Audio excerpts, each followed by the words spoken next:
Banners. This is an example of a banner.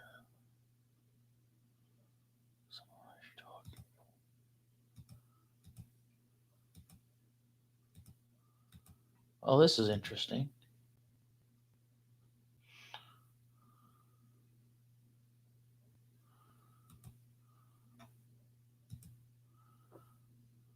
Huh. All right. I don't really know why I know why I'm doing this. I'm just setting everything up, just trying to get things going. Is this working? So, yeah, I'm just testing out my equipment here and just doing a live stream. I've done live streams before with games and such, but I'm usually doing a lot and I don't have much to talk about. But come on, motherfucker.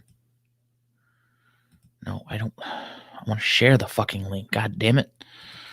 So, yeah. Nope, I have a lovely new...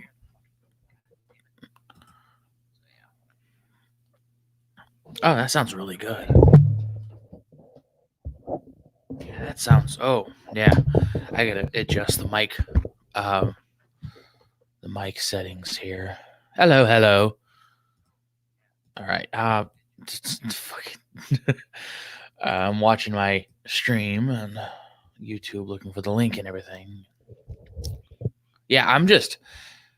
This mic is fucking sensitive. I think I have the settings turned...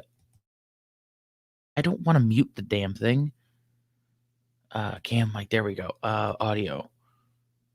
That's... There's no way to turn it down, is there? All right, whatever. So, hello. I'm testing out the new equipment. I have a new microphone. Here. That is not the cheap condenser that I've been using for the past few months, and I can definitely tell a difference. It is sensitive as all hell when I'm recording, but this is what StreamYard does, it seems. But okay, sorry.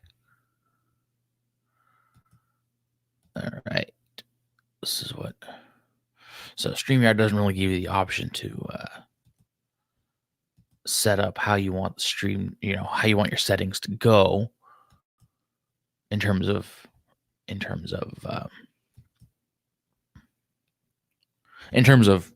volume settings and everything like that. So it just seems to crank the microphone settings up really, really far. But this, I am really digging how this sounds. The old one, my old condenser microphone, which is what it was.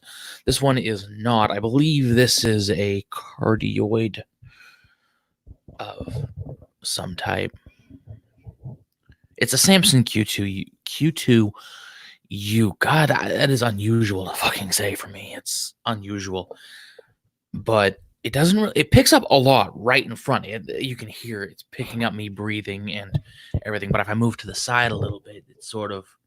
I'm speaking at the same volume. I'm speaking a little louder, actually, and it's sort of, not picking it up. I have my microphone plugged into the back of it. This is a really good one. I've heard some good things about it, but I didn't think this was this amazing. I was in it to initially looking for a Blue Yeti because I heard a lot of... I'm sorry. I have a very bad habit of moving away from the microphone, but this is going to work. It's not going to work with my boom arm, though, I don't think, because it works well when I'm using it dead on instead of from an angle. It doesn't pick up anything from the side, really. It doesn't pick up much from anywhere, but when you're directly in front of it, it picks up everything. So this is going to be good for my voiceovers. It's going to sound a hell of a lot better, I think.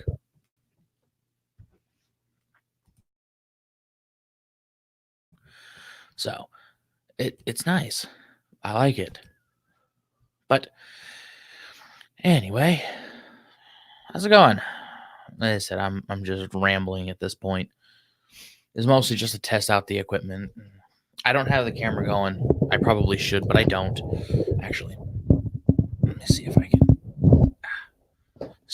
Oh yeah, I can hold it too. That sounds really good.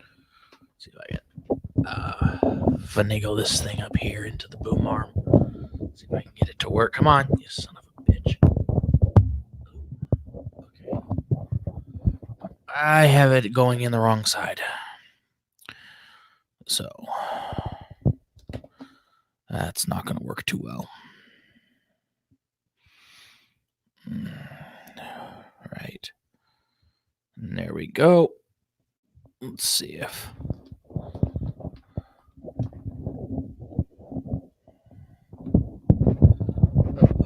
Come on. Let me mute the mic. Probably would help.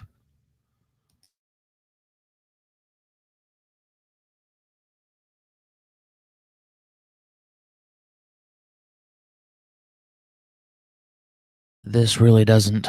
This boom arm really does not work well with this. Damn thing is so. Yeah. I'm not gonna be able to use this thing for anything. Not at all. Which is perfectly fine, I think. Because I don't have the proper space to use a boom arm or anything. I have this. My setup is on a cheap card table, El Cheapo card table O, that you buy from the cheap ones that you buy from Walmart, the cheap plastic ones. So it really doesn't have fuck all for grip-on points. It's really one of those. I don't know why I bought this one. I thought it was going to be good, and it's terrible. But anyway, so yeah, let's see if I can find something to talk about for a little bit. So I've been doing a bit of. I've been posting somewhat sporadically here and there. I haven't been active all that much, though. It seems my base has been growing a little bit. So I thank you for real. When I say that, thank you. It's awesome. And it's also. As I have a couple of videos in the works. I was going to talk about Stephen King for a little bit, but after I recording some clips and footage and everything, I'm like, I don't really want to do it because I really don't want to go through and try to put it together just to say something that everyone else has been saying, and I have nothing really to add. So I'm not going to do that, but I do have a couple more videos in the works. I have one about Resident Evil coming out, which is actually really good. I'm excited about that. I said it before, I don't really care for remakes all that much, but I've played Resident Evil 2. The the RE2 remake when it came out. I actually have a copy here. What's up? How's it going? So just testing out the equipment. Sounds a little bit better, I think. The other one had it was a cheap microphone, picked up every sort of noise around. I don't know where I put it, but it was a cheap toner one. So, but yeah. So I like this microphone. It's really good. I am gonna have to get used to sitting right in front of it though if I want to pick up anything. But it really is good. Come on, maybe is it? All right. So, but yeah.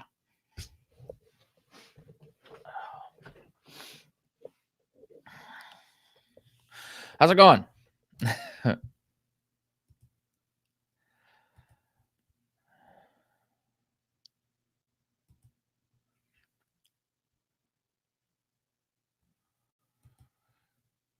All right. So I'm gonna get a couple things off my head. Yes, thank you. I'm happy. I'm happy. It really does. I have my headphone. I have a set of headphones plugged into the back of it, so I can hear myself, and I can hear what's going on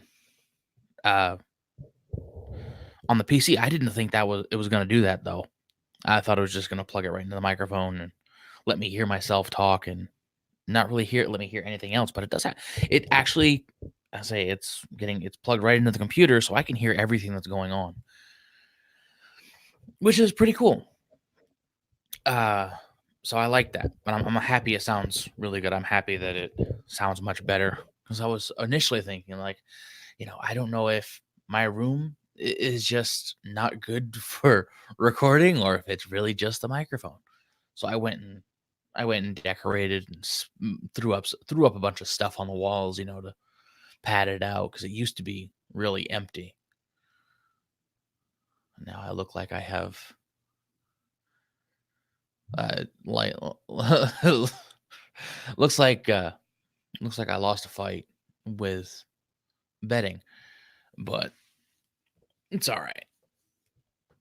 But yeah, now so I know for a fact now it was the microphone, and this one works really well. Uh, so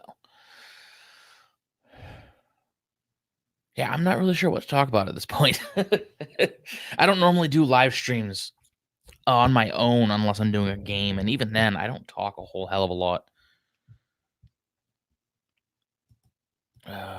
So yeah. So we'll just itemize some thoughts, I guess. We'll see where we go. As I was saying, I watched the Resident Evil 3 trailer that came out. Not much people.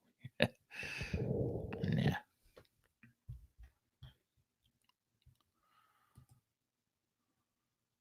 No. I don't normally do this, so it's mostly games that I do for live streams. I don't ever have the desire to get on and just talk. Not because I'm really bad at talking. I mean, though I'm not the greatest at much at times, quite a lot actually, but I usually just don't have a lot to talk about. Resident Evil is fun. I was playing I played Resident Evil 2, the remake, when it came out, and I absolutely hate remakes. There's no getting around it. I hate the idea of people remaking games. But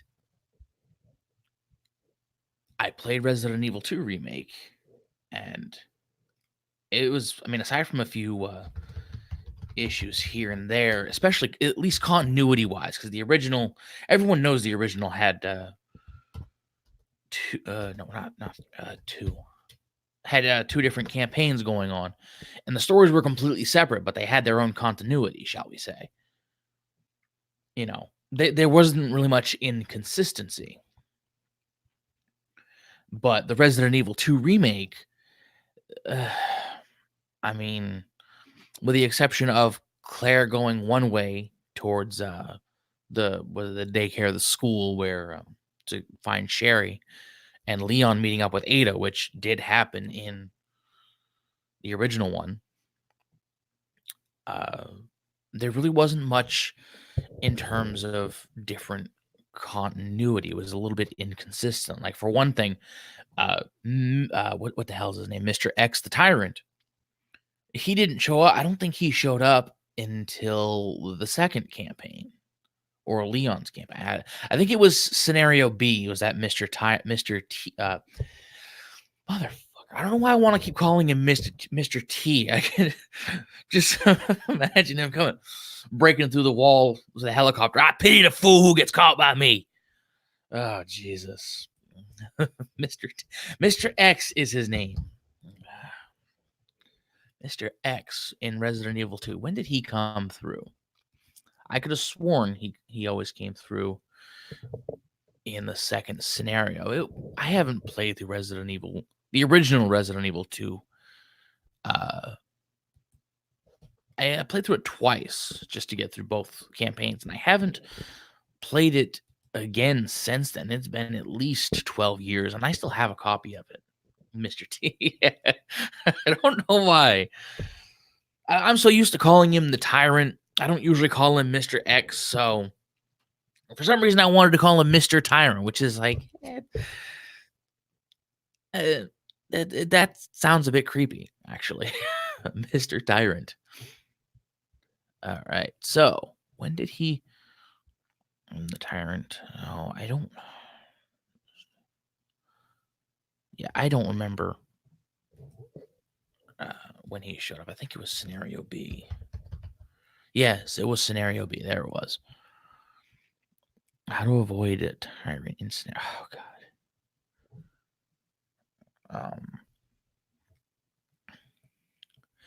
Yeah, I can't find anything. So I'm gonna go back to this for news. But yeah, he showed up in the original. He showed up in one of the scenarios, but in the remake, he shows up. Uh, he shows up in Leon's campaign, and he's just following you throughout the. So it's a bit jarring. And then when Claire shows up and uh, he's already there and wreaking havoc. But the inconsistencies in the Resident Evil 2 remake start around the time where Claire meets up with Sherry just under the police station before I think the first time Birkin shows up, which he goes and for some reason kills the tyrant, which shouldn't have happened because of Leon's scenario. The tyrant was chasing the entire time, and Leon was fighting a Birkin. So, as I say, minus the inconsistencies story wise, Resident Evil 2, the remake, was absolutely great. So when I heard that Resident Evil 3 was coming out, I pretty much went into the corner and squealed like a little schoolgirl. I was just geeking out. It was absolutely amazing. And then I actually watched the trailer, and yeah, the trailer itself. I haven't posted the video yet, but I will. The trailer itself is good, and it shows a lot of Nemesis, but it really doesn't show much. So I'm sorry, show much aside from that. It shows a lot of Nemesis chasing Jill, then a lot of new additions. It shows Nemesis with a flamethrower, which is absolutely wonderful. I think this is a lot better than him having just the rocket launcher, but he has the flamethrower, and he has a new look here. As a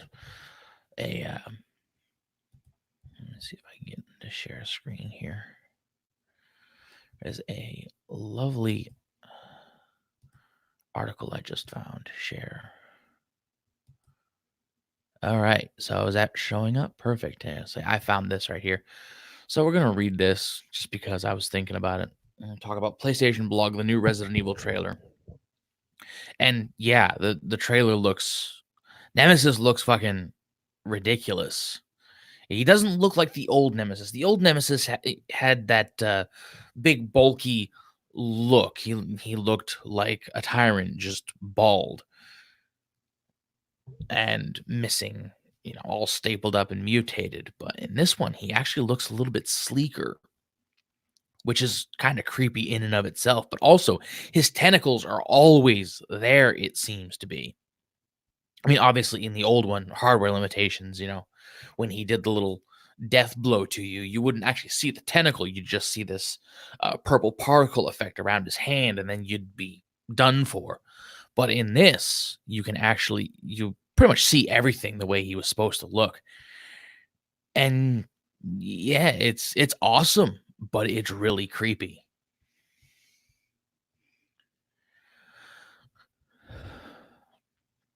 And I like it. Let's say new screens reveal umbrellas.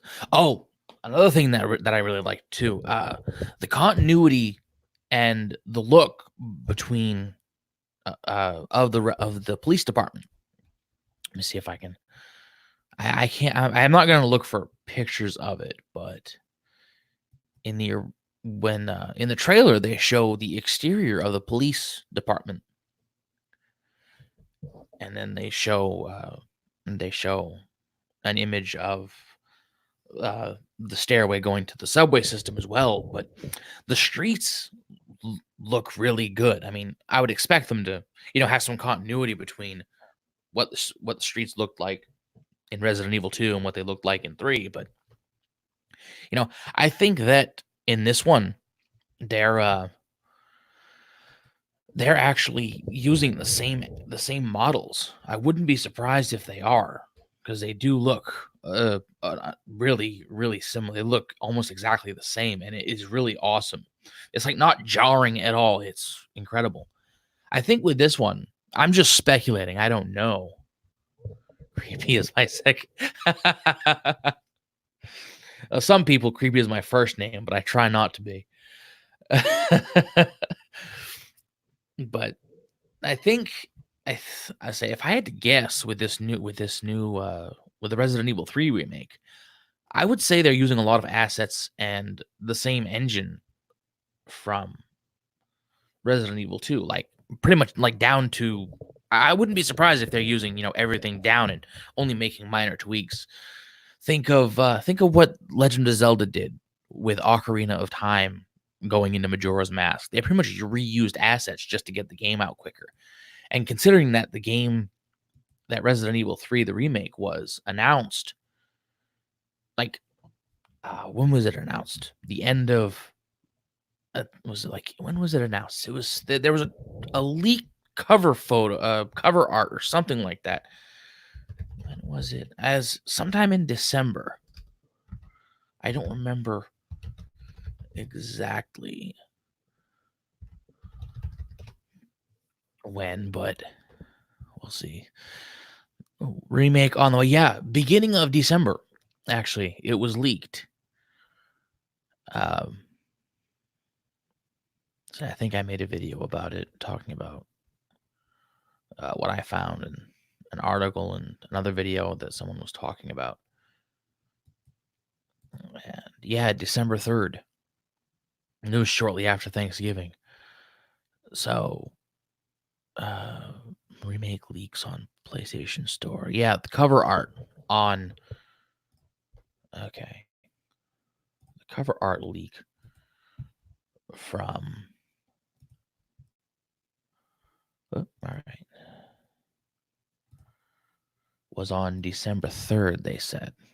I remember that now. I knew it was in December. I couldn't remember for the life of me, but yeah, so Resident Evil 2 came out, I don't know, April? No, February.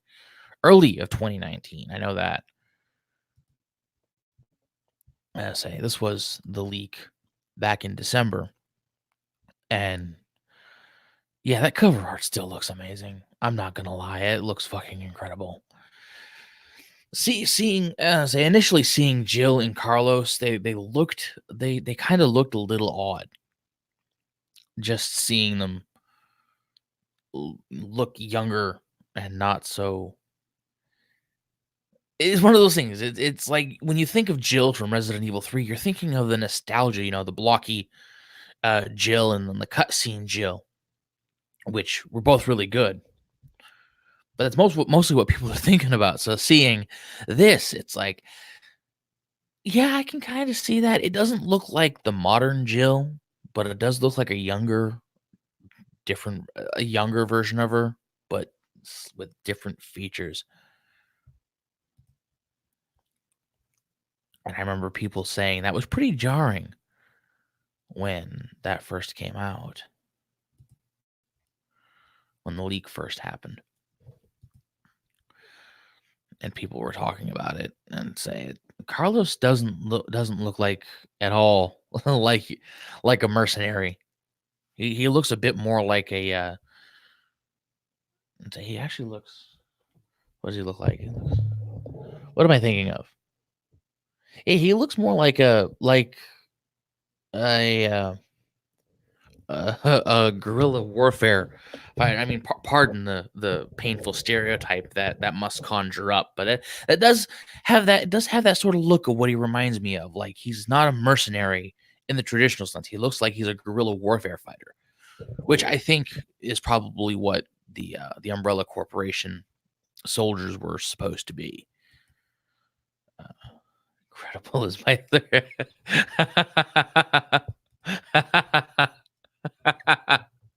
Oh god, that's great. Uh, oh god.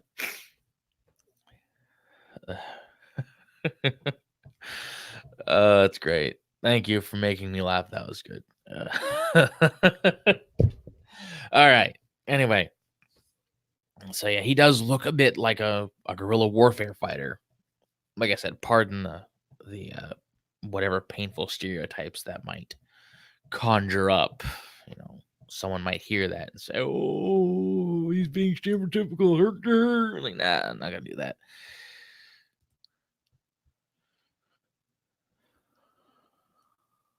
Huh. So, the remake there, I say Nemesis does look a bit. He looks a bit. He looks like he has more of his stuff stretched over his head compared to the original. It's kind of creepy. I have a feeling that's going to be a very big jump factor from time to time. I'm not sure how he's going to work, but oh, what the hell? Oh, Jesus.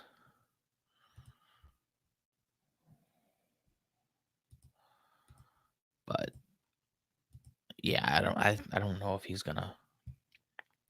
I think Nemesis is probably gonna be set up to work a bit like Mr. X was. I'm hoping they don't do it to the same irritating level of persistence that they did with the Tyrant, because that's actually what happened too. In Resident Evil 2, I love Resident Evil 2 right to death. The remake, I love it. But Tyrant, the Mr. X, he pissed me off more than he frightened me. Like the first time he shows up when you first meet Ada in the parking garage and he breaks through the wall, that was fucking awesome.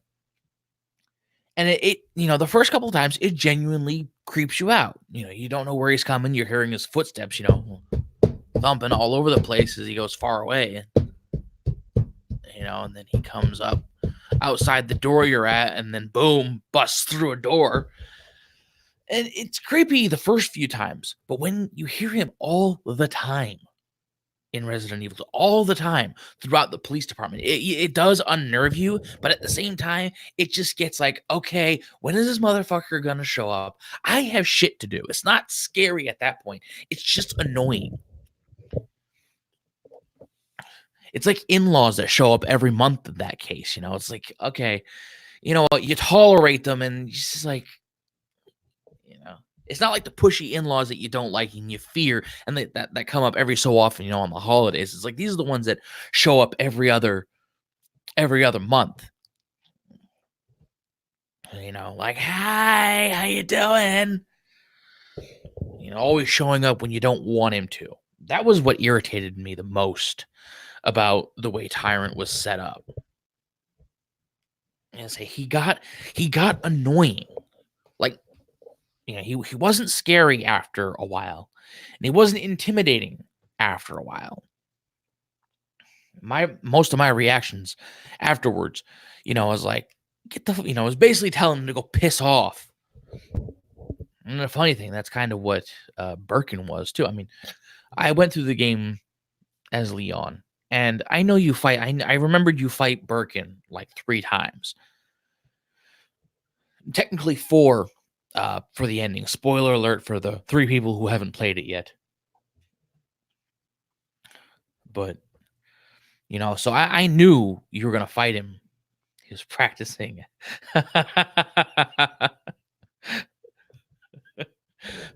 Federal police, open up.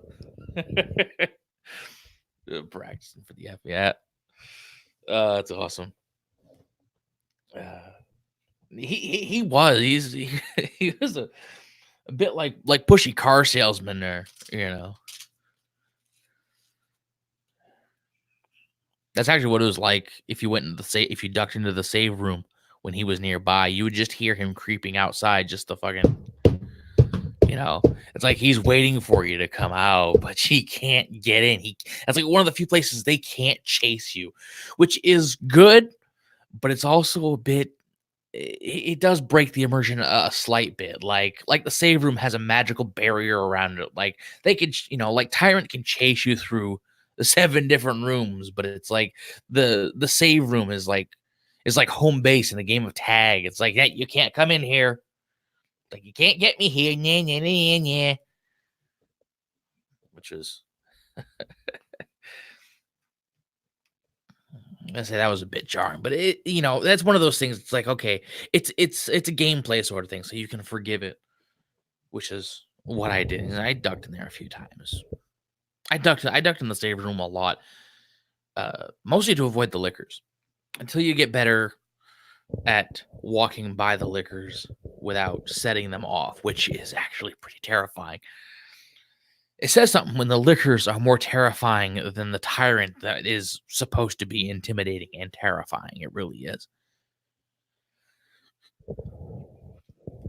I remember I remember going through there and meeting the first licker on the first time through.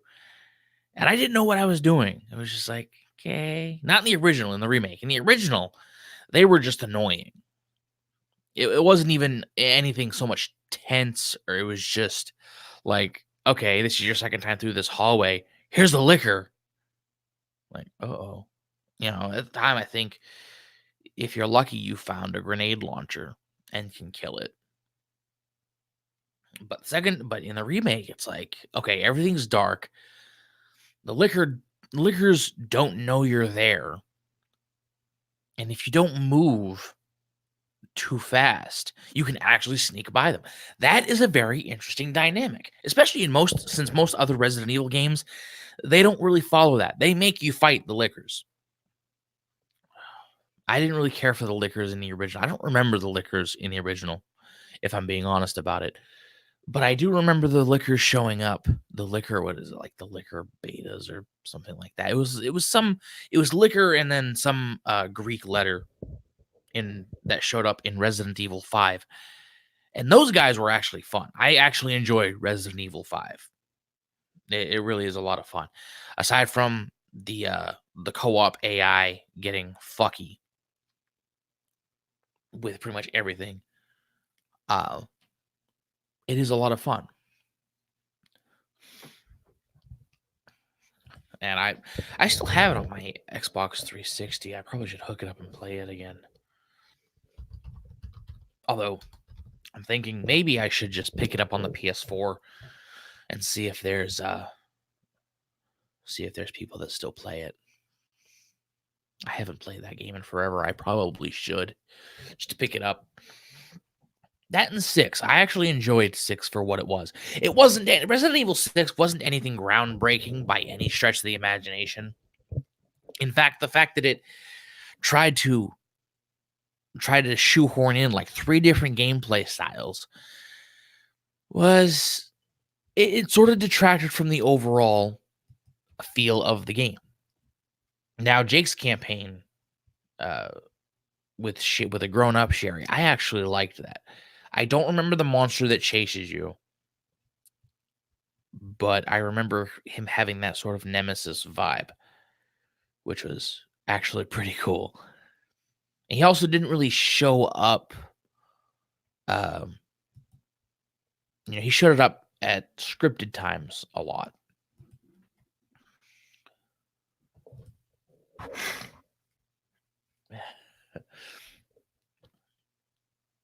But and I enjoyed the final fight with that guy too.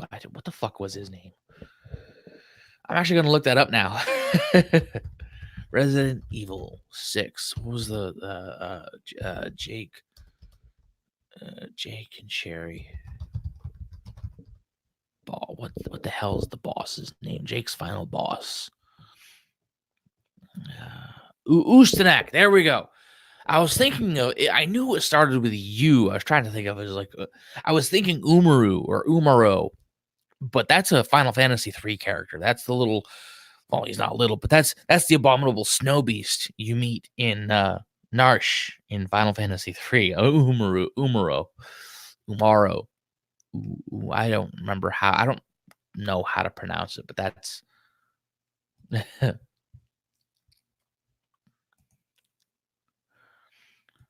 that's what he. That's who that was. Ustanak was his name, and he was kind of fun. He was very annoying sometimes, but he was fun. And then the final boss was really good too. I don't remember much outside of that, honestly. I played through Resident Evil 6 once, for each campaign. So I played through it like 4 different times for each story. Names are hard. Yeah, names are hard, especially when they don't come with basic pronunciation. Say the guy in I can type it out here. Final Fantasy 3, the Snow Beast. Umaro, something like that. This is what he looks. He's a little snow beast. That's what I was gonna call Ustanak for some reason. Like, what was his name? Umarumis. That's not Uma. It's like the fuck. Umaro. Not Umaru. Yeah. Umaro. That's his name. Little snow beast from Final Fantasy 6. Well, 3 on the SNES if you're a Yankee. But yeah. Let's say I'm not even gonna touch the mess that is Final Fantasy naming conventions. I could go for hours on video games in general. Video games, music. I could fucking go for hours. There we go. This is what the guy looks like here. Umaro. He's the abominable snow beast you meet in Final Fantasy 6. 3. 6, 3, 6, 3/6. There we go. And yeah, I fought him. I remember playing through once. I fought him and I found him, but I never used him because you can't really control him.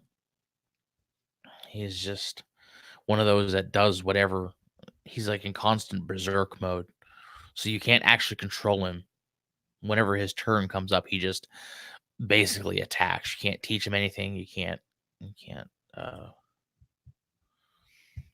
teach him anything. You can't equip anything on him. I don't think. But yeah. So back to Resident Evil 6 and Umaru / Ustanak. The final fight with Ustanak in Resident Evil 6, I actually enjoyed. The rest of the game, I mean, Leon's campaign was good. It had that sort of survival horror thing, but it wasn't what it used to be. And then the final boss of Leon's campaign, I think they set up in 6, they set up Leon to be they set up that Leon's campaign to be probably the most epic of them all, to have ties with pretty much every single one of them. And it's like, yeah. I think he fought the boss for like 7 different environments before he finally meets his end on something. I probably should play through that again just so I know what I'm talking about. I haven't played it since it came out, so it's been too long. But I liked that. But back to the Lickers. The Lickers in Resident Evil 5 were obnoxious as all hell, but they were also pretty much coming at you from all directions. Like, there was no sneaking past them. It was, okay, these assholes are going to attack you, and you have to kill them. Although it was fun, one of the cool things was you could stun them and then run up and stab them, which is fucking awesome. It did sort of take away from the fact that Lickers are supposed to be violent, strong, and really terrifying. So, blasting them back with a shotgun and then running up and stabbing them in the heart kind of takes away that mystique. But at the same time, it's like, you know what? I'm not even going to argue. That is so much kick ass. It's worth it. It's fun doing that. So the Lickers there. But the Lickers in the Resident Evil 2 remake are actually a lot different. You can actually sneak by them. You don't have to fight them, which is actually one of the tensest moments. Trying to sneak past them, trying to fight them is just a fucking nightmare anyway. Because these creatures can kill you like that if you're not careful. Well, even if you are careful, they can kill you in an instant, in a heartbeat. It doesn't take much from them. But sneaking past them, it's just like, oh god, here we go. I say they don't see you, but they don't hear it, and they hear you. But as you walk past them, they're not hearing you. But they do have a tendency to sort of slowly follow you, even though they don't know they're following you, quote unquote. No. So that's the part that makes it unnerving. It's like, okay, I'm gonna walk under you.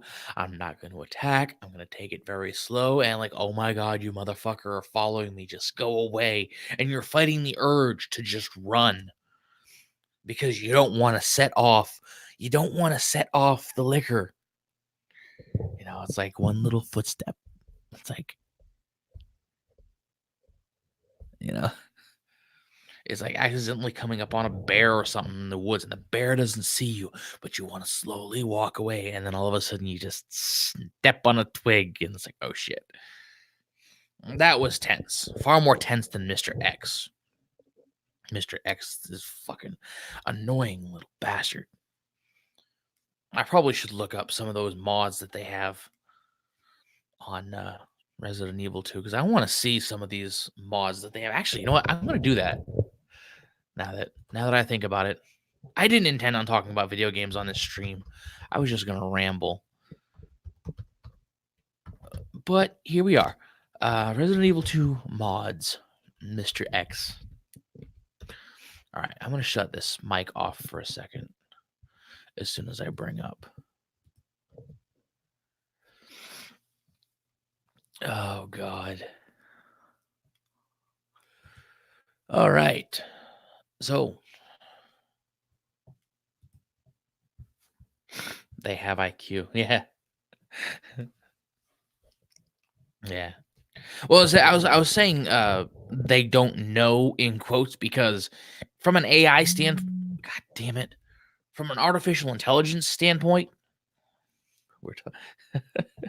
if I had my way, I would be talking about it for an hour if I could find someone to talk to and to talk to about. I love talking about video games, not necessarily because I don't know what else to talk about, but it's one of the few things that I have a lot of knowledge of. And there's a lot of games that there's not a lot of games that I know everything about, but the ones that I do, Resident Evil is one of them. Resident Evil, Mortal Kombat, Final Fantasy a little bit. I've sort of fallen off with Final Fantasy. I would say the last Final Fantasy game that I played Final Fantasy 15. I've played, most of the ones that came out, but it's not a series I constantly go back to. That's really it. I have an absolute love for Final Fantasy 6 / Final Fantasy 3 and Final Fantasy 7. Almost everybody that loves Final Fantasy loves Final Fantasy 7. It doesn't make me special to say that I love it.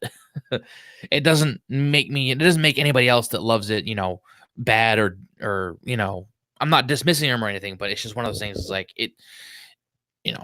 it's not uncommon to like Final Fantasy 7. It's not at all uncommon. It is one of those, well, saying, but then just tells me to shut up. I just don't have people to talk to that either understand or care. You know what I mean?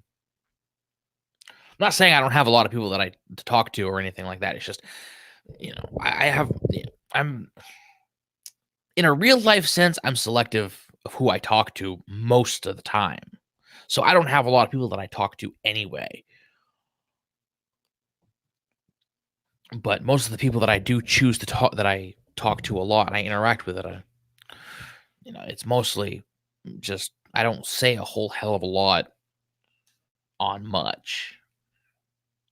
But yeah, I could talk for hours on some of these things, which is why I started this channel. I do not understand or care. Thank you. That's okay. Oh God, how you doing, Tristan? Uh,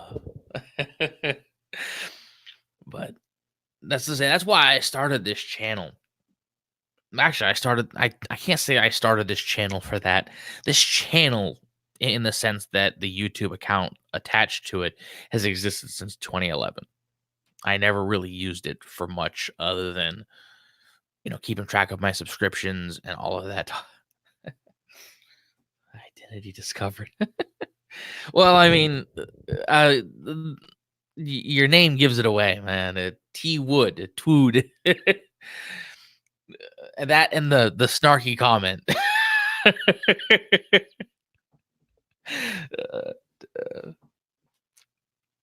uh, talking about games. There's a lot of stuff I actually enjoy talking about.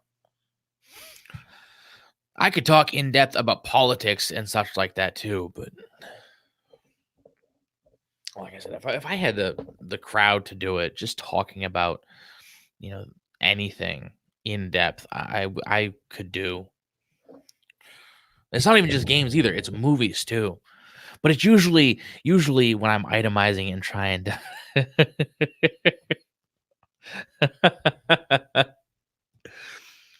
Oh God! Thank you, thank you, Mr. Woods. How goes the the hooker trade? Huh? What is this? Thanks. What the fuck? Okay, you know what? I gotta.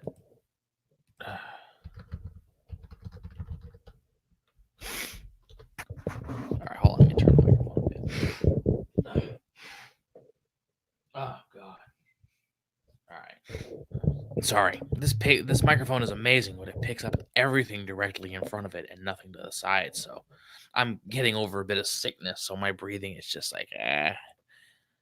Wait, what the motherfuck is this? All right, hang on a second.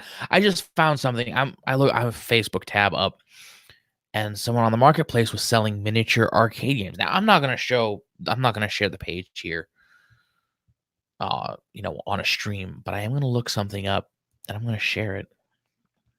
That girl has played much games. The 36 hours to explain them all. Is that in depth or just is that in depth or is that just bare bones explanations?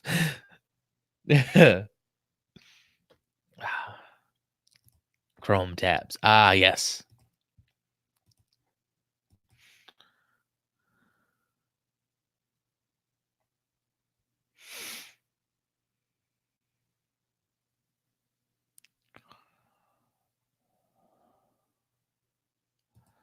All right, where is it? Yes, miniature handheld. This one is someone was selling mini arcade games like this, and then I saw this in an image. So I'm like, what the fuck is that?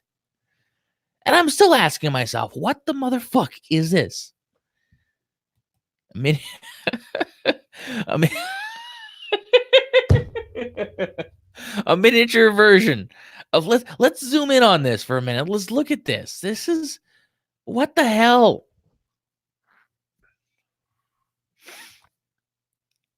I have nothing for this. I mean, I love me some Mortal Kombat, but I think this is pushing it. It's an emulator. Yeah, I know. I mean, but it's just like, oh my God. I wonder if that's you know what? I don't want to wonder too much. I don't think I should. Oh my God. This is really awesome, but at the same time, it's just like, oh no. It's awesome, but I can't help but laugh. Oh, Jesus. All right. Sorry. I really am getting over. I probably should have waited before coming on with a stream. All right. The little screen is made for people that want. Isn't that what smartphones are for? Okay. No, I don't want that. Yes, there we go. I want the search engine page. There we go. That's yeah. That's awesome. So that's what smartphones are for. You want on the stream? All right. All right. Motherfucker.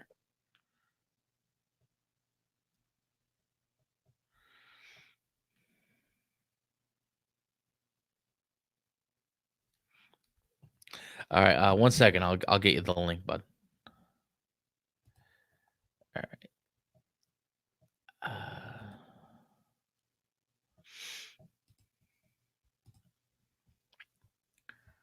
All right. How do you? All right.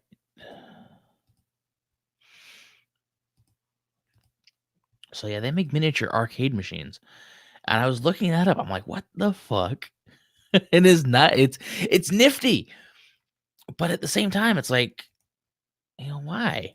Why would you do that? All right, there you go, bud. I sent you the link through Messenger. So you know what? Well, I think what I'm gonna do. Let's see, get this. I really want to screenshot that comment. Oh shit, that's absolutely awesome. Oh god, Mick boy, thank you. All right. Let me see if I can turn this on.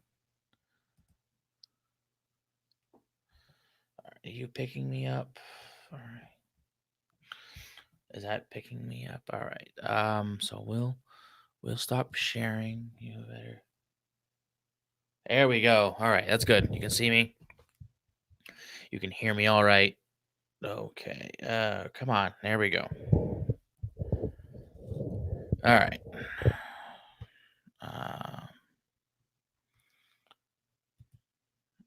Okay. Hello. Hey, can you see me or hear me?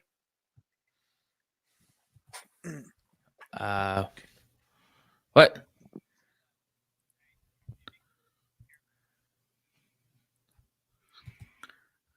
Okay, Tristan, you there, bud? Yeah, can you hear me? Yeah, I can hear you. Jeez. All right, So, hold on. yeah. Okay. I wanted to be sure there was no delay. Yeah. Because I've never done this before. I had to go mute YouTube and everything. Yeah, I heard that. I was just like, what the fuck is going on? I heard myself talking. I'm like, wait a second. No, so like the little plan of this is friggin' brilliant, right? So what they do is they license these fucking little, probably they just license these shitty processors from China, right? Yeah. They got the emulator all good to go, and so you just take the emulator, you throw the ROM on it, and then you put a shitty little screen, tiny little buttons, and perfect, done. Yeah, it's fucking brilliant, right? Like you could just put in any arcade game, go to Konami. Hey, oh, they have. How's that Simpsons game doing these days? Nobody's playing that, huh? You know what? I miss the old Simpsons arcade game. Dude, I could play that. I remember playing it a lot. Do you remember the old arcade that was in the mall? Yeah, what was it called? Spaceport. It used to be called the Spaceport before it changed to the Twilight Zone. Oh, hey, check it out. New microphone. Yeah. And you can't hear me say a fucking thing when it's like this, but you can hear it when I say it like this. Yeah, there you go. I love it. You saw I don't know if you saw my old toner microphone. No, I didn't. But it was a cheap condenser microphone. I bought it for like $12-13 on off Amazon, like $14. I also bought the boom arm with it. this stupid thing, which Yeah. worked well for the toner, but it doesn't work with this one because, like I said, if I turn it like this, I can't fucking pick up anything. Yeah. I But don't know. It definitely, it's good quality. I like it. Yes, thank you. I got this one off a recommendation from a friend of mine. He's another YouTuber, Steve of War. If you Yep. look up it, he's the one that I tried showing you the Yes. retrospective. Yep. I say I'm No, I friends liked with him. You watched it? Yeah. Yeah. I didn't watch the whole thing, but yeah. Yeah, he's pretty. I would say he's a good friend of mine. But because I was looking for a new microphone, and I was in the market for a blue one, the blue brand, and I'm budget's tight. I don't really want to drop $200 on a fucking microphone. Yeah. So I was gonna buy the blue Snowball. Yep. The little. It looks like a fucking softball that you speak into, really. Yeah, I think I know which one. Tripod. Yeah, Mikey has one. I gave him on recommendation to get that one. But he said, don't get those. Those are shit compared to the Blue Yeti. Yeah. Like my other option was like, okay, well, if I'm not, if the Snowball's not going to be great for quality for what I want to do, then I probably should get a Yeti. But Yetis are $120, Yeah. Brand new, which is good for in box. They have different settings on them. But this one is a Samson. Yep. A Samson Q2U. Why the fuck the letters and numbers have to rhyme is a mystery to me. But it's a mouthful to say. Yeah. And it's a Samson. It's a good one. Right there. Yeah. It's a Samson. And I've never heard of that brand myself. Neither have I until before now. But I guess because I think he has a Yeti and he can compare. This sound, it sounds much better. It's like, my other one, the condensers by their very nature pick up everything. Mm-hmm. They're designed to be generally sensitive. I mean, higher quality condenser mics are still, yeah, but they still pick up everything. And on a side note, somewhere in my collection, in Ghostbusters, I think it's Ghostbusters 2, they're using the little the ghost detector, and it's got the two little red things that are, they're let me fix the camera here. They're doing the antennas. Yeah, so that's a Radio Shack microphone. I found one at thrift store in Bangor. It's a microphone. So they took out the guts and put little red LEDs in it, and so that's why it lights up red. But it's really just a popular condenser. I don't know if it's a condenser, but it's a popular microphone that Radio Shack made. I have one in one of my boxes. That's awesome. It sounds good. It actually sounds good. I used it a few times with my mini disc recorder. Yeah, so I don't know where it is at the moment. Probably. Let's say how much did you buy it for? Okay, how much did one of those normally? I assume it was like a mid-cost microphone back in the day. It was made of plastic, although the microphone bits itself were made of metal, and there are two of them. So it was a stereo microphone. Yeah, interestingly enough, that's probably pretty good.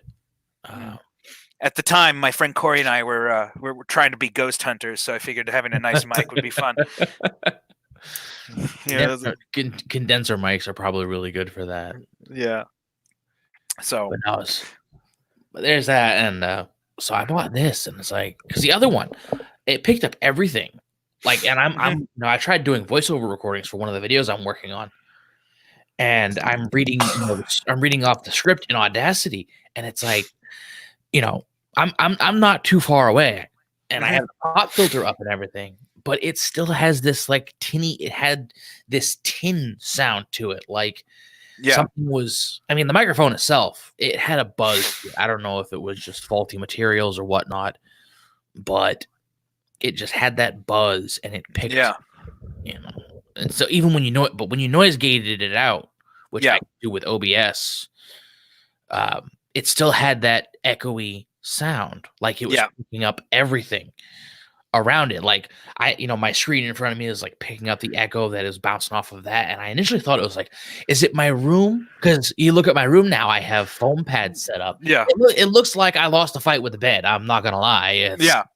It's just cheap foam all over the wall. It kind of looks nice in a creepy, unusual kind of way. Yep. But it does work. you Yeah. know. And even then, when you're speaking normally, you can notice that there really isn't much echo anymore Yeah. on a normal basis. But What I'm starting to lament is we're kind of moving away from your old analog headsets, like because I really only use headsets because I play games and shit. But now we're moving only to these USB plug ones, like I'm wearing right now. But the microphones don't sound as good as some of the old plug-in ones. I had a pair of a Razer headset. That was a plug-in that plugged into the mic and speaker port. People would always say, "Wow, that sounds super clear," but nobody said that for a while because it's not the same thing. Hello. Uh-oh. Oh, did you lose your mic? Hello. What the fuck? Hey, what? Uh-oh. All right, hang on. What the motherfuck did I just do? You broke it? Did you break it? All right. I'm still playing. Well, Mick, I hope you have a good. Come on. All right, what the fuck? Hello, motherfucker. What game is that, Mike? Hello. Hello. I can hear you. Uh-oh. Technical difficulties. Can you hear me at all? All right. Hello. Check. Hi. I hear you. Can you hear, motherfucker? You can hear me? Yes. That's with the thumbs up. I can't hear anything in my headset. What the fuck? What the hell did I just do? Is it a USB headset? Damn it.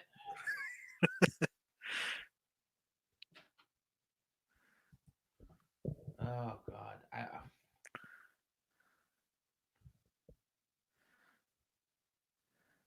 All right, come on. All right. Mick boy, are you right. that mutual friend of Lane and I?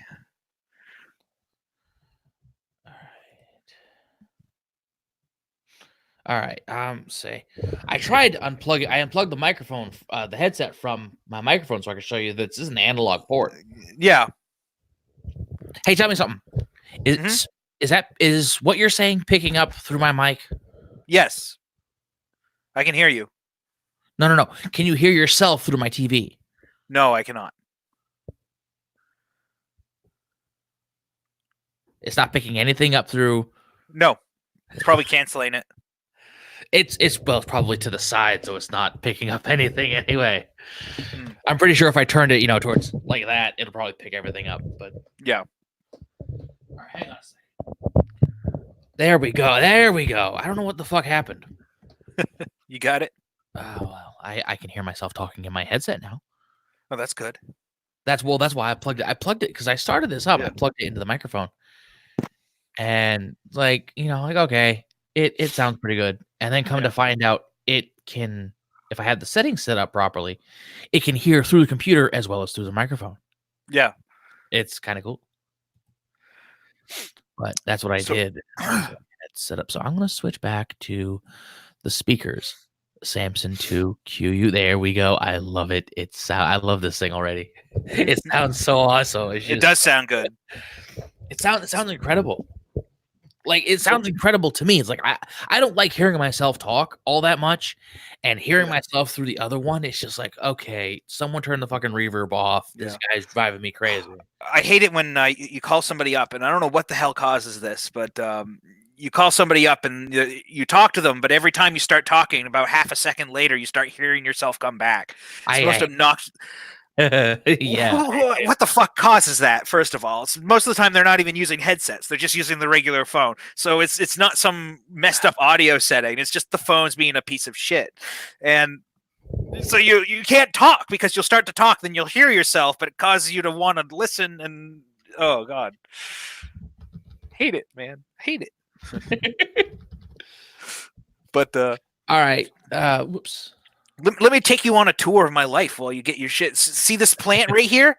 Yeah. So I had a thing of garlic I didn't use, and it started sprouting, and I couldn't let it die. I'm just like, I would feel bad about letting that die. So now I have a planter with a bunch of garlic plants in it. What do you think, Lane? Want some garlic? No, thank you. I'm good with the They're garlic. very sad-looking garlic plants, aren't they? Having trouble connecting to the internet. Is this working? See if that's sending. God damn it. There we go. Okay. A little bit of a delay for the chat. Thank you, Mick. Here. I appreciate it. Oh, I wasn't expecting anyone to show up anyway. But one person showed up. He sat with me. I think it's I'm gonna assume it's a fellow. If it's not, I'm sorry. Oh, I thought it was Mike. No. Oh God, no. This is somebody else. Thank you for showing up, bud. You have a good rest of the night. And I'm gonna do some more of these at some point, talking to him. But it's like, yeah, okay, it's kind of cool. Yeah. But it's like I've done live streams with other people, but I haven't done it for myself. I mean, obviously I do live streams for video games and everything. Yeah. But it's like I've been streaming just to my friends recently, but I'm starting to like it. So yeah, it's a lot more fun with other people than it is on your own. And like I said, I really want to get my audience growing. Yeah. And I guess that fell. I don't know if it's oh God. Because on the Twitter there's a group of us. Yep. In a group called the Phantom Collective. And we all work together in this community, sharing each other's stuff. Yeah. I don't know if you watch Geeks and Gamers or anything like that. I watch Geeks and Gamers seldomly. I know about him. I rarely watch his videos. I say Jeremy's pretty cool. Yeah. I haven't personally talked to the guy all that much. I interact with him a lot on Twitter, and I'm not gonna lie, it's fucking funny as hell when you share something to make him laugh. Yeah, it is absolutely amazing. But he seems like a cool guy. I haven't talked to him personally all that much. I haven't even met him.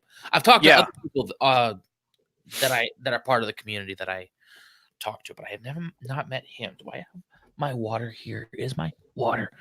I'm sorry. I'm gonna geek out over this microphone, but I fucking love it. It's great.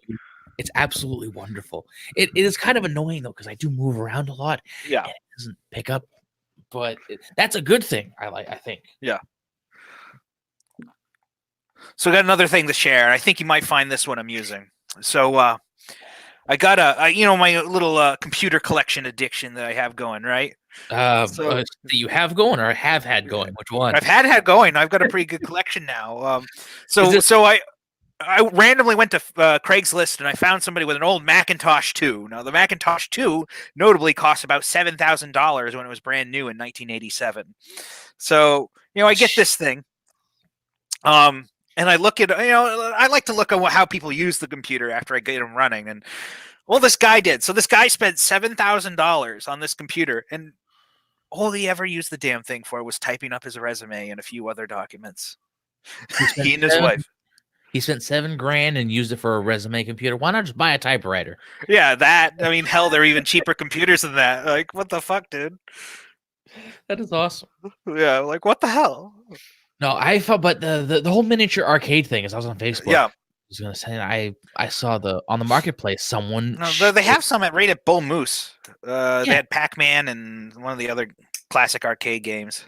But no, someone selling to one of our group, posted to one of our groups that we're in, and it just popped up on the marketplace because I was looking around. I had the tab open, and I'm like, what the fuck? And so I just like, I got to look this up because obviously I'm on stream and I'm talking to myself. Yeah. No, like I said, they're interesting devices. Like they only they just take a little like they license some shitty little processor. Yeah, and they just re-release the thing over and over and over and over again. Those are all by the same company. You can tell the plastic case is the same. They just put a different silk screen on it. Oh yeah. But it's like whether they're fun to play or not, I haven't really tried to seriously play on one. I don't know. It's just because I excuse me. Are they asking $47.99 for that one? What the hell? Which one? The one right next to your $47.99. Hey, play coin pusher miniature arcade. Oh god, what is this? $47.99.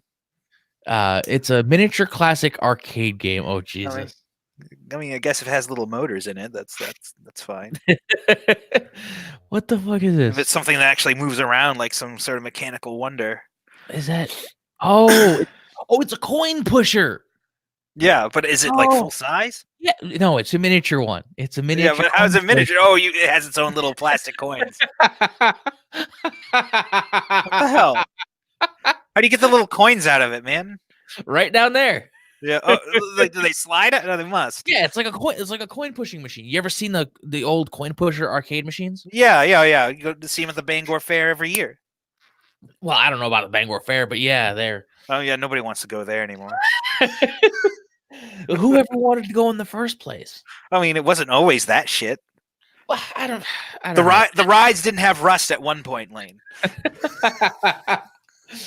Back when in the Jurassic era? What the I fuck? don't know. I've been going since the 90s, and I can't remember when they didn't have rust. So possibly, I don't know, 1985.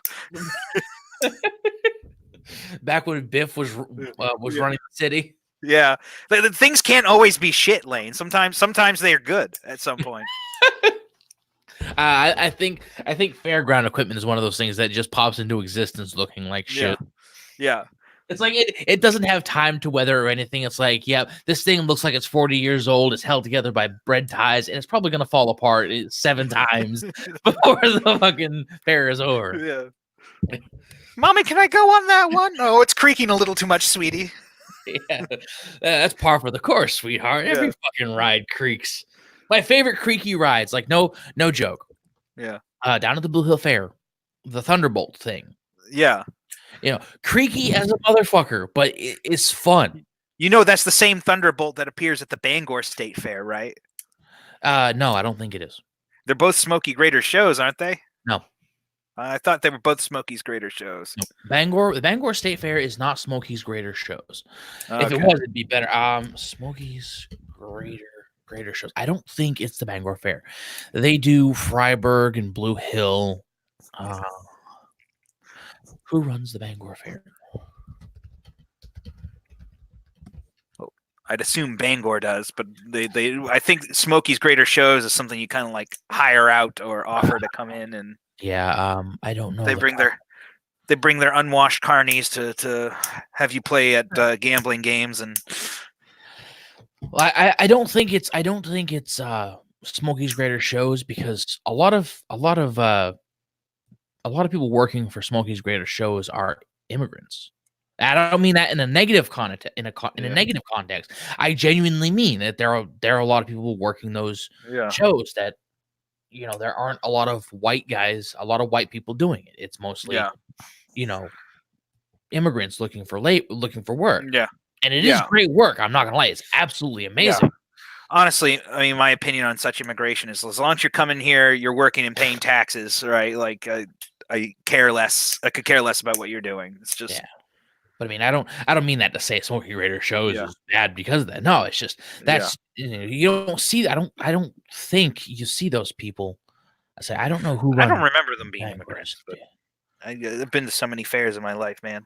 Well, it's just a lot of people that Smokey's Greater shows hires, especially down at the Blue Hill Fair. They're you know, I think they're Hispanic, Latino, something like that. A lot of them speak Spanish. Yeah. Which is actually pretty cool. I'm not gonna lie. Speaking of like carnival and carnival-like things, have I ever told you about my earliest disappointment in life? No. Okay, so I was 4 years old and I got to go to Disney World, right? Now, Really? when you see your classic Disney movies, they all start with the Blue Castle lighting up and do Blue Castle, yay! 4-year-old kid, I'm like, I want to go up in that Blue Castle, right? Yeah. So I get to Disney, right? And it's a tunnel. It's a tunnel. You don't get to do anything but walk through it, and I don't know. I that's the earliest disappointment I can remember in my life, is that was a tunnel and not something I could go explore. Tristan's first disappointment. The first disappointment lies. Thanks, Disney. Well, I suppose they haven't bucked the trend, so that's safe. They're consistent. They keep disappointing me. Oh my god! I don't really want to touch about how shit Disney is. I'm probably going to. Have you seen the trailer for the new Mulan film? No, they're making a new. Oh, it's live action. Live action. I think of. God damn it! I'm sorry. I didn't mean to. The only thing I can hope is that they're not wasting tons of money on those like live action movies and that are just making tons of profit. I don't think they're making tons of profit, but Yeah, like they're or not. something like because they're not making tons of money with these. Like Lion King failed, Dumbo failed. It's like how can they keep doing this? And like you'll just be sitting there one day and they'll actually have a trailer. Hey, new remake of fucking The Sword and the Stone. It's coming out, buddy. Next week. You're like, wait, what? Next Yeah. week? Yeah, it's like how long Like, has I it thought been? I just How long has it been in development? 5 days. Like, what the fuck? yeah, right. So they're like either they're pushing them out like fucking crazy and spending no money, or they just have tons of them in development at one time. Who knows? Well, it's Disney. They especially they're doing the same. They do the same thing with Marvel and Star Wars. I mean, Disney is so fucking huge. They have so many people. I mean, you know, as large as Disney is with as many companies as they've absorbed, like they have millions. Not gonna say millions, but at least a good number of teams to work on different films at once. Yeah, Let's say they did this. They did that with Star Wars, which is back in 2015 with The Force Awakens. yeah, Um, they they released it in 2015, yep, and then 2016 they had Rogue One, which is like okay. Well, So pretty much all when they were working on The Force Awakens, short time later they were working on Rogue One, a Star Wars story, yeah. and then They just had this plan. Like they were going to release a Star Wars movie every year, and then but that generally means you're working. Oh, sorry. I don't remember anybody having any doubts about that plan working until The Last Jedi came out. Everybody wasn't really complaining. And then The Last Jedi came out, and then everybody's just like, "Nah, this sucks now. This is stupid." Well, it's not so. It's kind of hard to itemize why an annualized schedule is annoying. Mhm. But if you look at the games industry, that's the Yeah. biggest thing to go to. EA does the annual shit or Yeah. the biannual, whatever. Activision did it, but they had two teams working on different games, so Right. each team would get 2 years to develop a game. Yeah, 2 years, but each one would come out every year. Yeah, And then what is it I'm thinking of?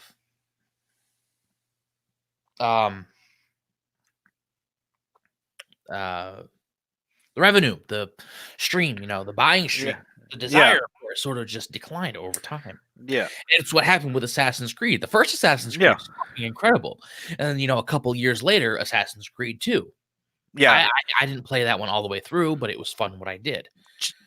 It's 3. they just It's just like they kept rehashing the same formula over and over, and it became an almost annual or semi-annual. Yeah, they actually did decide at one point to make it an annual series. Yeah, and it's just like, okay, but it's just you can see that, and then the movies industry, like Force Awakens opened amazingly. Yeah, because it was like what is it, like the first Star Wars film in like 5 years. Yeah. The first mainstream, I'm not gonna say mainline. There we go, mainline, Yeah. not a spin-off, not like Clone Wars or anything, but like a mainline Star Wars film for at least 10 years. Yeah, The last one that came out in theaters that was a mainline episode was Episode 3, Revenge of the Sith. Yeah. So I think a lot of this issue though boils down to people want a proven, consistent revenue stream, right? Yeah. So the only way to do that is to release samey games over and over and over again, right? And you throw the fans a little bone. People, it's not like these games were awful. None of them are particularly awful, but none of them are particularly great either. None of them are like box office smashing. And so when the profits start to decline a little bit naturally over time, I mean, fuck, man, it's the diminishing returns. It's just that's gonna what happen. I was thinking. The law of diminishing returns. That's what I was looking for. And I mean, like you could try to be like a Mojang, right? And like just happen upon the next big thing that people are going to like for years. And Minecraft's still going strong. Oh yes, but Minecraft. When did Minecraft come out? 2008. I don't know, man. It's been a while. I heard about it. I read about it in a magazine when I was in. I think I got it in 2010. But I think it was like online. It was like an online game only. I think, No, you can or- play it locally. It's more fun to play it online and No, multiplayer. I meant when it first came out. I think when it first came out, it was a browser game. Yeah, I don't know. It does run in Java, so it could I be in a remember browser. because I remember reading about it in Game Informer back when I was going to UTC. Yeah, And that was in 2007, 2008. I was going on Yeah. my senior year. yeah. But that's the thing. Like, these companies aren't even attempting to find the next Minecraft. It's not like something can't be as popular as Minecraft. I mean, who'd have thunk it? Just put fucking Legos in a fucking sandbox world and people have a fucking ball. You know, it's Legos in a sandbox world that looks like rural New Zealand. yeah. I mean, the graphic style itself is just like that's also a good point about Minecraft. Its graphics can be called primitive, but you look at a screenshot of it and you go, "Well, that's Minecraft." Yeah, Right? you do that So- now. It's like, Yeah, and Minecraft is one of those. It's like it was a stroke of luck for what it was at the time, yeah, and then in come everybody that was imitating it. yeah. You know, But even those imitations, like Terraria and some of the others, were mildly successful. Like they were not disappointments. Terraria. Me neither, but like it was popular enough, people were playing it. And then they started the procedural. First, it was the crafting. It was Terraria procedurally procedural. I think so. I haven't played it, but it's like a 2D version of Minecraft, from what I understand. But like even the offshoots, like in Minecraft's elements have made it into a lot of games. Honestly, crafting and wasn't exclusive to Minecraft, but it started creeping over more and more. And the crafting elements, are in every fucking game now. Yeah, now they're just kind of old hat, but it's like okay. And then Fortnite happened. Yeah, it's been going. How long has Fortnite been going? A couple years, I think 3 years. And everyone, it's like the fad, and everyone's trying to jump in with a battle royale. Like, oh, Fortnite did it. And it's like Fortnite made it work because it's free to play mostly. It means 12-year-olds are playing it without begging their mother for fun. Still bugging their mom for money for costumes because they want a stupid dance in the fucking yeah.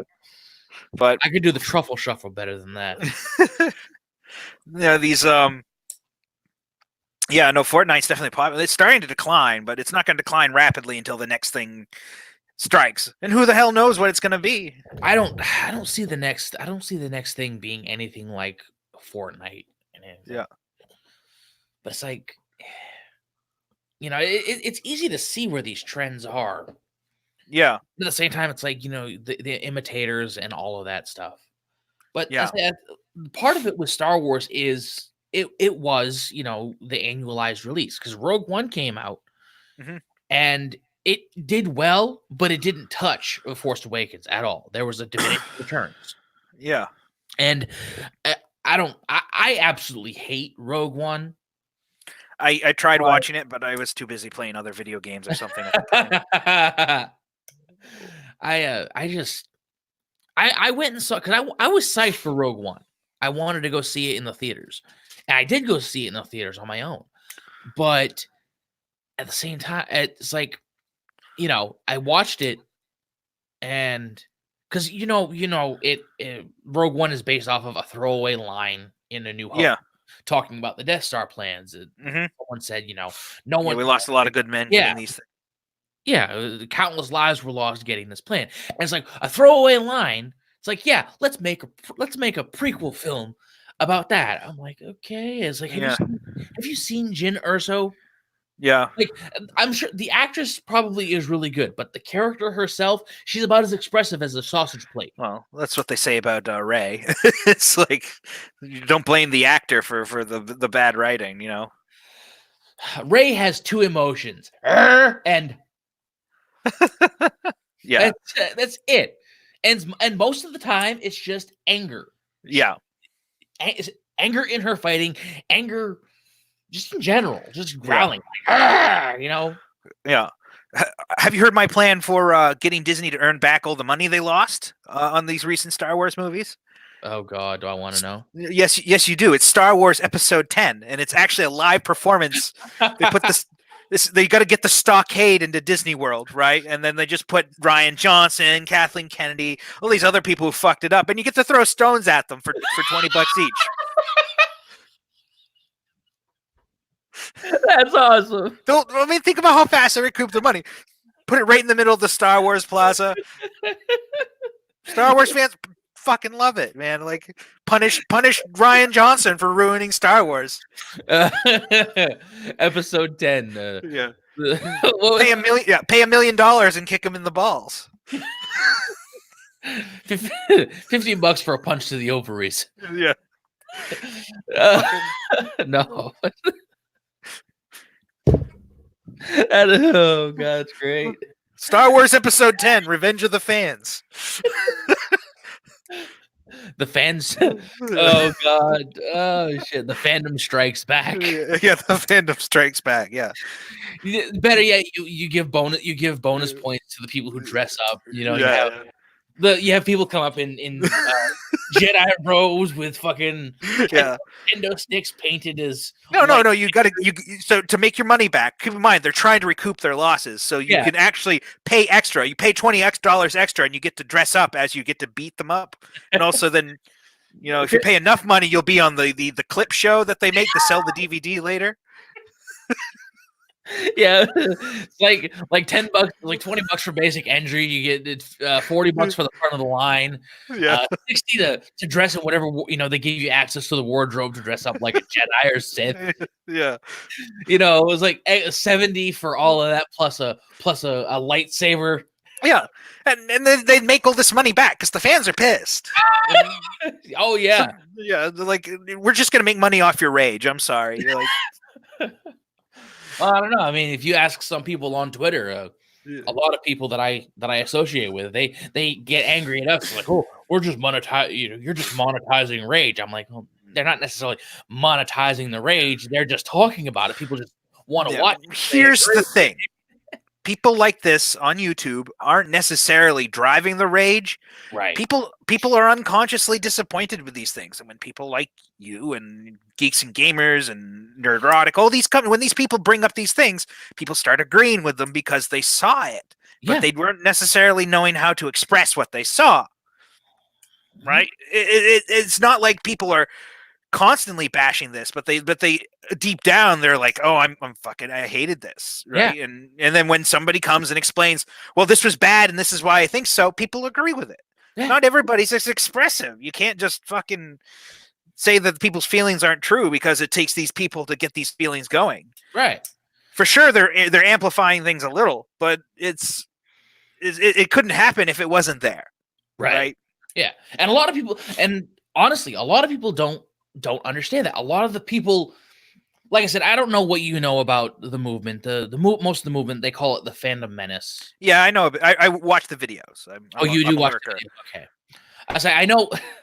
Well, you mentioned Nerdrotic. You mentioned Gary's channel off of that, so I'm like, okay, he knows what's going on. I didn't, because I wasn't sure. Most people that I know, they don't know. You know, they're normies. Yeah, I'm a lurker, and I watch these things, and I see these people, and I see their opinions. I don't necessarily participate.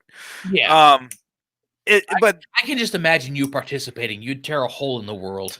Yeah, well, I'm thinking about starting a YouTube channel, do my video game commentaries. It would be a good. I mean, just honestly, I hate it. I started a Twitter just to get into the game again. Yeah, the whole thing, and I actually enjoy the crowd of people on there. Like, no joke, the people that I interact with, they're really good people. Yeah. Like, I mean, I don't really associate and talk to the big people all that much. Mostly because they're doing their own thing. They're so busy. Yeah, well, there's a lot of people who want their attention, I'm sure. Well, they're doing, their channel's doing, they're doing stuff that's pretty much taking all of their time in addition. Yeah. Life away, but most of them are really cool people. Yeah, and that's sort of driving me to want to do this. Do you watch a guy named Doomcock? Yes.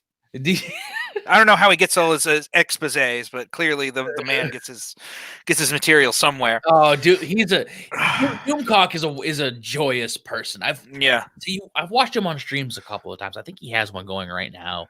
Yeah. He's a funny fellow. Yeah. I would say you mentioned Nerdrotic. Like I said, you mentioned Nerdrotic. I'm just trying to mention a few of them. I watch a lot of them. You know, Like it's, I said, I wouldn't have thought that you would have watched stuff like that. I mean, no, I've been a part of this kind of thing since Gamergate, man. Like, oh yeah. just as a lurker, again, like I never directly participated, but Well, yeah, that's what I mean. Because I know, because I remember you showing me the what was it? The Capture the Flag with Shia LaBeouf. yeah, great job, Shia. Great job. And I'm not necessarily super pro Trump. I'm just anti fucking over fanboyism and or not even like fanboyism, but like if somebody hates something or likes something too much, I'm just I hate you. I hate you. I don't know why. It's just my thing. It's like, dude, it's A, it's never that bad, and B, it's never that good. Right. Nintendo Switch is best ever, best system. Oh my god, it's not that good. Chill out. Everyone's having a good time. You're the one. You're the one who come over's like, no. Temper your expectations. Things aren't that great. That's not how reality works. It's like a bunch of kids enjoying their ice cream. You're the one that comes over, sticks a sardine in one of them, like enjoy. Oh it. yeah, fuck you, you little shits. Get that fucking ice cream out of here. Are you enjoying yourself? Oh my god. How dare you? Oh god. Like, but anyway, yeah, maybe I'm just a misanthrope. Maybe I'm just a misanthrope, Lane. But no, like, God, you know, I wouldn't say misanthropic or you know, I just it's contrarianism probably sometimes. But then again, you know, I can understand that sentiment, especially when things, you know, people start talking about things nonstop. It sort of happened with me with Call of Duty and Fortnite. Everyone's just talking about it all the time. It's just like, okay, shut up. I don't want to hear about it. Fortnite can go suck a big fat cock. I don't care. Yeah. And honestly, I'm not gonna lie. I have Fortnite on the Switch. I downloaded it because my friends wanted me to play it. Yeah. And it was fun. Yeah. Kind of. It's not fun. It's not fun enough for me to invest in by myself. Not at all. Yeah. Honestly, I don't like free-to-play games in general. I find that the game is altered to do things. I play a few free-to-play games. I play World of Warships, but even that game it's kind of it's not as fun when sometimes it's just people kick your ass and they're the ones paying for all the premium shit, right? Well, like, how do I know that World of Warships is not doing things in the background to make the gameplay experience better for the whales? Right. Right, the whales might not even know it. For all we know, but like they could just have some code that makes their bullets home in on my fucking hull when I'm trying to escape. Makes the cannonballs nuclear. Yeah. Like, fuck. Oh, RN Jesus isn't actually that RN, man. He's I don't know if you mean RN Jesus means. I don't think so. RNG is a stands for random number generator. That's right. You said RNG, so I'm thinking like RNG. Yeah. So RNG, number, Jesus. Yeah. Random but number. Like World of Warships is pretty random, right? You fire a bunch of shots, and if your fucking shot hits the guy, it might not do any damage because you might ricochet because he might be at an angle, or you might be too far away. There's all kinds of things, but it's like, how do we know they're not changing those numbers because that guy spends, I don't know, $10,000 a year on World of fucking Warships? Well, I will say this in defense of Fortnite. Yeah, they don't have any sort of pay to win. The only thing you can buy is entirely cosmetic. You can buy new assets. Yeah, but they don't add anything other than looking cool, and you can buy the season passes to get special items. Yeah, but what I'm trying to say is, like, if you got these whales, right, you're going to do what you want to keep them in and keep them playing. What if the whales just happen to have maybe a 2% chance of getting a headshot higher than you? Probably. Right? Like, I'm not saying it happens, but like, they do a lot of other shady shit to try to manipulate people. So why not that? Right? They exploit psychology. Why not exploit the game a little bit and just hide it in the code? Hide it behind. Yeah, well, it's going to be on the server side, right? So you don't get to see what's in the server code. Not that you get to see what's in the user code either, but and you don't have any way of figuring it out. Yeah. Oh yeah. There's a lot of free to play games are just I don't fuck with them. Yeah. Don't get me started on cell phone games either. I'm not gonna get you started. All I will say is they've just taken something that could have been a good industry and it's ruined because nobody was willing to pay a single dollar for a cell phone game, and now all you can put out are shitty free games. Yeah. I'm not touching it. There's so Yeah, much yeah, shit I could say, and I really don't want to say it. But yeah. so what was I gonna say beforehand? Sorry, I Oh, interrupted. no, you didn't interrupt. It's fine. We do this. I just kind of lost track of what I was gonna say. Fortnite. Fortnite's terrible, is what you're Yeah, saying. that's what I was gonna say. I mean, for a free to play game, it's not bad. Yeah, But honest, I'm not. I'm gonna shoot from the hip. Honestly, I think most of the hype around Fortnite isn't because it's that great of a game. no, I really don't believe it is. And I've played it. The shooting mechanics are. I mean, maybe I'm gonna sound like an asshole for saying this, but battle royale is just deathmatch with extra steps. yeah. I mean, Well, I know some people are gonna say, "Oh, they're not really the same." I mean, you start off, you don't start off with weapons, and you have to hunt weapons. Okay, yeah, yeah. fine. It's deathmatch with survival aspects thrown in. Look, It's still fucking deathmatch. here's the thing about it, though. It theoretically requires less skill to win. It does require skill to win. Don't get me wrong, but the minimum amount of kills you need to win a match of Fortnite is 1. Yeah. Right? You just need to kill the last guy. I mean, Is the minimum. the last guy just needs to die. He doesn't. Yeah. You can theoretically win a game of Fortnite without killing anybody, assuming the last guy accidentally falls and kills himself. Yeah, right. I've done that before, by the way. Yeah. One of the times I was playing, It's happened. Yeah. one of the first times I played. I was built. We were for some reason running along. I was building up. This is squad mode. I was building up the ramps and everything. And I'm up in the fucking sky, and I run out of materials. But I don't realize I run out of materials, and I keep moving, and then I fall. Oops. Yeah, a big oops. But Jeez. it doesn't. No, Fortnite doesn't require a whole hell of a lot of skill compared to deathmatch. No, because you have 100 people in there. How many people are dying right off the bat? Easily 20. Initially. I play Counter-Strike's version of it, Danger Zone, and sometimes you'll see somebody die right away. And sometimes you'll enter a match and somebody will get a gun way faster than you, and they'll walk around the hill that you're behind and just murder you. And it's hardly your fault at that point, except for the fact you didn't run away when you should have. And even then, Fortnite does the deathmatch thing a little bit differently too, because instead of spawn points, you spawn in a floating ship. Yeah, and then you land, and then you parachute your way down. Yeah. Which does have a strategy aspect to it. Yeah.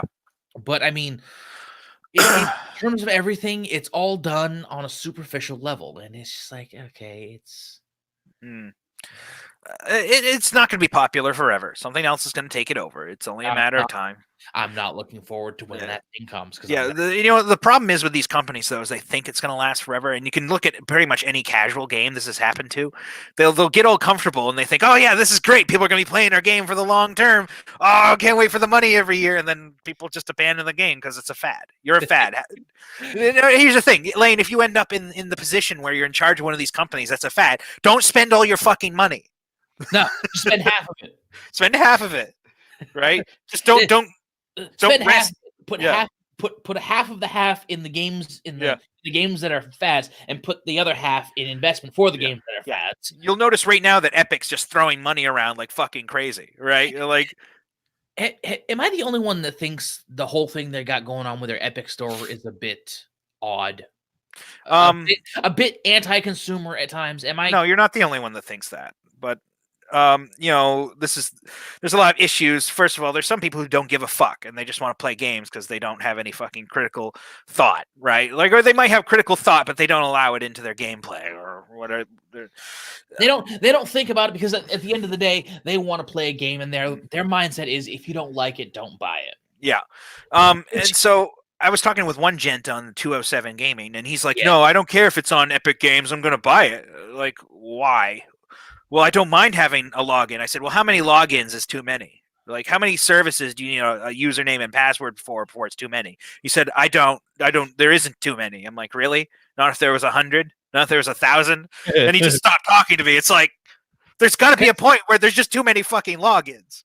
Yeah, I have a feeling he thought you were going all slippery. Oh, yeah, you were there that day. Yeah. I don't know if I was or not, but you commented on it. Oh, I did, didn't I? Yeah. And it was so long ago. Yeah, but no, he was just like, no, there's no number that's too many. It's like, well, then you're just a fucking sheep, is Oh what my I God. want to say. But I don't want to be rude. But Like I bought Steam. I have Steam on my Yeah. PC. I mean, I don't use Steam all that much, but Yeah. assuming I did, I don't want fucking Steam and the Epic Game Store and fucking Ubisoft bullshit. And all Google- running at the same time. right. Yeah. I don't know. I don't want all of these logins going at once. Yeah. It's one thing. I'm a console gamer at Yeah. core. How I started. It's a pain in the ass enough to have console exclusives and to try and buy for each console. Yeah, and when it's such an Okay. artificial exclusive for like a store on a PC, yeah, fuck that. Yeah. And you know what? Here's the thing: I'm just not buying those games. If they come out on Steam and I remember I wanted it, maybe I'll buy it. But Yeah. as far as these exclusives, I'm just not fucking buying them. I don't need Epic Games Store. I don't need to play Borderlands 3. Honestly, everybody who's played it after, but in the meantime, said it's just more Borderlands. It's okay, I guess. It's More of the just, same like thing. everybody's just saying meh. So I assume that's about a 7 out of 10 from most people I know. 6, 7, yeah. I've never played Borderlands, so Think a bit of a casual-ish shooter with I mean, it gets harder in the harder levels, but What- Diablo 2 with guns. Did you play What Diablo shooter- 2? no, I haven't. Okay. All right. So I know what Diablo 2 is, but I never played it. yeah, you know how like the enemies scale up with your level, everything scales with your level. That's what Borderlands does. Although I mean it's different in the early parts of the game, but it's as you shoot things, more loot drops. You can equip better loot. You can get legendary guns. You can get all kinds of shit. The idea is to keep growing and adding more loot and leveling up and adding more skill points and finding different builds later on. And So it's basically just destroy shit and grow. That's the base. yeah. I mean, it's a classic genre. Like I said, it's like Diablo and Diablo 2, only it's a shooter, right? Yeah. It's like largely the mechanics and even the way loot works is very similar to how those old point and click RPGs worked. And it's you're really just out there grinding for cool shit. But and again, there's absolutely nothing wrong with that. It's just a certain point to me, it's like, I'm tired. But these people on 207 Gaming, 207 Gaming is a great cross slice of dumbassery. It's like, God forbid some of those people come on this stream and hear us talking. Well, it's true. You can rate games on how good they are by how long they talk about it on 207 Gaming. I don't. Okay, so I don't work there all that much. You just count the days. You count the days for people posting about a particular game, and when they're done talking about it, you take your amount of days. And I don't have a formula for the amount of days versus how good it is, but the smaller the amount of days, the worse the game is. It's just like 1 or 2 days. Yeah, but unless the hate is so immense, and then they talk about it. But no, a lot of them will say the game is amazing and great, and they love it. Right. Like this usually applies to Nintendo Switch games. Like Xenoblade Chronicles 2 is a shitty made RPG. It's not necessarily the company's fault because there's a lot of shenanigans going on behind the scenes. Shenanigans. Oh yeah. In short, Nintendo is taking half the staff of that company to make Mario, but and then so the other half of the company couldn't make a good game. So the game came out, it has fucking shitty graphics. If you unplug the Switch, if you dare to unplug the Switch while playing the game, it drops to YouTube 360 mode. And that's just not me. That's not me talking. They literally dropped the resolution to 360p. Oh god! And so it looks like shit if you unplug it. It plays like shit anyway. The game mechanics are okay, but like I played through most of the game. The story's not that great at the end. Parts of the story are good. Parts of the music are good. It's got a sprinkling of good in it, right? But I wouldn't rate it over a 5 out of 10. Right. Like, and the only reason it gets a 5 out of 10 because it has some nice high points, and I really like them. But people were just throwing praise all over this game. Like, oh my god, best game ever, greatest game. But they were done talking about it in about a week and a half, maybe 2 weeks. So, right, you get the game came and took their attention away. Yeah. Well, not from Nintendo, but it's like, they when they stop talking about it, it's clearly when they've lost interest, or they've become less enchanted with it. They don't necessarily hate it anymore, but it's a good indication of when they stopped super enjoying it and having to talk about it. So you can. I don't lurk around there very often. I try not to anymore, but posts pop up here and there. But like This- the one that the kid was talking about, Mario Sunshine, Yeah, and people were laughing at him like, oh, he's talking about like, oh, $30 was too much. It's like you get it at Bull Moose for like 15. Like, yeah, back in the day when Bull Moose was carrying a lot of fucking GameCube Oh, games, yeah. of course you. Oh, could. that's the collector kid on there. I forget his name. Yeah, he's well, autistic. Let's not mention his No, name. I don't want to make fun of him anyway. He's a good kid. But he clearly thinks video game collecting's a lot more. Like he thinks video game collecting's a great hobby, and it's really not anymore. I mean, maybe it is to him, but it's like at this point, video game collecting is a shitty hobby. I don't think it ever was a good hobby. It was when people weren't doing it. Well, No. Well, let's think about it this way. Most people, when I think of collecting video games, my first thought is collect them to play them.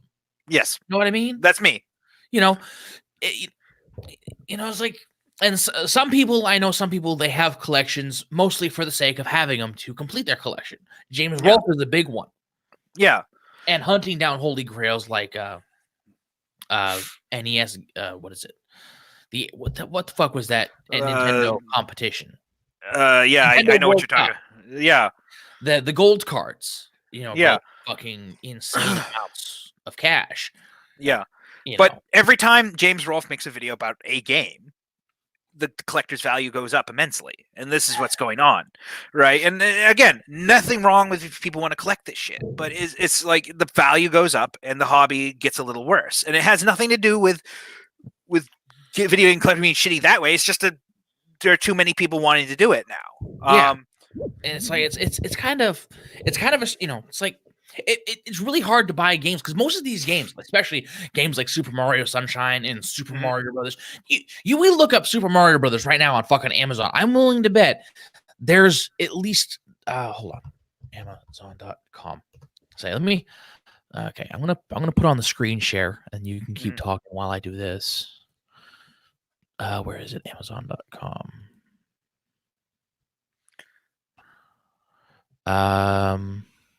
Okay. Super Mario Brothers. All right. So. Okay.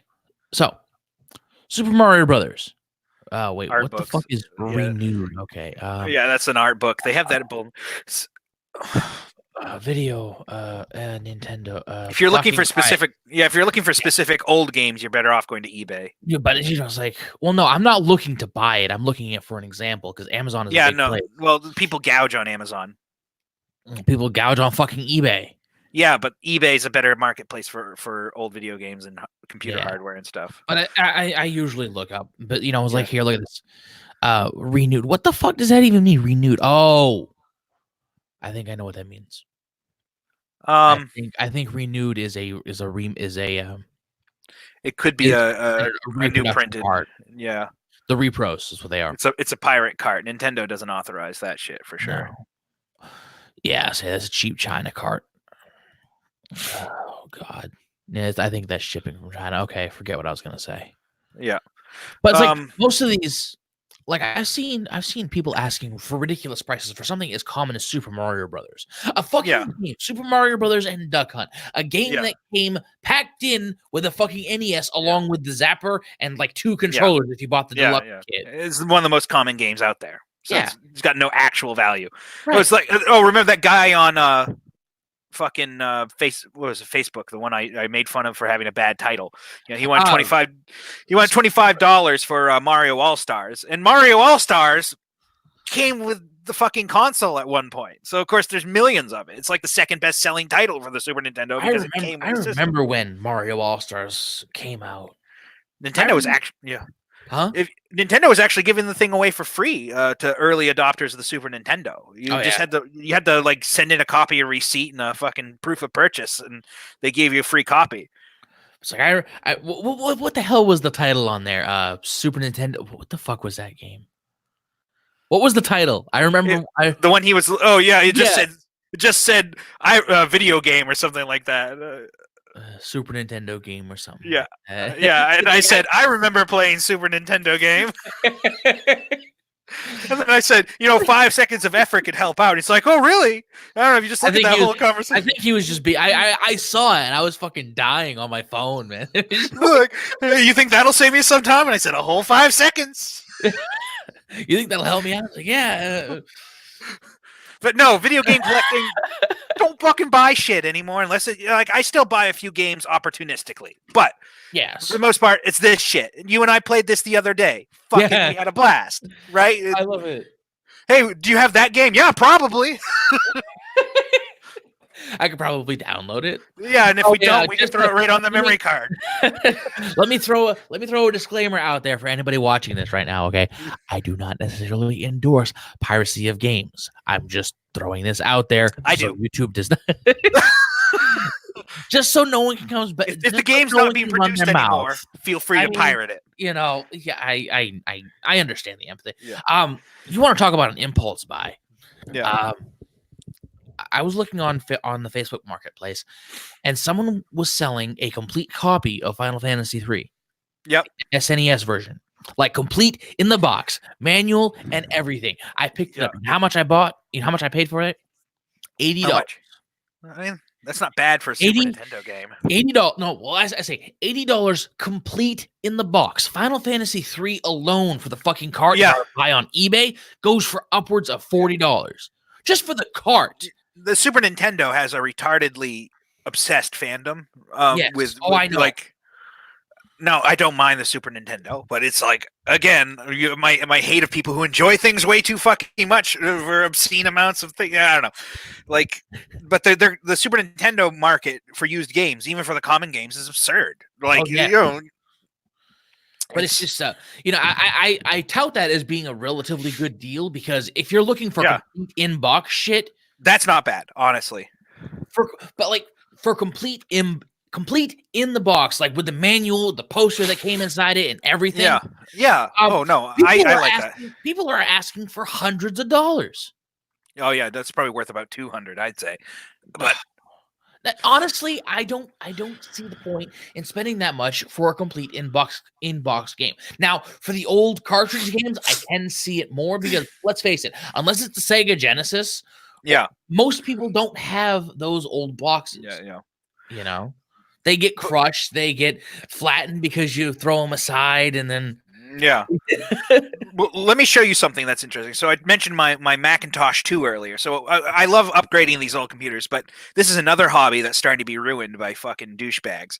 So this is this is an Apple Ethernet NB card. Now in 2017, a fuck ton of these were found sealed, and I got mine sealed.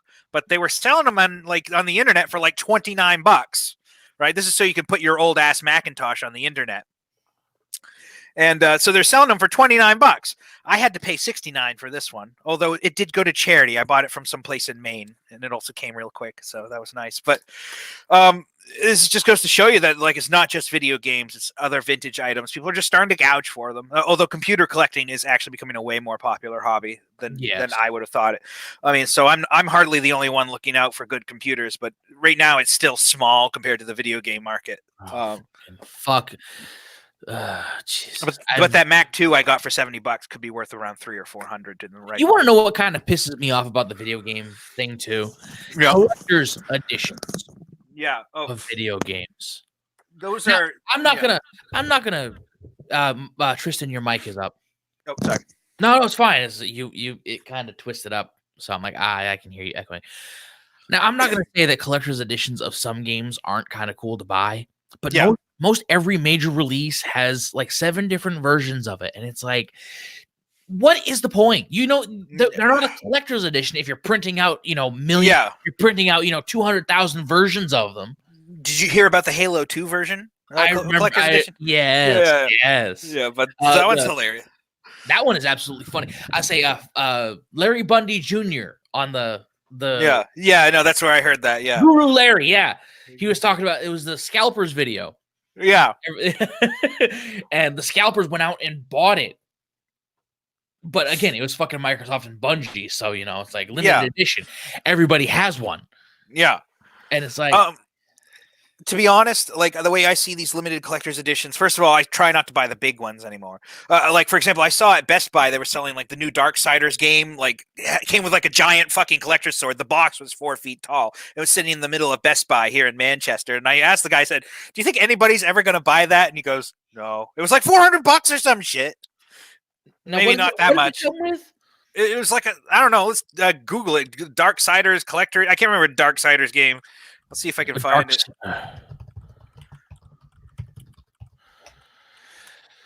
Let's say because I remember collector's edition. Which yeah, one? Darksiders Apocalypse Edition. Darksiders 3 Apocalypse Edition. Oh yes, the collector's edition, the Apocalypse Edition. Yeah. There was a copy of that sitting in fucking Best Buy. I don't even know what's in the Apocalypse Edition. I think it's just a giant fucking sword or some bullshit. No, it's 4 statues by the looks. Wait, hold on. Let's see. Can you share the screen? Yeah, I'll bring it up. I got the eBay link. Let's see. Do you know how to share screens on StreamYard? Have you used StreamYard? I think before? I just hit a bar. Share screen. Yeah, share screen. Yeah. All right, I think it'll pop up from me. Yeah, give me a second. I gotta set the permission. Yeah, I say that's what I gotta do. Okay. So here it is, Darksiders 3 Apocalypse Edition. It's a really low res photo, but yeah, it comes with 4 figurines. The game. Wait, what are the figures? Get Vulgrim, Fury, War, and Death. Who? Vulgrim. I don't know who that is. I've never played Darksiders, to be honest, but unbiased opinion here, totally unbiased. You should. Yeah. At least the first 2. I do like me some push button action games, to be honest. The first one is good. All right, important question. Do you know who Michael Wincott is? No. You don't know who Michael Wincott is? No. Okay. You know his voice? No. You will. Okay. Let's see. You gotta see this. But anyway, back to just let me make the point. Yes. Who the fuck has room for all this shit? Right? Like, okay, you get these 4 figurines, a wall scroll, and the game, and a bunch of other shit. It's like, who has room for all this? Where are you going to put this? Right? This is a giant ass box, right? Oh, jeez. Yeah. But it's like, I what the fuck? Oh, yeah. Okay, that's what's going on. All right. Did you share the window? You could have just shared a tab. That would have been fine. Yeah. Oops. I'll just disable it. We got the whole Macbeth thing going on here, ladies and gentlemen. By the way, I'm gonna download this stream, and I'm going to cut through to the best part, because what was it we were talking about before? I don't remember. Feel free to do that. I don't know. I'm going to. It was one of the things you said. Oh, I'm gonna cut the stream out, and I'm gonna save it. I'm gonna post it. Yeah. What you said about the Star Wars Episode 10. Yeah. They'll make their money back.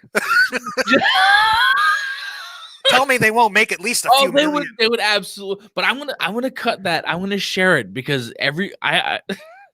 I can tell you right now, most everybody that I talk to on Twitter, they would get a fucking kick out of that. I want them to see this. So that's what I'm going to do. I'm going to download this after the broadcast. All you need to do is write a nice, yellow scroll through the stars of like Episode 10.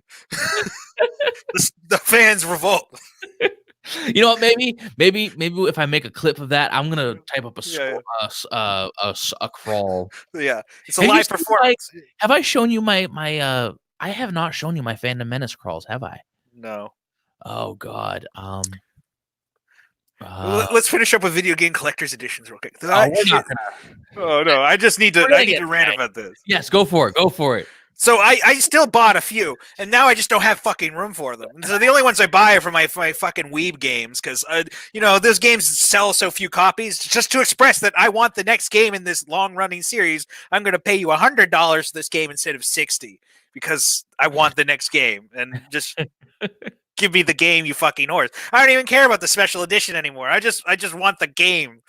But at this point, like, some of these collector's editions are ridiculous. I bought the Sonic Mania one. It's a giant Sonic statue on a Sega Genesis, and I have no clue where to put it. I also got the Doom one. I don't know where to. 2016 one. Yeah, it's pretty cool. It's got a statue with a little fan and like it lights up. And Doesn't it have the doot doot guy? The fucking yeah, it has a Revenant. Yeah, that's it. The guy with the I actually put some little screwdrivers in his hands when I was living in like in my old apartment. I think the last apartment I took you to, and like when it was like, "Where's my screwdriver?" Oh, thank you, Revenant. Yeah, like so I never lost my screwdriver. The screwdrivers fit perfectly in his little hands. Yeah, thank you, Sir Revenant. I was looking for that. Yeah, but no. I mean, again, I think it's great if you want to support a company to buy the collector's edition. Yeah. However, these giant ass ones they're starting to release for lots of money are a bit excessive. I don't know where anybody's going to put this shit. I don't know people with $1 million homes that also play video games that much, but except for Martin Shkreli, even he. I think he spends more of his money on Forbidden Wu-Tang albums. So. You know what? I'm not gonna lie though. I mean, there are some collector's editions I really would want to buy. Like, I all right. I don't know if we've talked about this before. Are you much of a Final Fantasy fan? Yeah, I haven't played any recent Final Fantasies, that's for sure. But have you've played some of the older ones, right? Yeah. All right. Are you psyched for the Final Fantasy VII remake? Yeah, and I'm going to pay them the $80 for the Steelbook edition, the deluxe edition. So am I. Yeah, I was. They have. Well, this is what I was going to get into. They have 3 editions for this. Yeah, they have the collector's the deluxe. No, they have the standard edition, which is just the game. They have the deluxe edition, which is the Steelbook, comes with the extra summons. Yep. I think it was like a cactus or something. Yeah. And it comes with extra stuff, and it comes with like a soundtrack or something. Then they have the deluxe edition, which comes with a statue of Cloud on his motorcycle. Yeah. Now, I know we were just ranting about this, and I know I'm going to sound really hip. First of all, it's a really high quality figure. Oh, it's a Japanese thing. Of course, it's high quality. Yeah. To be honest, they actually say right in the thing that it's literally just the Steelbook edition with the figure. So if you don't care about the figure, you're not missing out on anything but the figure. Right. Which is fine. So if you want the figure, you pay them whatever. I think it was $200 for that version. It's through Square Enix, so it's like $200-$300, something like that. Yeah. I'm not interested again because I don't have room for figures. I do, but I don't. It's at a certain point you're gonna have too many. Yeah. And then hello, new viewer. God forbid you bring somebody else into your life and they like. Hey, what's that? Well, you see. That's a figure of Cloud Strife on his motorcycle. Yeah, some things. Who's Cloud? Well, you see, he's actually a mutant. You can see his eyes are blue. That's because he's got Mako poisoning. And he actually doesn't remember who he is. He's actually quite the emo kid. And how did he get Mako poisoning? Well, you see, then all of a sudden your date's a little myth because you know too much about Final Fantasy VII lore. And oh my god. I'm actually looking forward to this. I know we've talked about this before, and I make no bones about this. I say it every chance I get. Well, for the most part, I say every chance I get. It makes me sound like a vegan. Yeah. And I promise I'm not like that when it comes to like this. But I cannot stand remakes. Yeah. Remakes of games, or especially games, but movies as well. So when they first announced that they were making this remake in question, I was like, I don't really think they need to remake this. And then I saw, and then it's been a couple years. Yeah. I saw the trailer. I'm like, you know what? This is gonna be a fucking amazing remake. Well, and here's the thing about Final Fantasy VII. Final Fantasy VII came out on the heels of these CD-based RPGs, right? It was the first really successful one, but the genre existed somewhat before it, and it just exploded. Final Fantasy VII was then, Final Fantasy became a household name after that. But the problem with Final Fantasy VII is the storytelling's a bit old. Not only is the story written to a bit of an older standard, it's hard to tell the story with those graphics. And I played through Final Fantasy VII recently on my little handheld computer. and I enjoyed the hell out of it. But the thing I see as I'm going through it, it's like the story just lacks detail. And to be honest, I don't care about the gameplay as much, as long as the gameplay's acceptable. If it's shit, then I'm going to be disappointed. But if the gameplay's acceptable, I just want to see a rendition of the story. If I want to play Final Fantasy VII for the same gameplay again, I'll just play Final Fantasy VII. And I think that's what most people are missing out on. It's like a lot of people are complaining that the game's going to be like an action game or something. But it's like it's gonna have. If I had to take a guess, it's going to be a bit of a cross between what Final Fantasy 15 did, which was, I don't know if you play Final Fantasy 15. I went and bought it and I played it, and it's fun. Yeah, it has that open world. How do I? That sort of open world thing where you can go around and you do actions, and then you have an option for doing special attacks. Yeah. But I've never played 15, but I've seen people play it. Yeah, it's got that action RPG sort of element, kind of like what Final Fantasy 12 did. Yeah, but it's a bit more refined. But you also can't swap between characters. Yeah, you can tell them what to do, but you can't change to them. Yeah. This one sort of follows that, but you can actually change to play as Barret. You can play as Cloud, and the gameplay looks awesome. I can't really itemize what it's going to be or how to describe it just from looking at it, but you can see that it's going to you can get the feeling that it's going to be intuitive. Yeah. And from what I understand, they do have the option for turn-based. They're still have that. I don't know if it's going to be the classic style where you're in a line with the better graphics and the random counters or anything. I don't know if it's going to be like that.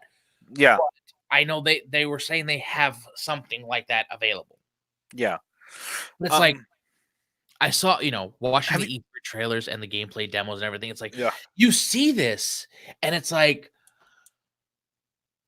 because you remember playing the original one, everything look, the camera is pre-rendered. It's, limited and everything. And you have to sort of use your imagination, and, it's like you're looking at it, and that there's not a lot of detail on the screen, but in your head, you can see, how big the place really is.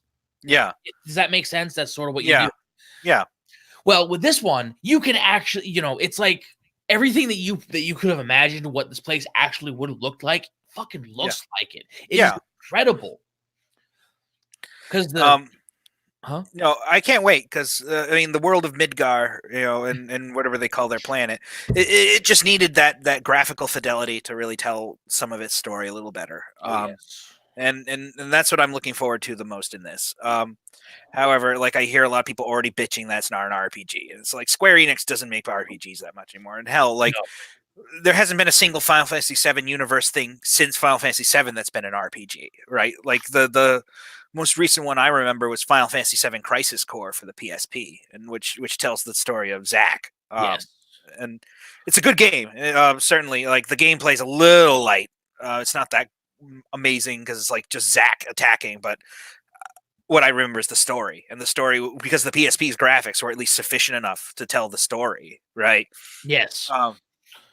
And put out the scenes, even though the PSP is still not that great, it's still way better than the PS1. It's so like I mean, even just that kind of graphical fidelity, like it was able to tell a better story than Final Fantasy VII, and so that's all that 7's lacking. It's just time locked, right? Like it was great at the time, but that's all we had. One of the things too about Final Fantasy, about the original one, is at the time it was a deconstruction of of RPG tropes. Yeah, and you look back at it now, it's like the trends that it started. It's like, how can it be a deconstruction? Yeah. Like, I don't know if you frequent TV tropes or not. No, I've been there before. I frequent the page quite a lot, so it boosts a lot of my knowledge for video games and movies and everything. But one of my favorite tropes is a trope called Seinfeld is unfunny. Yeah, which basically means, because you're familiar with Seinfeld, all of the shit it did and everything. Yeah, it basically revolutionized the TV sitcom, and everything after it just borrows so much from it. Yeah. That people going back to watch the original Seinfeld, it's not funny. Yeah. According to some people, like it's been done. People rolling their eyes like this has been done before, but they don't realize like back then Seinfeld was a deconstruction. Yeah. That's sort of what Final. That's mostly what a lot of what Final Fantasy VII. Oh yeah. Well, think about it. So actually, I mean, it's hard to think about it because I don't think you've played a lot of these games. But the Final Fantasy VII comes from a genre of games that started on the Sega CD and the TurboGrafx CD. Right. And most people didn't get a chance to play those, but the genre was up and coming. It took advantage of the CD format to do full motion cutscenes and sounds and speech and all this other cool shit. And Final Fantasy VII is definitely one of those, right? Yeah. But all those, like, I can't think of a single one that's not like a fantasy world. Yeah, that's more or less what I was saying. It's like every last one. You got Lunar at the time, especially even JRPGs at the time. They had that strict, fantasy Lord of the Rings type shit going on.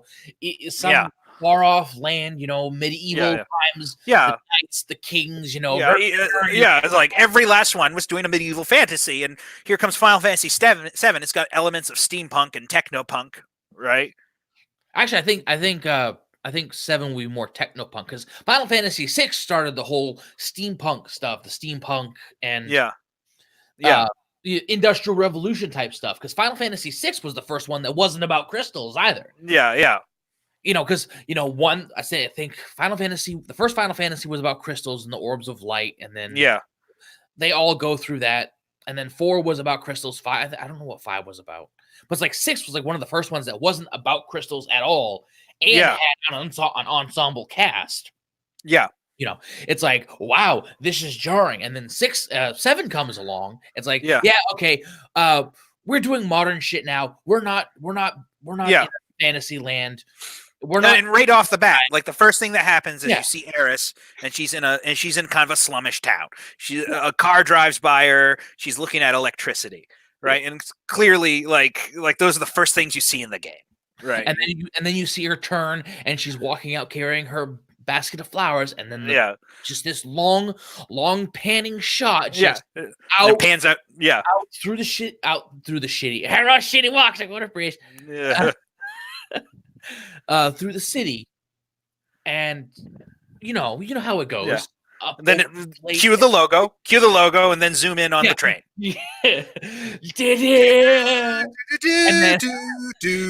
then you hear and then you hear the train trestle, and then obviously the cut.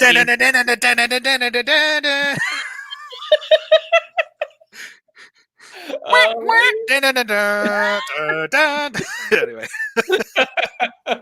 But it's like oh my god. The only reason you're laughing is because you know exactly what I'm humming. I know exactly what you're humming. I can hear. But that's also.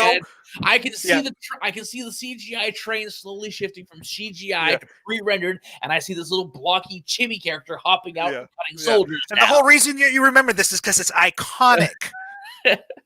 Right.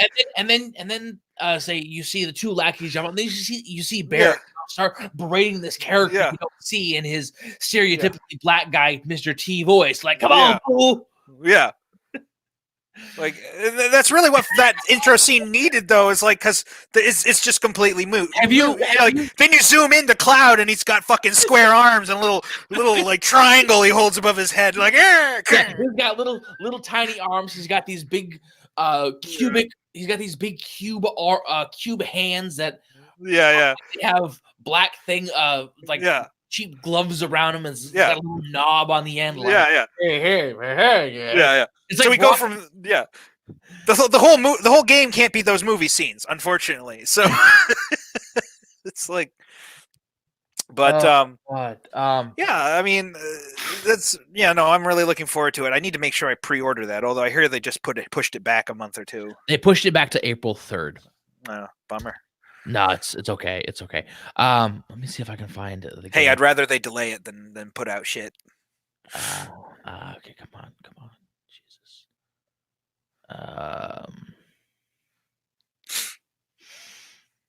Okay, I want recent shit. Recent upload date this month. All right.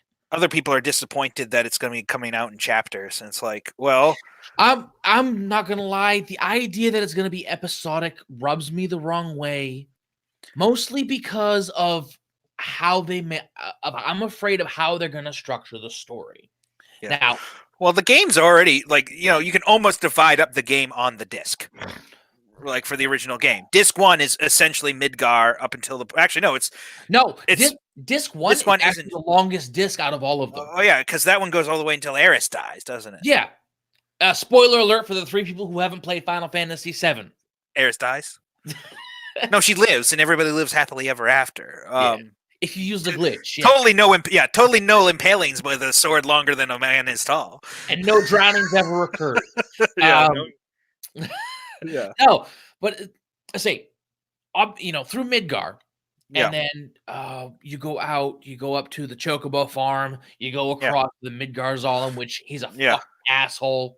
Yeah, but they're going to divide it up, and I think Midgar itself could warrant a whole section of game.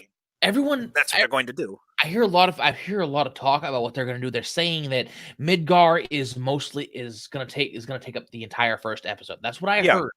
Yeah, I don't believe that would work that well because even in the original game, Midgar didn't take up much more than maybe a quarter of the first disc. I'd almost say a half of the first disc. I wouldn't even say that. I mean, and even then, it's a big story point, and they could have stood to like characterize more of the thing. Like Avalanche, you get to play with for like what? They get bomb one thing, then they bomb the other, and then they get killed. But you're from in the original through the first disc, you leave Midgar, you go to the Chocobo farm, you go across to the cavern, you meet the Turks after escaping Midgar. I mean, when you really itemize it, the events of the Midgar events, there's the opening, the first Mako reactor. Yeah. There's the second Mako reactor, which is after Yeah, that one's a trap, right? It's about 20 minutes in. Yeah. 20, 30 minutes in, the second reactor after the action. And then there's where, the end of that where they fight. What the fuck is it they fight? They fight the scorpion thing? That was in the first one. Okay. I don't remember the second boss. I don't know. It's like a fucking robot of some sort. Yeah, it was a pincer fight. You have where Cloud's on one side and the other two are on the other. And then that whole thing happens and then Cloud falls down. Yeah. And meets Aeris and everything. When you itemize all of this, in sequence of events, there's the first reactor, there's the second reactor with a little bit of talking in between. There's the Aeris scene, and then her going up to Wall Market. Mm-hmm. And then after that, don't forget the brothel scene where a man with emotional problems gets bummed by some I'm putting rather large gentlemen. I'm putting that in the Wall Market scene, but yes, that's the entirety of the Wall Market and the cross-dressing scene, which is one of the greatest scenes in a video game because a video game actually did it, and they played it entirely straight for the most part. Yeah. Just because people laugh at it in a meta kind of way, it was played serious. Yeah. But there's that, and then, oh god, what happens after that? Something about, oh god, I forgot some of the story beats after that. Was it the plate starts falling, right? Yeah, so what happens is that the plate is brought down. No, I know what happens with the plate. I'm trying to figure out how soon after that first event does that happen. I can't remember. I mean, it's after. Yeah, it's like after the Wall Market scene. It's after escaping from the sewer in Don Corneo's mansion. Yeah. It's been a while. Although I technically only played it like a year and a half ago. Yeah, you'd think I think it happens. Oh god. Okay. Fine. 7.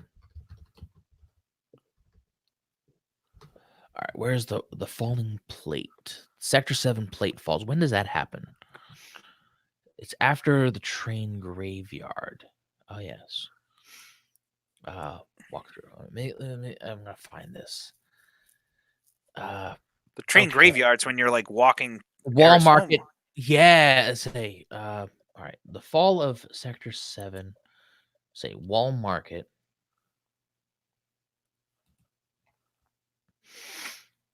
Yeah. Okay.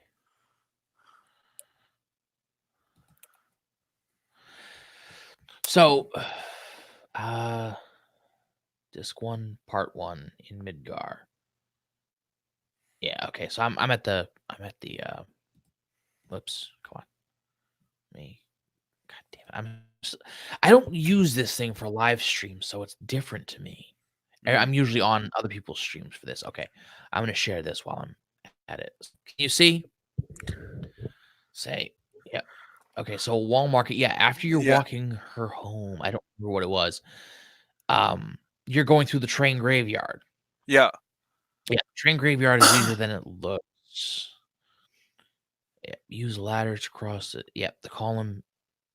Yeah, that's what happens there. So Yeah. after that's remembering it, that's exactly what happens. After that, it the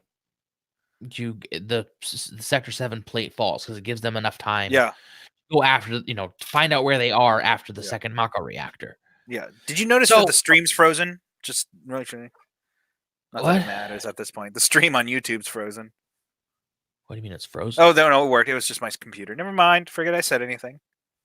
No, it's fine. It's fine.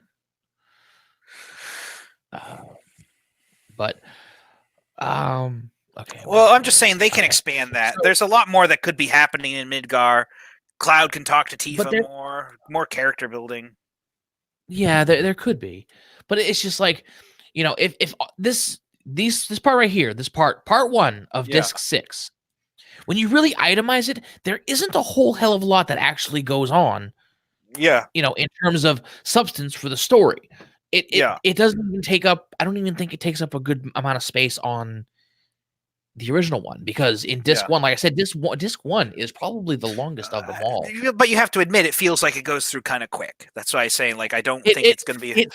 It feels like it goes through kind of quick. No, the first disc actually feels the longest. Disc 2 feels. Oh yeah, but that's because it goes through so many sequences. Midgar itself feels like a long sequence. Then the travel sequence, right? Yeah, the travels by land, and then then across the sea. Then you get the tiny Bronco, and then you can even do the Wutai thing. Wutai's optional, but if you're playing the game right, you're going to go through Wutai, which is its own decently. I mean, it's a short segment technically, but first time I played it took me 2 or 3 hours. Oh yeah. But it's like most of those, going on in disc 1, it's like, So I mean, just trying to if they were trying to itemize all of this into three different episodes, I don't know how many episodes they're going to release. No one knows. I'm hoping they don't release. I'm hoping they keep it simple. Yeah. Because like I said, the idea of them going episodic already rubs me the wrong way, because we're not getting the full story. Yeah, we're gonna. What I worry about is if it doesn't do well enough that they're not going to finish it. No, I think they're going to commit to finishing it. They better. They fucking better. Yeah, but it's like when you think about it, I say that a lot, but I mean, what are they? Assuming they do all of Midgar, how are they going to cap it off with a good boss fight? The final the escape from Midgar boss was great for that segment. It caps off. Yeah, because it's the motorcycle. Yeah, and then the final boss at the end, the Road War. What the fuck was that? I don't remember the name, but it was the Road Rash machine. Yeah, and that was a good cap off for the end of that segment of the disc. Mm-hmm. That's not going to be perfect to send off an entire episode of the fucking game. Yeah, I really don't believe they could expand it enough to make Midgar an entire. Yeah, no. When you think about it, that motorcycle battle didn't have any really large stakes. And when you want to end a chapter, you need to end it with some large stakes. And everyone, and some people say, well, you could, some of my friends are talking about maybe you could have Jenova, but if you go and add Jenova, you're gonna fuck up the rest of the story. Yeah. Because Jenova doesn't only shows. Yeah, you don't want to. If you're going to add material, it's got to be like filler material. It can't modify too much, and it has to add without subtracting. Right when they were going with the escape, just before the highway escape, they find Jenova's head. Yeah. Yeah. Yeah, and then there's that encounter with Sephiroth, and he kills the president of Shinra. Yes. Yep. No, that was before. That was also before the. Yeah, it's before the motorcycle, but it's something that happens like at the same section. Yeah. Yeah. And it's actually presented. That was after. I think. Hold on. That was. And if you remember correctly, that's presented like a horror movie. Yeah. Wasn't that after? Wait a second. That was after they got captured in the same place because they were breaking in. Yeah. To save Aeris. That's when you meet Red 13. Yeah. And them. So yeah, after you get captured, that was after you saw Jenova's head the first time. Yeah. So yeah, and then the blood trail, and then the Sephiroth reveal. Yep. So having Jenova show up there at the end of disc 1, just to cap would it be off, iffy. Yeah. It would destroy. It would basically. It would ruin the fact that everything that happens on the ship. Yeah. Going over to from Junon. Yeah. That was a good midpoint. It was a really good turning point, Jenova. Yeah. What kind of bugs me about that one too is you fight Jenova twice on disc 1. Yeah. You fight Jenova Birth. You fight her in the ship hold, and then you fight her when Aeris dies. Yeah. Jenova Birth was in the ship hold. Jenova Life at the end of disc 1. Yeah. And Jenova Death at the end of disc 2. Yeah. Before giving Sephiroth the black materia. Yeah. And then you fight Jenova again, Jenova Synthesis in the crater. Yeah. Actually, Sorry, you know what? No, it's fine. I'm not sure how they're going to do this, actually. Yeah, no, it's going to be hard to figure out. I mean, hopefully they don't fuck it up. This is the best thing you can say. Please don't fuck it up. It's just, in the back of my head, it's like, if it's going to be just the Midgar thing, I'm like, I already don't like that. I mean, I love the Midgar segment, but I really don't believe it's long enough to warrant it being its own episode. And I don't believe there's going to be a good way to cap it off. Yeah. We'll see what they do. I mean, now I think a good endpoint would be ending it just as they leave Junon. Yeah. But that would also leave it on a massive cliffhanger, I think. Yeah. As they get over to Costa del Sol. I don't know. Maybe they could do it. They could do it like the end of Crisis. Did you ever watch Crisis Core or play Crisis Core? No. So the end of Crisis Core, they start playing this song when Zack Fair is laying there dying, and like it's this Japanese song, and the chorus is "Why." Something like maybe I could share it. I don't know if I share it with the audio come up, but like. Oh yeah, I've seen it. Yeah, that's right. I have. I looked it up a while ago. Zack Fair's dying, and there's dramatic music, and he tells with his dying breath, and he goes, "Both of us now." No. He goes, "Tell me, was I a hero?" And I'm like, "Yes, Zack. You're such a hero. I love you, Zack. Don't die." Am I the only one? Another maybe controversial opinion. I think the way Crisis Core ended kind of screws up the way they told it in Final Fantasy VII. They were trying to make room for a sequel to 7. And that's where Genesis is. Genesis is still an unresolved plot in Final Fantasy VII, and it's set up in Crisis Core, if I'm not mistaken. Genesis? He's like he's a character in Crisis Core. He's also a member of Soldier. He has something to do with the Dirge of Cerberus plot, but I can't remember. But they used Crisis Core to set up a sequel to Final Fantasy VII that they never made. Right. Genesis has something to do with the further plot if they expand it. But yeah, that's the only thing they really mess up, and they don't mess up the plot because they still show the scene where Zack dies in Final Fantasy VII. It's a hidden scene. Yes, I know. Yeah, but no, because when I say not the Zack dying part, I mean what he says to him at the end. He says, "You're my living legacy." Yeah. Whereas in Final Fantasy VII, in the original 7, it was like, okay, Cloud takes it as his own because, Well, you got to keep in mind, Cloud is like psychologically fucked with throughout the whole thing. Like Cloud is never. He's a weird hero. He's never positioned as the strong type. He's actually kind of a mentally weak hero. He was bullied as a kid. He was insecure. He didn't know how to deal with his feelings for Tifa, and so and then he felt humiliated for not becoming a member of Soldier. So his psyche was already weak. Then he got fucking thrown in the Mako vat, and after killing Sephiroth. Yeah, and then Hojo, did Lord knows what Hojo did to him. Right? And Sephiroth was his hero, so he had to kill his fucking hero. Yeah. His hero went off the deep end after finding out killed his hometown and his mom and his right? So it's like I don't think Cloud's ever presented as a psychologically strong person. And so like when he's breaking down and he sees Zack die and like he just kind of gets fucked in the head. And that's why he ends up in that brothel later. No, he's a mentally unstable man. And like, if you actually replay the game and you really pay attention to the way Cloud acts before and after regaining his memories, it's like he's just a different person. He's just become the original Cloud with a good self-esteem. He's become himself all over again. Yeah, only the improved version. That's like I'm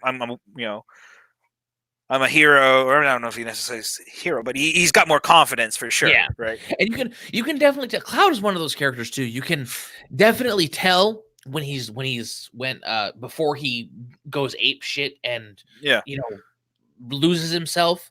He's not quite right. Right. Well, that's not what I was gonna say. Oh, yeah. I was gonna say that you can see sort of cracks in his facade and his stoicism. Yeah. You can actually see his actual character come through, and he's a bit awkward at times. Not necessarily. Well, he comes across as awkward because the cracks in his act that come through that show him being down to earth and realistic come across as awkward because they don't mesh with what you'd expect stoicism to be. Yeah, but you can actually sort of see how that goes. Yeah. So, but I think they'll actually be able to tell that story far better than because half the issue is it's just really hard to convey that with just text. It's like they got just text and the little motions of a block puppet. It's like you got those scenes when he's trying not to kill Aerith and he's just like. All right, so I got something here right now that I don't know if you've seen this. This is from Newbies Gaming. This is really cool. I'm gonna like this, by the way. Does the microphone still sound pretty good? Yeah. I think my voice is starting to crack already. Get really close to it. Do some ASMR for me there, sexy. Oh my god. I can't even think of anything I want to say. I can do it in a cooking way. Brown the meat in the pan until you hear sizzling.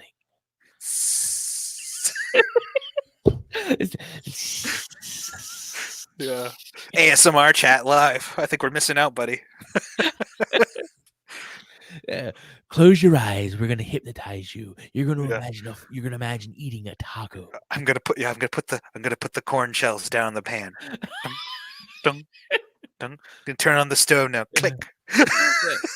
You hear the knob of the oven click as the gas turns on. I can't tell if they're done yet. Let me open the oven. No, they're not done. This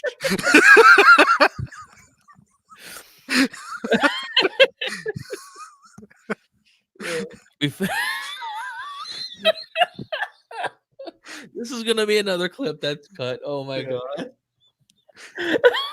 Do it next week. We're doing ASMR stream. Oh shit, that's awesome. We got to do this more. Yeah, ASMR with your mom's stepdad Jerry or your stepdad Jerry.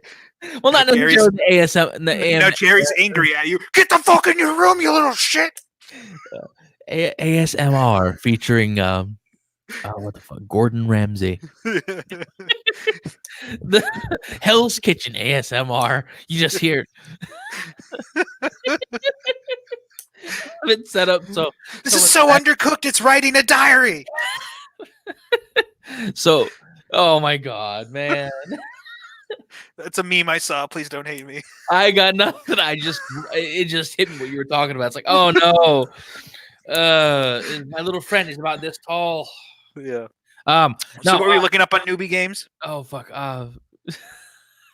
just After I distracted you with your in the background, you have the recordings of Gordon Ramsay going on. yeah. You know, just yelling like, just have it muffled, just like, yeah.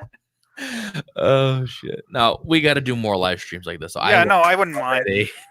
It's just you and me catching up at this point, but Oh god, but I mean, I like live. I plan on doing live streams anyway. Yeah. But if we can get a crowd, like I said, you wanted to start doing YouTube stuff. yeah, I can start and I can help promoting your stuff. yeah. There's not enough people talking about video game specs, honestly. Like they don't. Some like James Rolfe literally said in a recent video, "I don't know what a bit is. It's a 1 or a 0, you chode." Yeah. Did you just call him a chode? Yeah. All right. I was calling my room. Yeah, I was calling my roommate Cecil a chode the entirety of the last year I was in. And he's like, "Stop calling me a chode." And I said, "I don't even know what a chode means." And why don't you just look it up, Cecil? And he Googles it, and he says, "Oh my God, I'm a chode." And literally, it just means like socially awkward person or somebody with a dick that can fit inside of a tuna can or something like that. Oh no, yeah, somebody with a dick who's wide enough to touch the edges of the tuna can without touching the back of it.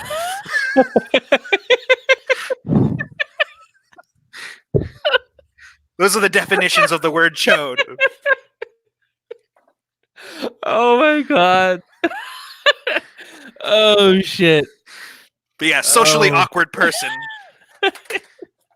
If we're talking the actual definition, right? Not the slang, not from Urban Dictionary. I don't know. I heard it in South Park once too. I don't. Stan was like in his little it was the first Halloween episode, and he's dressed up as Raggedy Andy. Was that the first Halloween episode? Stan, you look like a total chode. I feel like a total chode, or something like that. Oh yeah, the pink. Wait, no, wasn't the first Halloween episode the pink guy episode? Yeah, it's the first Halloween episode. Oh shit, that's so long ago. I haven't seen that. I'd watch it, but everybody keeps getting exclusive contracts. Anyway, newbie games. Sorry, newbie games. No, it's fine. Newbie games. Newbies games. Sorry, it's a YouTube channel here.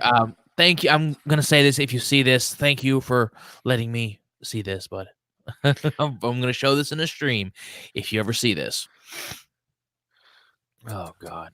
I think my voice is starting to go though. I have not talked this much on a stream before. Oh my god! All right, I meant to try some seed last weekend, but I don't have much time these weekends. Huh?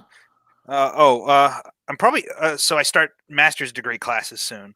Yes, and so I don't have these weekends anymore. So I'm going to be able to come up as much. Okay. I wasn't sure if when you were. I was about to ask. It was like, when's the next weekend you plan on coming up?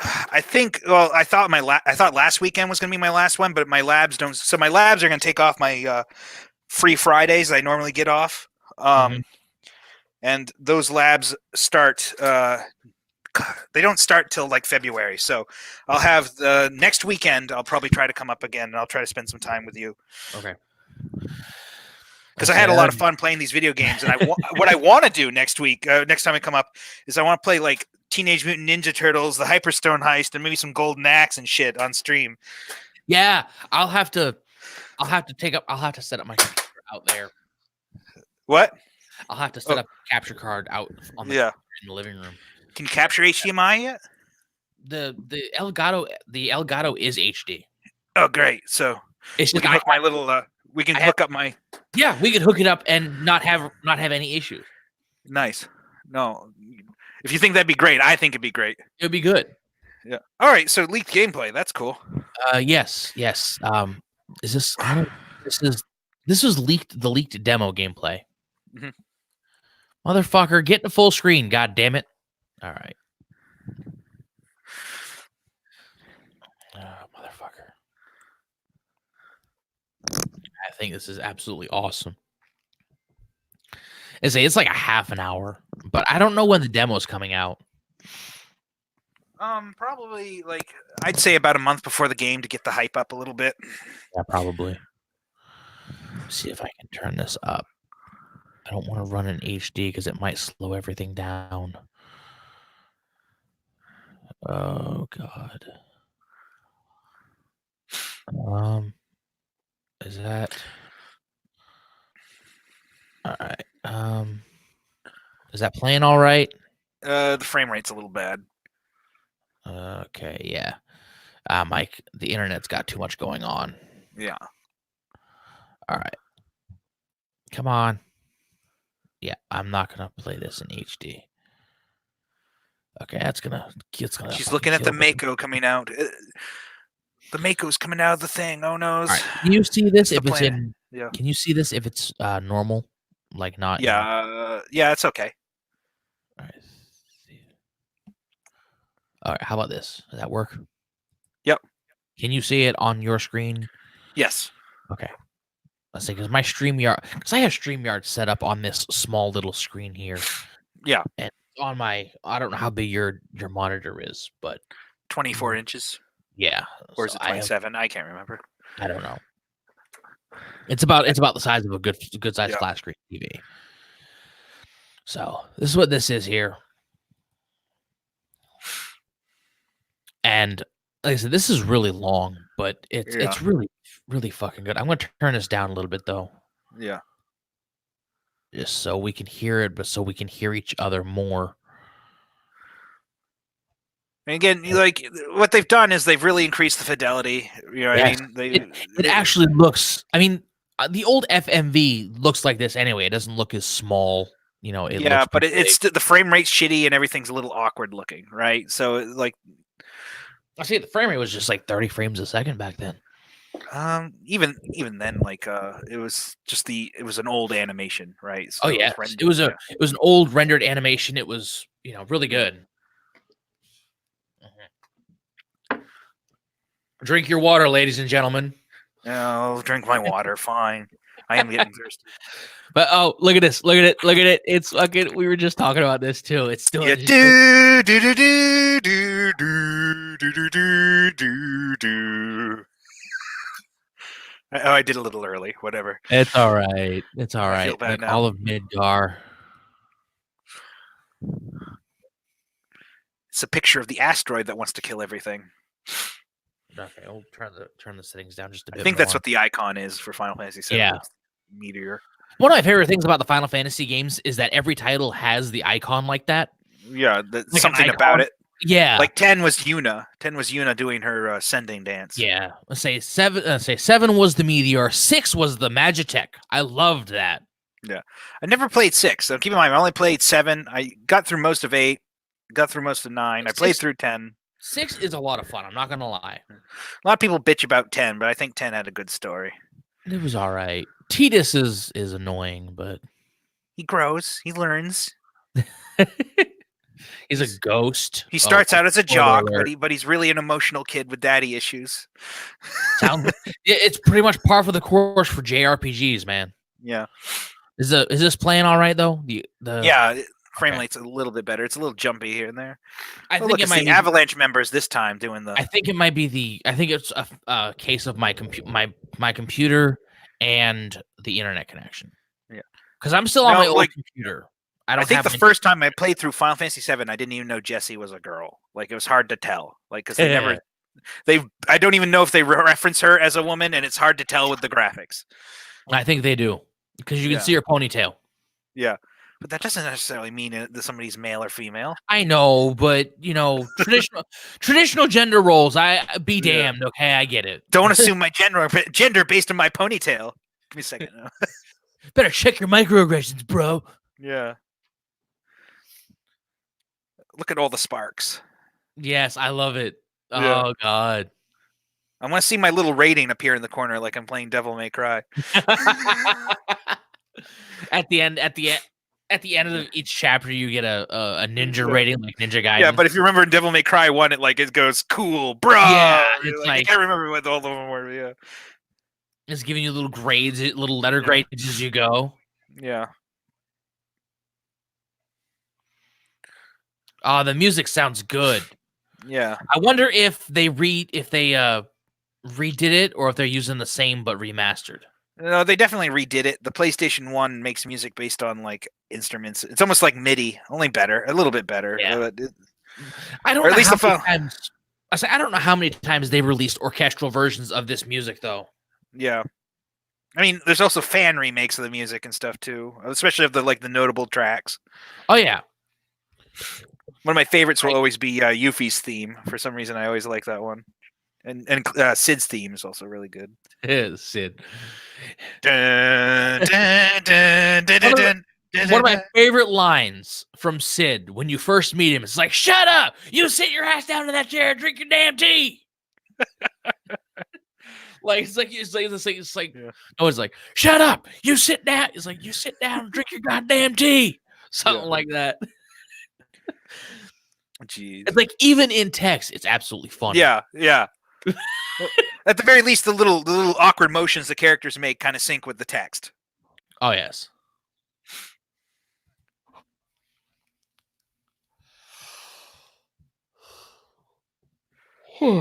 It's Biggs.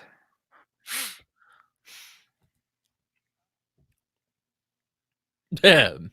You can see his little feelings get hurt. You know, is it just me, or does he look like he did in Final Fantasy VII, just fat, dumb, and happy? Yeah. Like he's the only one that retained that look. Well, here's the thing: like when you got those block models, you get little character quirks that you can, like Cloud. It's like his spiky hair, right, and his sword.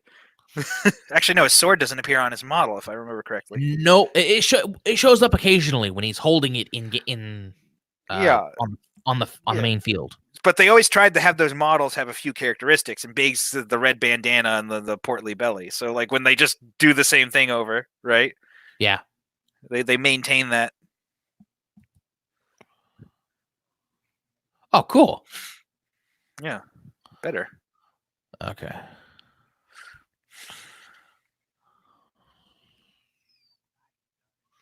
Not interested. I will do this for a bit. Yeah. There we go. See if that. Want me to ruin this game for you? No. Avalanche's Antifa. Oh, let's not do that. I ruined the game for you. Oh my god. That is so painful. The more he thinks about it, the worse it gets. Oh no. I don't want to think about this. I want to enjoy this game. I fucking hate it. Too late. I'm your friend. You fucking ruined it. God damn it. I'm gonna fucking kill. Oh my fucking Christ. Thank you, Tristan. You're welcome. I'm glad I could ruin your good time before it even happens. Oh my god. I'm not gonna stop thinking about that now. You want to know what the sad part is? I think someone else actually made that fucking analogy. Yeah, I don't know. I just thought of it. Made that analogy online. Well, they're essentially eco-terrorists, but yes, Shinra has been guilty of a little bit more than the U.S. government. Just a little bit. A little bit more human experimentation, summoning unknown alien monsters from the dead, storing them in a Mako reactor, whatever. Well, constantly draining the lifeblood of the planet. Hey, you know the alien we found? Yeah, why don't we put that cells inside of soldiers? Let's give some asshole a budget. What could go wrong? His fingers. Excellent. Mr. Burns style, yeah.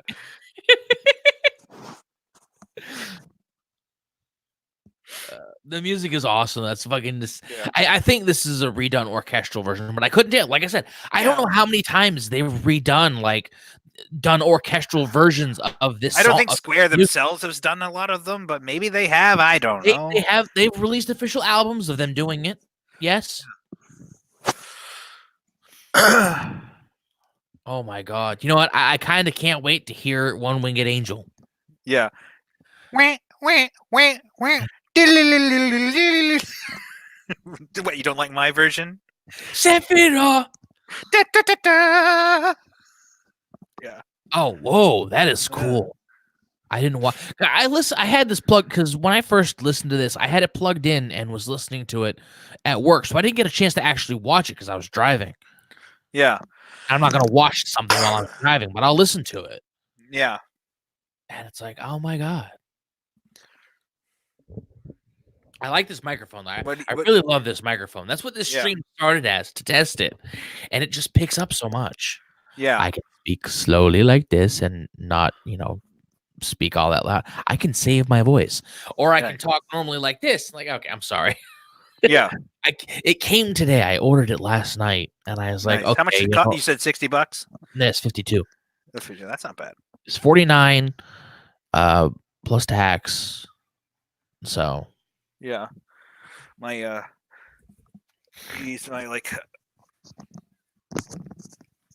I've been spending money on this like computer just because it's my hobby at the moment.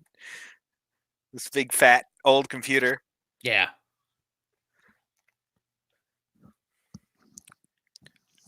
What I want to find is a webcam for it, but like it's really hard to find the old webcam that would work with it. A webcam that would work with it? The first webcam was called the Connectix Quick Cam, and it was for Macs like this one. Although it's actually for newer Macs, it will work on this one. And then I think if I do it right, I can make a web server that like reads the webcam and then transmits pictures from it. So I'll have a computer that runs at 16 megahertz, providing a website. That would be fun. When we get back on camera, I'll show you like what the computer actually looks like, how big this fucking thing is.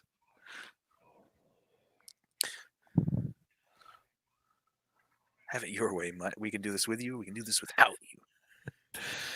He definitely has the Mr. T vibe, yeah. That, well, yeah, definitely the Mr. T vibe. Okay, Avalanche's A team. There you go. Does that make you feel better? No.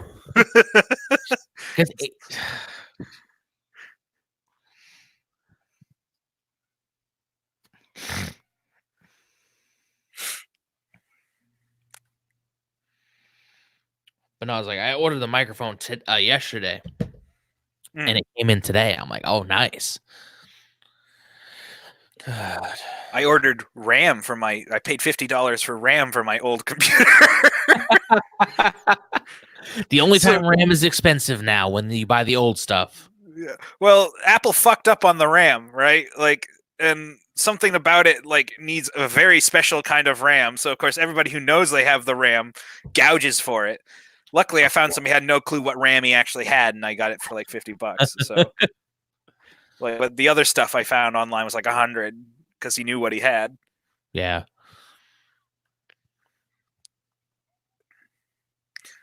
Right now, it's running on 4 megs of RAM, and it's actually not enough for going on the interwebs. Really? Yeah. That's unusual. Well, I mean, even for old computers, there's a lot of web content. It's yeah, like pictures. What do you have? Do you have it like set up for modern?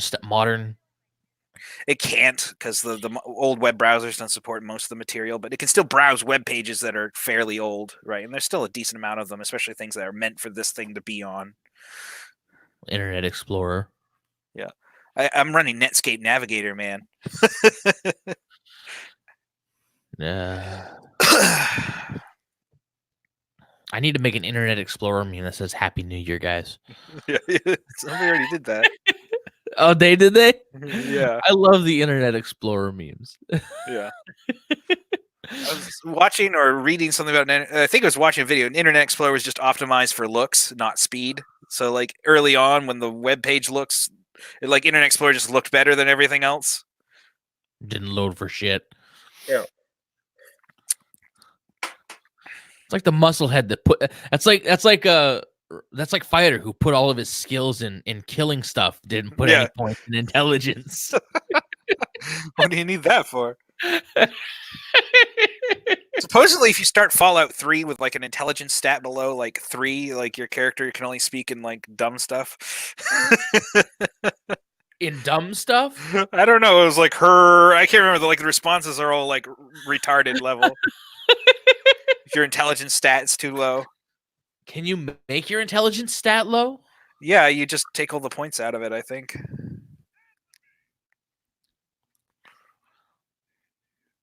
Might have been Fallout 4. I can't remember. One of those. I don't know. I know you can, fool. You really can hear that. See, they're expanding on the story here. This never happened. Yeah, no, it didn't. And you're laughing, which means you're enjoying it. I love it. But I mean, even still, it's just, little bits like this. Yeah. I don't know how it's going to be enough to draw out the entire. I mean, this entire segment is like half an hour or so. Yeah. I don't know. It looks amazing, but at the same time, I'm afraid of what it's going to be, because if it's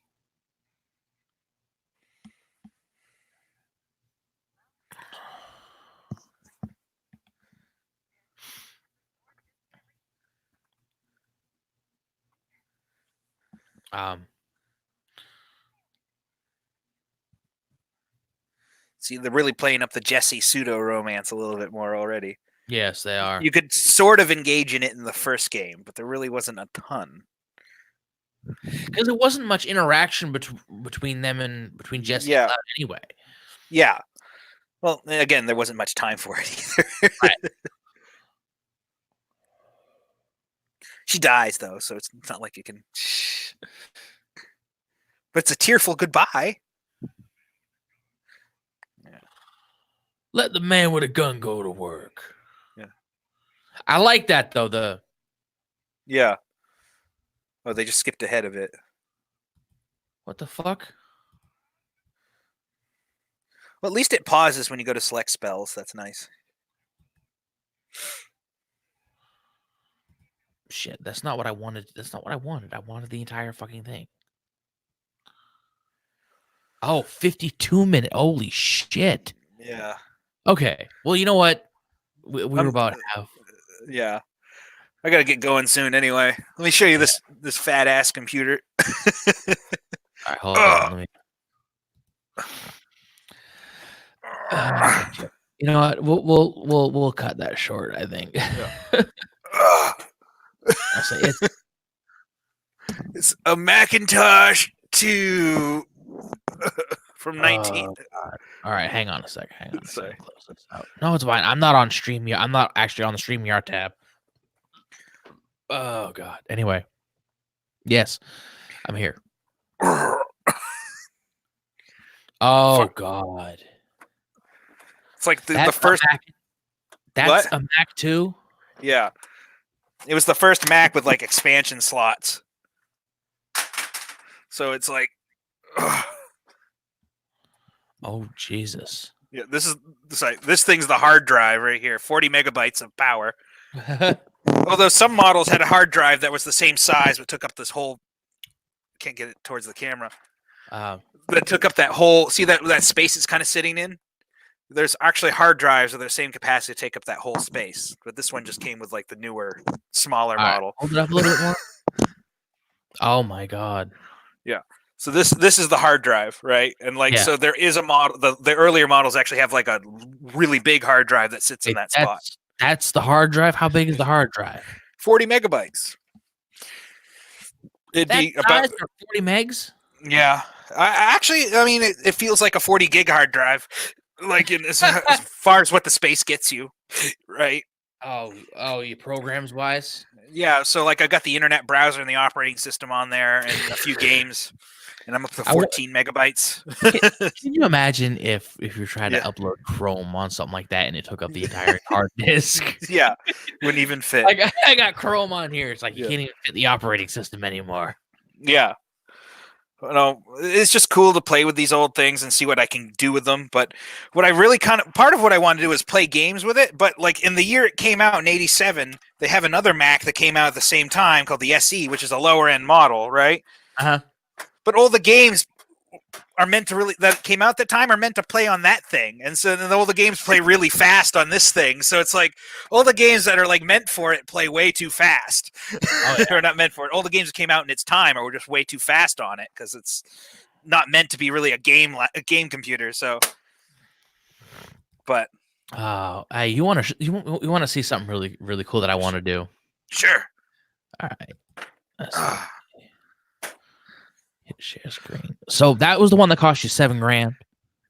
Yeah, I can't remember. It's like the Wikipedia article says certain configuration costs $7,000.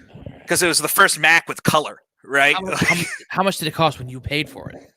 When I paid for it, $70. Oh, you bought it for $70. Okay. I got the monitor too.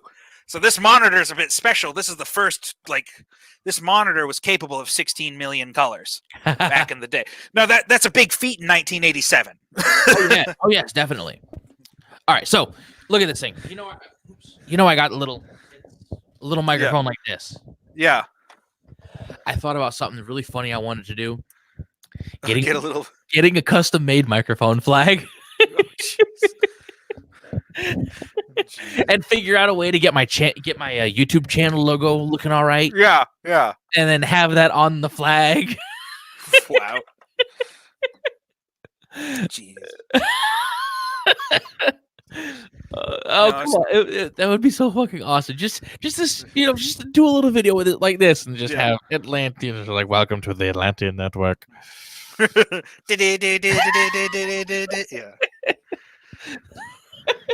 Just have a mock-up, news. Just have a mock-up news thing. Yeah. Hey, welcome to the Atlantean Network. Welcome to ATN. I'm your host, Lane. I am the Atlantean for ANN, Atlantean News Network. Yeah. Like, hello, welcome to the BBC. Jeez. I was telling my friend Pat's dad got him a CCCP T-shirt for Christmas. And I told him he should wear it with a MAGA hat so nobody knows what to do with him. Like communist shirt. Oh God. He got it as a joke, and he was wearing it to Walmart, and somebody was like, "Oh, CCCP," like definitely like a Trump supporter, starting to get a little offended. Nothing wrong with that. I'm just like that's kind of a proper response to somebody who thinks communism's great, but Pat was wearing it ironically. So, but I was saying you should get a joke. But it's a red sweater, and so I was like, Pat, you should get a MAGA hat to go with it. So when people look at you, they have no damn clue. They just beat you up for. I'm a communist for Trump. Get a MAGA hat and then get a sticker that says gender pronouns they them or something stupid like a pallet, and then have below it say Apache helicopter. So it's just like nobody knows your political leanings. Period. So you can they just know you're a shitlord because you just want to piss them off. Yeah, just. Oh my God! Oh, it would be so awesome. Which one of these should I get though? Should I get the custom one, or should I get a mock one? Should I get like 4 or 5 different mock ones, or is it a classic? I don't know, man. Digital print. Holy shit, those are expensive. Really? Oh, I can't see the $45 each. Best pricing in the industry. Now, these are meant for YouTube channels and shit. Yeah. No, these are.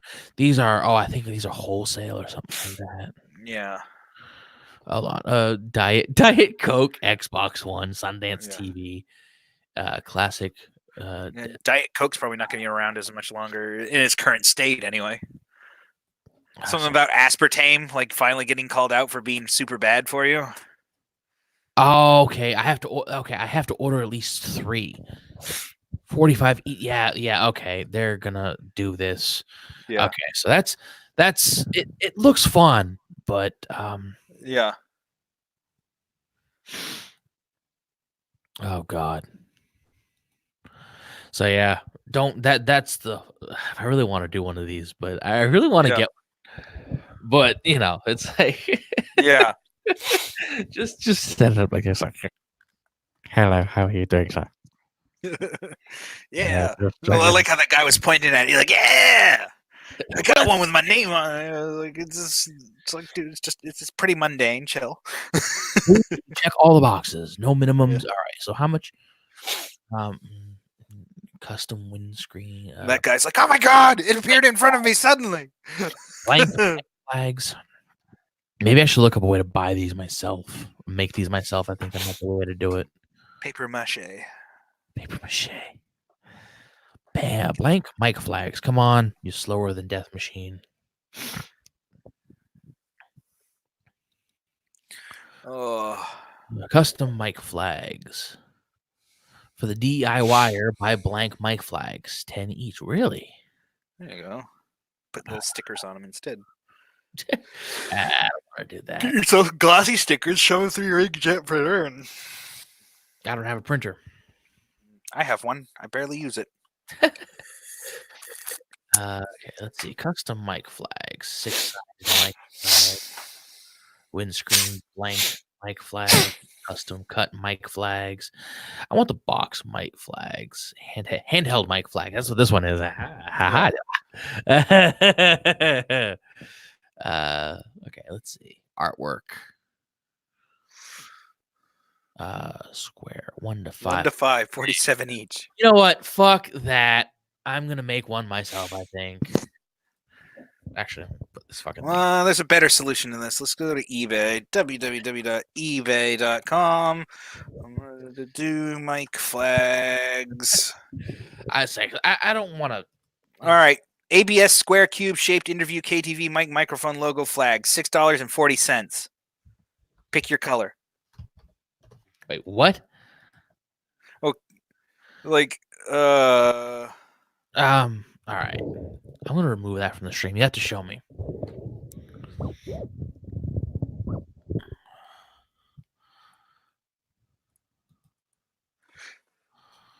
Did it not share? Oh, I have to add it to the stream because okay. Again, you just share the Chrome tab. Yeah. Shush you. Shush you. Those are blanks, aren't they? Yeah, well, so these are blank. This one claims to be a custom one. I don't know how that works. But it's from China, so I don't know how communicating with those people could be a little difficult. WWF. $50. Oh my god. Custom mic flag triangle. I say I'd probably be better off just buying a blank mic flag or looking it up. Yeah, well, you get these ones right here. Yeah, like these are cheap. Look at this. Are those cheap? Where do they come from? These ones are from United States. Oh. Doesn't say where in the United States. It says United States, so it's probably from a factory of some kind. That I don't know how that would work. A microphone flag. I say instructables. Materials and tools. You will need thin cardboard. I used a cereal box. A microphone you will be using, obviously this one. Something to measure with. A straight edge, a pen or pencil, a knife, scissors, glue, something to cut circles. Okay, so this is add on your dimensions. Your microphone will determine some of your dimensions. Along a cubit, but ended up going. You're just better off getting one of these eBay ones and throwing stickers on it. Honestly, I just think it would be funny as hell to have one. Just for the sake of a gag. Yeah. I see this microphone here too. This one can be. It has the that little. Yeah. So you can actually plug it into an XLR. Yeah. It's not just a USB microphone. So if I wanted to plug this into like an audio interface and start recording, yeah, singing and everything, stuff like that, this is really good quality mic. I loved it. It's just Here we go. 1260 AM. The Answer. Intelligent news talk. Now, one of those old retro ones for those old retro mics, those flags there, those things are awesome. But yeah, mic flags, yeah, I probably should buy one on eBay. Do you have an eBay account? Yes, I have an eBay account. I was gonna say, if you don't, I'll buy you one. Did you get your little adapter, by the way? I did. Yes, thank you. Yeah. It came in a big envelope for a tiny little tiny package. If it's just something small and cheap, I just get it on eBay. Like, I don't use Amazon. Amazon can suck a dick. I don't use Amazon all that much anymore either. I don't really use I don't like using eBay all that much because they charge my bank account. Yeah, but here, let me show you something cool about eBay. Like, you see this best match thing? Go to distance nearest first. Bam. Yes. Like, look, 120 miles from my house. I know that's going to arrive in like a day or two, right? Oh, I didn't know you could do that online. Yeah, see, eBay does it, but not Amazon. I do it for my phone, so it gives me options, but yeah. Oh my god. Yeah, so like if you need something quick, it doesn't really matter what the shipping says here, right? Like this one says 145 miles. It'll usually say like, yeah, estimated before the 25th. Chances are that's arriving Tuesday, right? We're to buy that. Assuming the person who's selling it gets it out on time. Yeah, Yes. that is the big assumption. Oh, for fuck's sake, yes. Was that my post there? Yeah. Fucking Janet Mills. Oh, one of the college Republicans at UMaine just messaged me. He Yeah. said, follow the news drama, and I said, "Oh, what's up?" I don't know if you hear about all the drama they like to shit stir at UMaine, but No, I don't know about the drama. They like to shit stir, but I've right. seen their stuff, and I like the channel and everything. All right, he says Google UMaine CRs. Are you still looking at my screen? Yeah, I'm still there.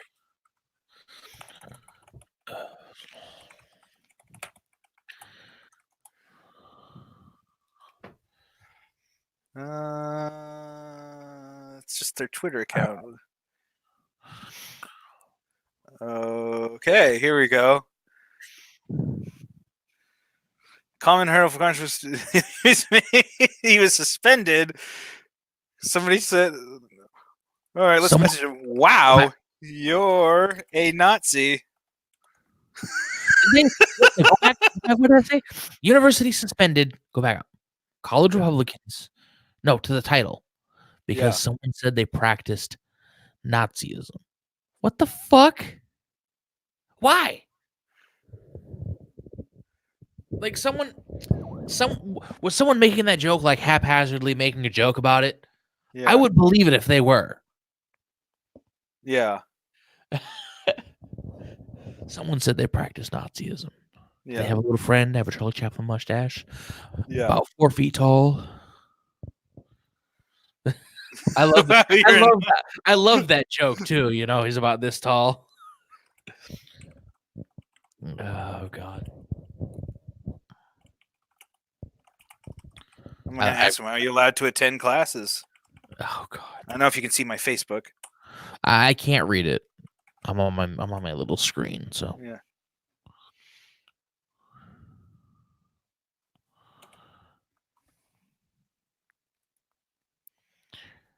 All right. Yeah. So this is probably why you would share. Just making what? I said this is probably why you would share. Yeah.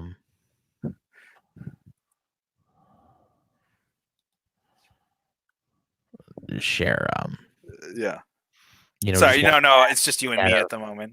Sorry, because I put it back up because I was like, okay, I don't really want anyone get a wrong idea. That's all. Yeah, no, it's. Oh, they're talking about the Columbus Day thing. Yeah, I don't know. University of Maine's trying to be like social justice, but they're really just kind of social justice light because nobody gives a shit. Social justice light, yeah.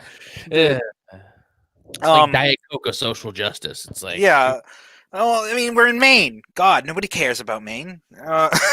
It's like, but they went through recently and they changed all the signs around the campus to have the Penobscot language reading of what the building is. And it's like Indigenous Peoples Day. Yeah, great. That I'm sure that makes the people of the Penobscot feel better. How much money did we spend on this again? Too much. Oh, wait. Yeah, more than was necessary. Great. Sorry. Yeah, it's like erect a statue, do a fucking day of remembrance, do something. But you put the signs. It's like, really? Come on.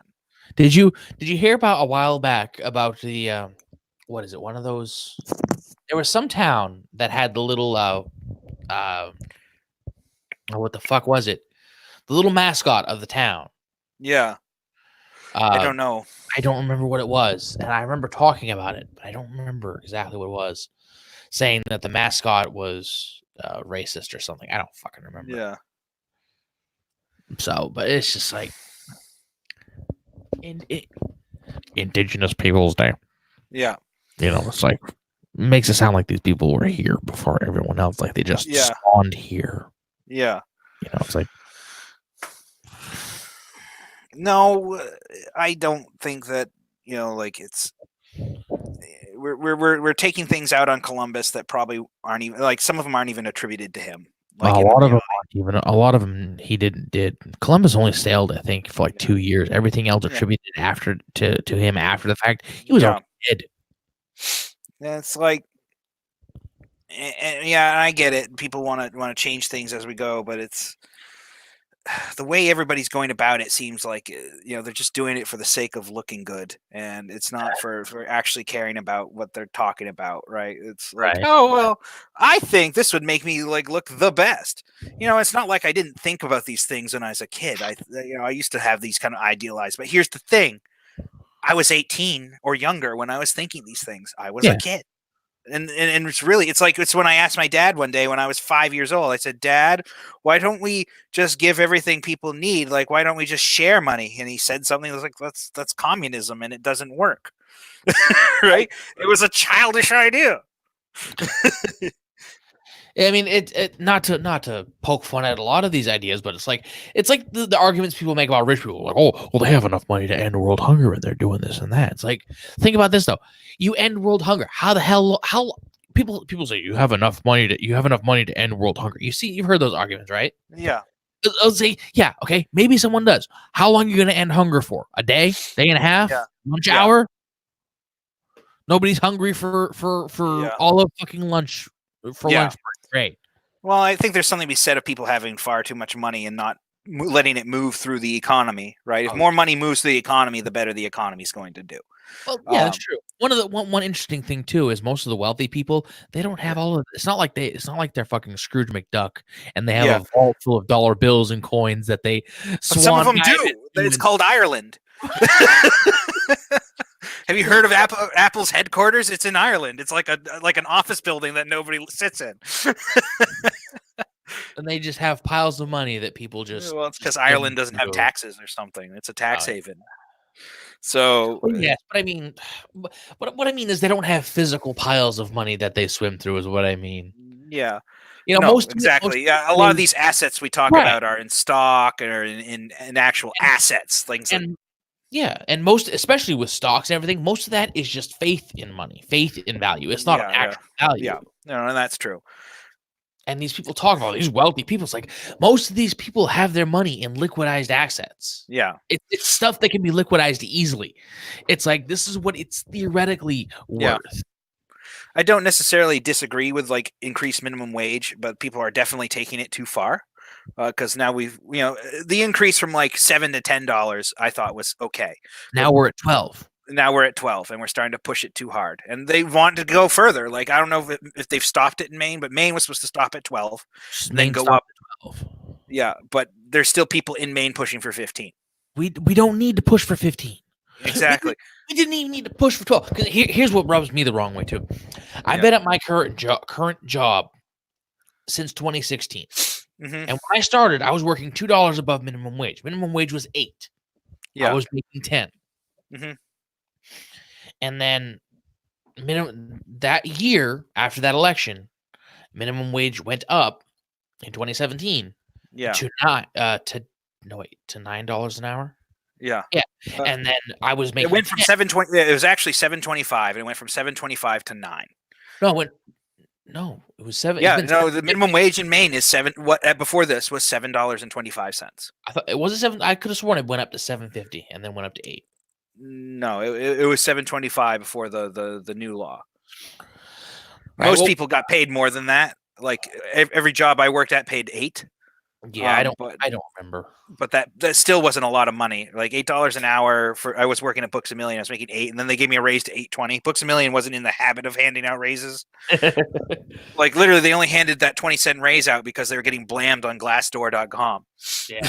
So they gave everybody a small raise. It's like, yeah. But it's like some places are taking advantage of people. I think it's some of those businesses that. Especially the ones that push really hard for their employees to do things like Books A Million. But at the same time, you can't just increase minimum wage and expect that to fix everything. No, it's just going to raise just going to raise the bottom level. And I will say that the minimum wage certainly helped me out immensely when it went up because I was trying to put myself through college and I couldn't afford to eat some weeks. Oh, so yeah. In some cases, the minimum wage does help, especially when you're, starting when you're already at the bottom. Yeah. But when you're, if you've been at a place for a good length of time, like me, like I was gonna lead into, I've been here for 4 years, and like I said, I started at 10. Yeah. Before the minimum wage went up, and then minimum wage went up to 9, and I was making $1 more than minimum wage. Yeah. Because my raise hadn't gone through yet, or no, and then my raise went through, so I was making 11. Mm-hmm. But then, let's say 2017, I was making. Oh, no. I was fuck. I don't remember. Yeah, hold on. No, that's right. Because in 2016 is when I was making 10, and then minimum wage went up to 9. And for all of my first review should have been in May of 2017, and I had to fucking wait until October. Yeah. So I was working almost the entire year $1 above minimum wage, and that's sort of what happened there. My wage went up to 11, and then for the last 2 months of fucking 2017, I was making 11. Minimum wage was 9, and then minimum wage goes up to 10 in 2018, and I go through all of 2018 without a raise. Yeah, and 2019 comes around, raise goes from 10 to 11. I'm back at fucking minimum wage. I've been working at this job for 3 years. Yeah. But it's a better minimum wage. No, it's not a better minimum wage. You didn't get put down to 8. You went up to 10. I went up to 11. Oh, okay. But I was making 11. And then when minimum wage went up to 11. Mm-hmm. So I spent 3 years to end up working minimum wage again. Yeah. And the reason I started the job was because they paid $2 more than minimum wage. They were paying well when minimum wage was low. Yeah. And now minimum wage has gone up. It's affected the fucking prices. Yeah. Meanwhile, because last year I was like, okay, I want my review. I want a fucking raise. And they pushed me up to 12. The past fucking year, and for the past year, it's been mostly $1 above minimum wage. Mm-hmm. And that's where the minimum wage negatively affects people who have experience, who have spent time in a job. Yeah. It raises, you know what I mean? Yeah. I mean, I understand a lot of things about business, but like one thing, I worked at Dick's Sporting Goods, right? Yes. And I made they gave me a decent raise. Like they weren't too stingy, but I didn't make a ton of money. I made started out at $8.40, and then I got a raise, another like 40-cent raise at some point. But and then the minimum wage went up, and I went up to 10. And they weren't handing out raises after that, which is fine.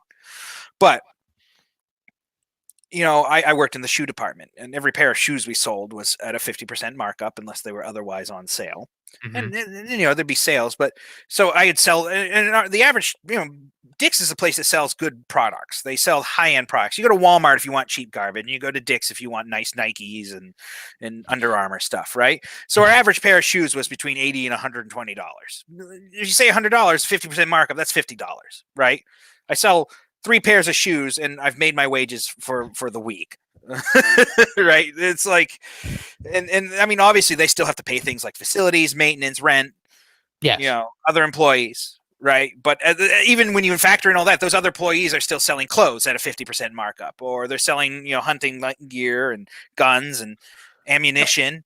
And it's like, I felt like, why are you being that stingy, right? Yeah, you could afford to pay me $10, trust me, right? And like, the idea is like, and here's the thing, businesses are meant to try to operate with as high of a profit as possible so they can get investors interested. They can use that investment to grow. In an ironic twist, they're trying to make more profit so they can spend more money to make more profit. Yeah, and an easy way to throttle all that is to pay people less. But at the same time, when you go back to the more lefty side thinking of it, which is, again, fine, you're like look, yeah, like people are you're literally paying people for an hour out of their lives. We actually have a limited resource of those hours, right? Yes, we do. So it's like, at the same time, try to be a little nicer to the people. And then also people who make more money tend to spend a little more money, right? It's like, And it's not like there's a limit. It's just like, like now that I make tons of money, I'm actually spending about the same amount of money. Well, not the same. I'm spending more, but I don't spend all of my money. Right. Right. Like I'm actually saving most of my money and paying off my student loans and shit. And it's also one of those things too. When you raise the minimum wage floor, you're not necessarily raising the value of an hour. Yeah. No. An hour's worth of work. The value of that hour hasn't changed. You're just paying more for it. Yeah. You know what I mean? The core of this issue is it's a multifaceted issue with multiple ways of looking at it. Right. I think the $15 an hour people are doing too much, but getting a minimum wage increase is great for society as a whole. It gets morale up a little bit. People feel a little bit more like they're worth more. Yep. It's going to dissipate eventually. And it will have a negative effect on people who've spent years at a job, though, because most often when minimum wage goes up, the people that have been there for years that have seniority, their wages don't go up with it. Yeah. So the people below them who are new, who are fresh, who haven't invested their hours working their way up. Yeah. Because, although here's the way I think about it, just because your situation gets shittier or something, it's about, what's the best way to say this? Just because it seems like it's shitty that other people are getting to where you're at doesn't mean you weren't both in a shitty situation. Right. It's the same as somebody coming up to you and saying, "No, my problem's worse than yours." It's like, no, not really. We both have problems. Yeah. Let's not talk about whose problem's worse. Let's just assume that they're both shitty. It is, but it's just one of those things too. It's a double-edged sword there.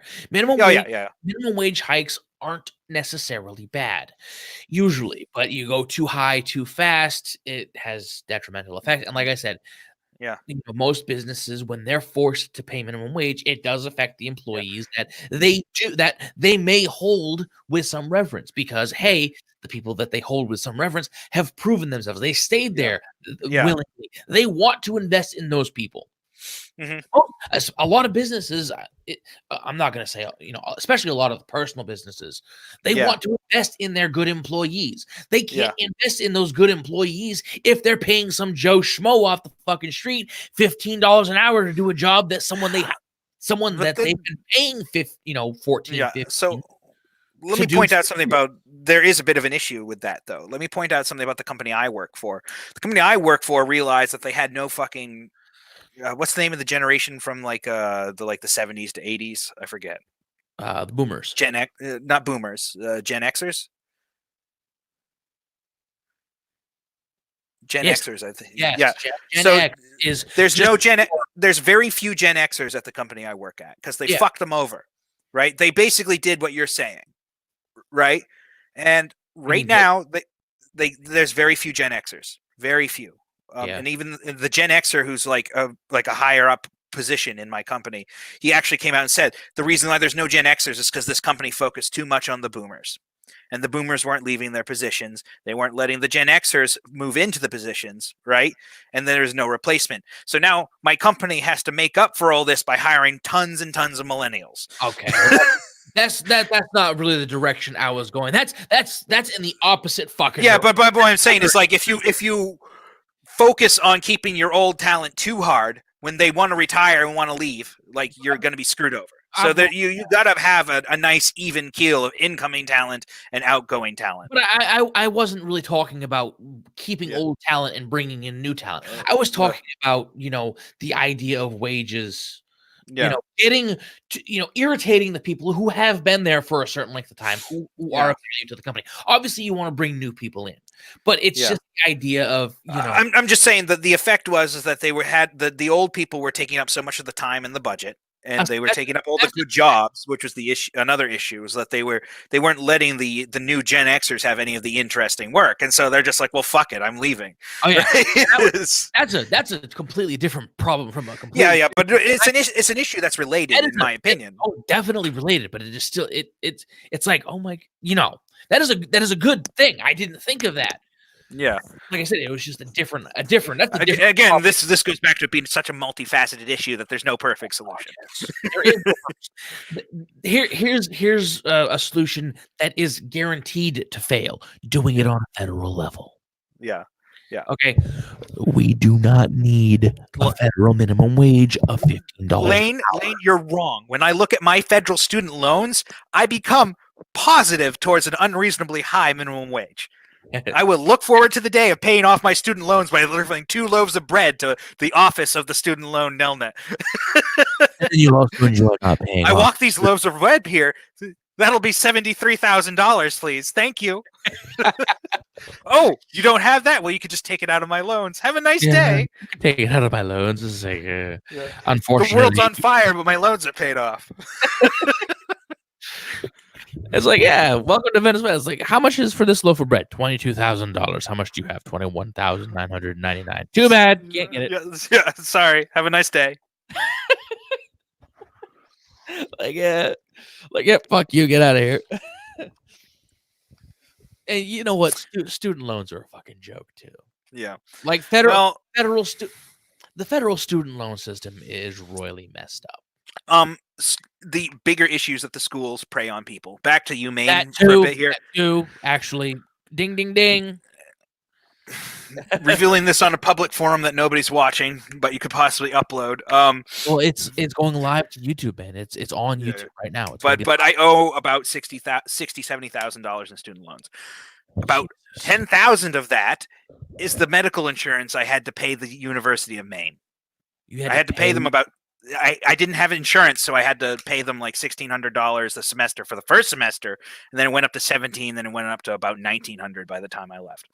It went up a little bit every year. Of course it did. Yeah, and I had to pay that, and it was for shitty medical coverage. It was just because, and it didn't cover anything. I needed glasses, and it didn't cover those. So the doctor, when I actually went there, like didn't speak English. Hello, how you doing? Yeah, it's like, come on. Well, she spoke English, but she wasn't that good at it. And when you're trying to convey a complex medical issue that you're having, it's just not. It helps not to speak in broken Chinese. Yeah, and I don't know if she was Chinese. Yeah, she was Chinese. She was very nice, and I appreciated her help, but she needed help with medical terminology. Like I was having trouble swallowing food, and she's like, "Well, what's the word?" I said, "It's dysphagia," which is the trouble swallowing. It's like, but when you think about it, that's like medical practice 101 is the terminology. Like you take a whole class on that. It's like pre-med, I think, is that. Like one of those pre-med classes. So it's like, and it's not like she doesn't deserve to be a doctor. It's like, it does put a barrier between us. It does have a language barrier. Yeah. But no, the insurance thing took it, and then there's all kinds of bullshit fees. The last thing I had to pay, and I was fucking pissed, is that I got a parking ticket. I parked in a no parking zone, and I got towed. You got a parking ticket? Yeah, so I was at the library. It was like 4 p.m. on a Friday. 4 a.m. on a Friday? Yeah, no, 4 p.m. on a Friday. Yeah, you got towed. Usually it feels like it's free reign on Fridays, but the parking Nazis were out in force that day, apparently. So they saw my car in one of the I parked in one of the carpool zones, and they actually towed my car. The parking Gestapo. Yeah, Heil parking, essentially. I have an idea. So, in addition to towing my car, they gave me a ticket, but the ticket blew away, and I thought, well, I think they just gave me the ticket and called that enough, or had my car towed. And it cost me $200 to get my car back. I almost had to pay more because the towing agency was trying to close at 5, and they would have charged me an additional fee if it was overnight. So I was rip shit. And then, so what happened was that I didn't notice it, that I got a $25 bill. UMaine, at the end of the semester, was threatening to withhold. Not only were they threatening to withhold my diploma, they were threatening to withhold my transcript, and they were going to report it to a credit agency that I didn't pay them $25. $25 fucking dollars. You had to pay the university campus police, the rent-a-cops there, the parking department, for towing your vehicle. Well, I paid the tow to the towing company, but was it a no parking zone? It was a parking zone if you had a carpool license, but usually usually to my credit, when you park in one of those places at the end of the day on a Friday, it usually doesn't matter. But apparently today it did. So it's like, That is really stupid. I was breaking the law, but I don't think I was breaking the spirit. It's because nobody's carpooling at 4 p.m. on a Friday. It could be carpooling away. They could be carpooling into a fucking weekend Yeah, stay. it's just like I needed to work at the library and I couldn't find another parking spot. It was a risk and I took it. And And you didn't want to walk, apparently. Yeah, no, I was almost late for the library, and it takes like 10 minutes to traverse the parking lot from the other side. So, but no, they towed me. And yeah, I had to pay the tow company, and then I apparently still had to pay the parking Nazis $25. And yes, they will withhold your college diploma, your $70,000 college diploma, over a $25 parking ticket. That's kind of like the high schools. So what I did is that I made sure I kept calling all the different departments for a couple hours. And then I finally just paid it, and I said, "You guys I just cost you 2 hours worth of work for $25. Have a nice day." Because I was being petty. Because I was pissed. It's like it's the only way I could get revenge, so I just wasted their time. Now I almost went through with going to the bank and getting 2,500 pennies, but I did not do that. But I kind of wish I did. You should have gotten 2,300 pennies and a $2 bill. Yeah. You can't pay in this. This is legal tender. Have a nice day. Now 1 penny weighs this much. Bring in a scale. Drop it down. That's 2,300 pennies. Have a nice day. Thud. Put the bucket right on the table. Have a nice day. Where can I get my diploma? Thank you. Get it in Mexican pesos. Yeah. Oh, and get this. They said they sent out my diploma, and it never came. So I went to the school, and they're like, "Oh, we're sorry. Here it is." And I said, "You guys told me you sent this." They told me on the phone they sent this. Well, we're sorry. It's like, well, how about you try giving a shit, right? Like, how much do you like? And these are just like a bunch of people up in the office. It's like, you get paid to sit here with twiddling your thumbs. You got guys playing games on his computer, and like, what? How about you just give just one shit, please? Like, this is my diploma. This is my life. I just spent 4.5 years getting this damn thing. Maybe you could give a crap, huh? You know, I think they did. I think they did give a crap. They gave that one shit to the $25 parking ticket. Yeah. It wasn't even the same department. They're just like, well, there was a hold on your account. Yeah, and it was lifted, and I called you about it. That thing, and you said it was in the mail. Oh, we're sorry. Yeah, sure you are. we're sorry, he says.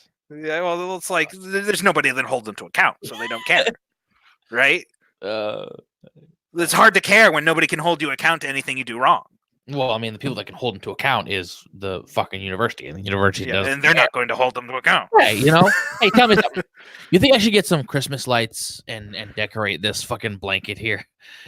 Maybe it'd be a little bit more interesting. I was like, because I got this to cover up the window and everything. So I was at Home Depot today, and they had the last Christmas lights on clearance in the back. Filtering in, and it's like, you know what, this camera does not do a very good job of picking up that color. It looks black. I look like you're in my space, face. dude. Yeah, I look like I stuck my face in a snow pile. Do you like the view of my apartment? There's my closet right there, and nice. That's my bike. It looks much bigger on the camera. It looks like it's bright and sunny out with the light in that doorway. It's a doorway. Yeah. It's like, I'm thinking to myself, it's like, you know what? I probably should get something back there because I'm trying, because I have the camera facing this way specifically. This is where I sit. I'm not gonna have it facing any other direction. Yeah. I really don't want to pick up the foam on the walls anyway. Yeah. It's kind of tacky. Yeah. Jeez. But yeah, no, the University of Maine, and I'm sure it's like a lot of colleges. They're so fucking, like so much, it's a college. Shit. Right, and they see nothing about just adding a few dollars to the tuition to pay for some program or another, and the reason I think that these student loans are out of control is just because it's okay if we add a little bit more. It's okay if we add a little bit more. It's okay if we add a little bit more. Because most people are going to be getting student loans for this, and the people that it'll be okay. It's not going to hurt them that much in the long run. Oh yeah, definitely. Yeah. And when you have that mentality, eventually it becomes too much in the long run, but you don't see it. So then you get to the point of, well, it's not going to make it any worse for them. You want to know something funny about that too? Yeah. Same shit happens with universal health care.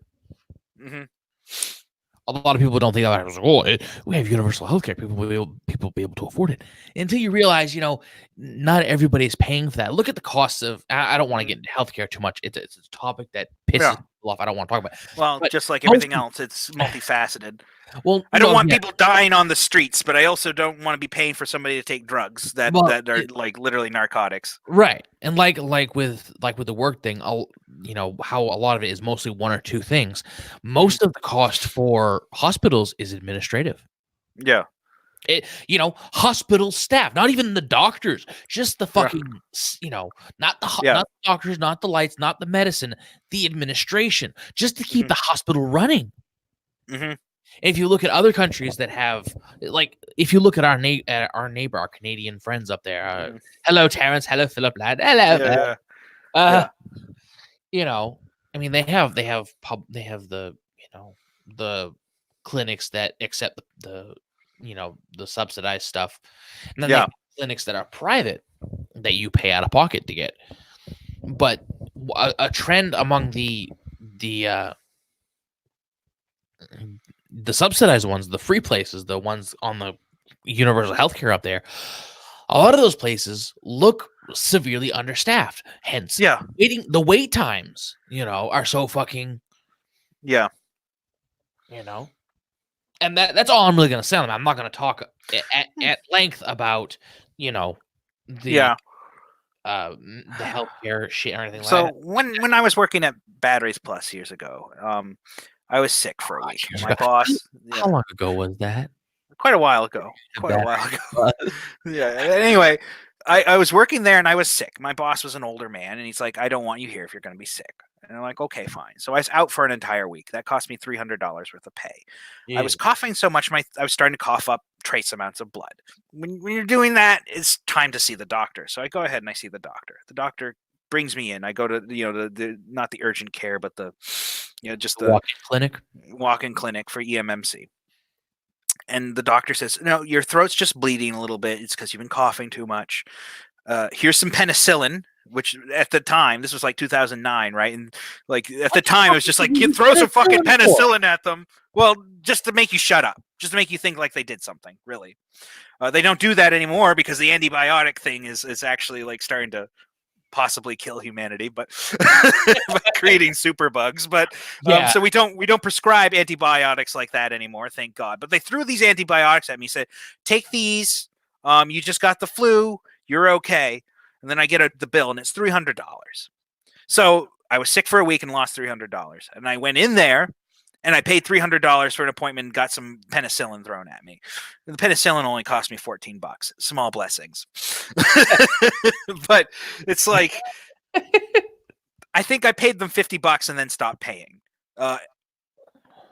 Strangely enough, that bill never came back to bite me. They think they didn't even send it to collections.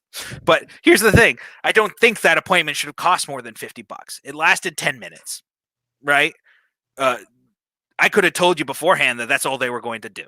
But I just wanted to make sure they looked at my throat, just to make sure I wasn't, having pneumonia or some shit. You know what I mean? Right. And yeah, if you're starting to bleed from your throat, go see the doctor, regardless. That's the first idea. Yeah, right. So that's what I did. But $300 is unreasonable. It is highly unreasonable for what that was.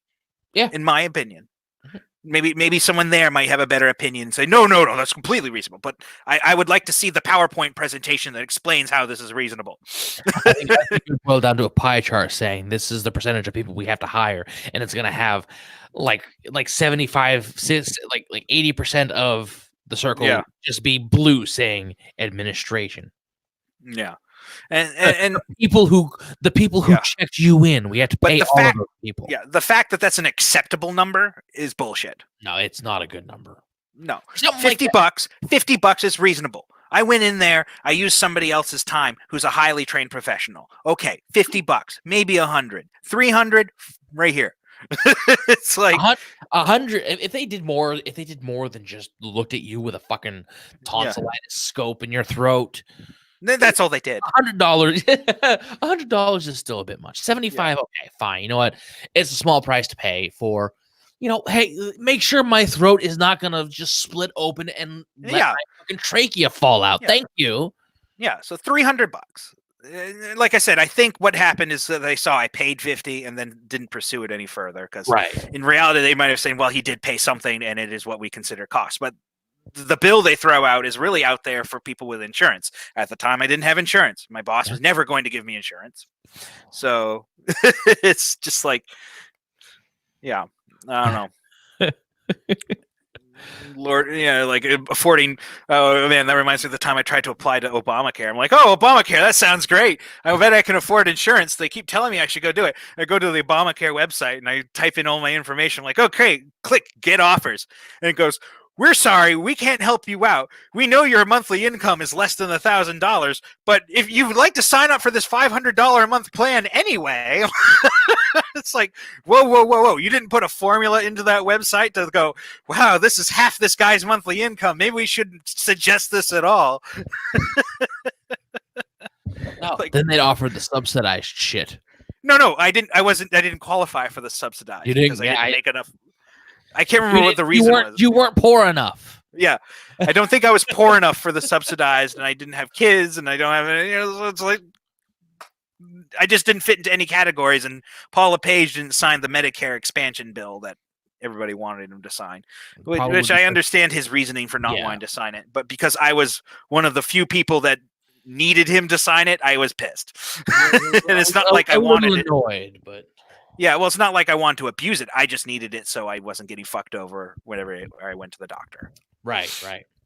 And that Obamacare shit is still in fucking effect too. Yeah. The negative ramifications in the system are still here. Yeah, no, it expected me to pay. It's just supposed to be an Affordable Care Act. But it looked at my income and it was less than $1,000 a month and said, this $550 plan is perfect for you. It's like, I make less than $1,000. You know how much I make a month. And you're suggesting a plan I can't even, that's more than rent. Like, I don't even think it's rent. What the fuck? Yeah, it's like $550 a month, especially at that time. That was rent. It's like, where was the forethought to not suggest that, yeah, your income's shit. I wouldn't recommend doing anything. Sorry. Bitch at Paula Page. Oh, people did. Like, yeah. And now we have Janet Mills. Oh, for fuck's sake. You have Janet Mills. I have whoever's governor of New Hampshire. I don't know who they are. Look, if you come back here to Maine, which I have a feeling you probably will do someday. Yeah. Actually, you know what? By then, you may not have Janet Mills either. Yeah. But we have Janet Mills right now. Did you read that article that I posted? The one where I made the long-winded fucking speech about the gas. Oh yeah, here it is. It's right here. Maine would see 40-cent per gallon increase in gas and heat and oil with carbon tax. Yes. Yeah. She wants to put a fucking carbon tax on this is strictly a Maine thing right now. Yeah. But she wants to put and it wasn't her that suggested it was somebody else. But of course, her and her fucking ferret face enjoyed it and liked the fucking. Yeah. Ferret. I don't know, man. Like, but it's like she's not really. Isn't she also for that fucking CMP corridor? I don't know what the CMP corridor is. It's about moving power. So it's about moving power from Canada to Massachusetts and using the Maine forest to do it. And not helping us. Yeah, it doesn't help us at all. I can't remember. I think she was like for it or something. Yeah, remember. She was. No, honestly, I've heard some things about it. They're saying that some things they're not going to cut down through everything. They're not going to, but at the same time, there's no need for it. If Massachusetts wants to get itself out of its shit, don't go through the rest of new fucking England. Yeah, don't fuck up my state to do it. Right. Yeah, don't fuck with Maine. Okay. We're happy up here in the Northeast. Leave us alone. I don't know who's on track to become California of New England more. Maine or fucking Massachusetts. Yeah. Well, Maine enjoys this kind of isolation by being in the Northeast, which is great. Yes, but the problem is that's the reason why the social justice is only hitting New Maine now, is because we're so far out of the way. Yes. The social justice is fucking hitting Portland bad. Yeah, but only recently. Like, anyway, there's Antifa groups in Portland. Yeah, Did you know but I'm that? just saying no, I didn't know that. Yeah, But anyway, yeah, no, I mean, fucking Janet. I don't know what she's Janet up Mills. to, but yeah, She's she's a fucking dyed in the blue Democrat, and she wants a carbon tax, but she also wants to, uh, raise taxes on people in Maine. She wants to expand Medicaid. She spent all of the surplus that was built up over the past year. the issue they need to look at is that the average age of Maine gets older, 1 year older every year. Yeah. That's not a good situation to be in for a The state. young people aren't staying here because it's hard to make a living. Yeah. It's even So harder to make a living when you have the gas tax. okay, and what Maine needs to do is that Maine's actually become slightly popular for these semiconductor fabrication plants. There's a couple of them, in fact. Maine should be really getting down on their knees and getting ready to suck and blow to these semiconductor factories, because they're going to be the jobs of the future. They're not going to go away like the mills. So semiconductor fabrication is like making the chips inside of your computer and your cell phone. They're like modern day mills, aren't they? Yeah. Now, these are big, important things, especially advanced semiconductor fabrication plants, Oh, yes. which the U.S. is actually severely lacking. So I don't understand why they're not, like, Maine's actually had them for a while. And the reason why semiconductor fabs like Maine is because we have a nice winter, right? They need to be temperature controlled. And it's actually easier to temperature control in Maine, especially in the winter, because you can just pipe the heat, exchange the heat with the cold outside, right? And in the summer, it's easy to climate control. Turn the fucking AC on. Yeah. And So you're not using fuel when you turn the AC on either. You're only using fuel half the. You don't need to. So, but in places like Texas and like all the southern states where they do other semiconductor fabbing, is you need to run the AC all the time, and it costs a lot of in power. So that's the reason why semiconductor fabs like Maine. And I think if I were governor, I would be doing everything I can to get more semiconductor fabs in the state. Right. You think there would be more going on, but they're not doing anything. She's a dyed in the blue Democrat. She believes progressive ideas. She believes in sanctuary cities. She believes in raising the fucking minimum wage. She believes in spending, trying to expand universal health care. There was an article in a headline that made me belly laugh. Was fucking hysterical. I mean, and not because it was actually funny, because it was so fucking retarded. I think it was the Portland Press Herald. One article had a statement talking about the surplus and everything, said, well, the reason that we, just the fact that we have this surplus now means we could afford, medical and, expansion like universal Medicare or something. Yeah. And I'm thinking to myself, you fucking dumbasses, you do realize that the reason we had the surplus is because we cut spending, not because we increased it. Yeah. And that was, I don't remember the name of the article. I don't think I could ever find it again. But just that thought, it's like, you fucking people are really that stupid. Like, we had this surplus because LePage cut funding, because he didn't expend Medicaid. Yeah, no, and that's the reason he didn't. He didn't sign the extension. Right. He cut back on shit that we, in the long run, don't necessarily need to spend money on. Yeah. Short term, people are going to say, well, we need that. People are going to suffer. When you cut the spending down short term, it's going to help in the long term, assuming it stays. You know what I mean? You know how this works. Yeah. I'm more or less explaining it for the poor sap who comes and watches this almost 4-hour stream and listens to us bounce from topic to topic. But it's like, you people are really that fucking stupid. It's like, gonna pay for this. I don't know. Maine doesn't have the money. We're losing too much. I mean, people are getting, like I said, the average age goes up too much every year, and that means that you're going to start losing money soon, right? The older people are going to start dying. The population is going to start declining. Maine's a state on decline, and it's going to continue to be a state on decline unless they find something new. But I mean, I love to talk about Bangor, Maine's history. Bangor, Maine was the second city in the United States to ever get an electric trolley system. The second one in the entire fucking country. I remember we used to have that. It wasn't around when you and I were alive. They took it out at the end of World War II. The track was still there, though. Yeah, some of the tracks were still there. I remember when that track was still going up State Street and down Hollow Street. Yeah. But that just goes to show how important Bangor was at the time. Yeah. It lost its importance because the lumber industry went away, and it's just the natural movement of things. That's how shit happens. Like trade and everything moves on. I think even one of the back in the train era, one of the end of the line for the station for one of the train tracks was Bangor. Yeah, it was an end of the line destination. Yeah, and things move on. But to pretend that Maine, and at least northern Maine, is doing anything but in decline, in a slow and steady decline, that's not necessarily super harmful. But to pretend otherwise is stupid. Yeah, right. Most people you got the correct position. Paul LePage at least had the correct position. We should be cutting costs to prepare for the future where we don't have this money, and cut taxes and all of that stuff. Yeah, and do what we can to keep people here. Do what we can to keep jobs. But because we're on the defensive, we're on the back foot, right? The Maine is going to be on the back foot for the next few years. Like it's just like or hundreds of years, depending on what happens, right? For all we know, industry could come back and Maine will be popular again. Doubtful, but it's possible. Half the problem is the populace is maybe declining. They're also getting more democratic. They're also leaning more liberal. Yeah, and no offense to anybody, of that leaning, that does not spell good when we need things of a conservative nature. Yeah, that's where we're at. Like that's my opinion anyway. It's like the opposite. It's like the opposite effect of California. It's actually California is expanding, and their shit is getting worse. Pun slightly intended. It's just international trade's on that side of the country. So.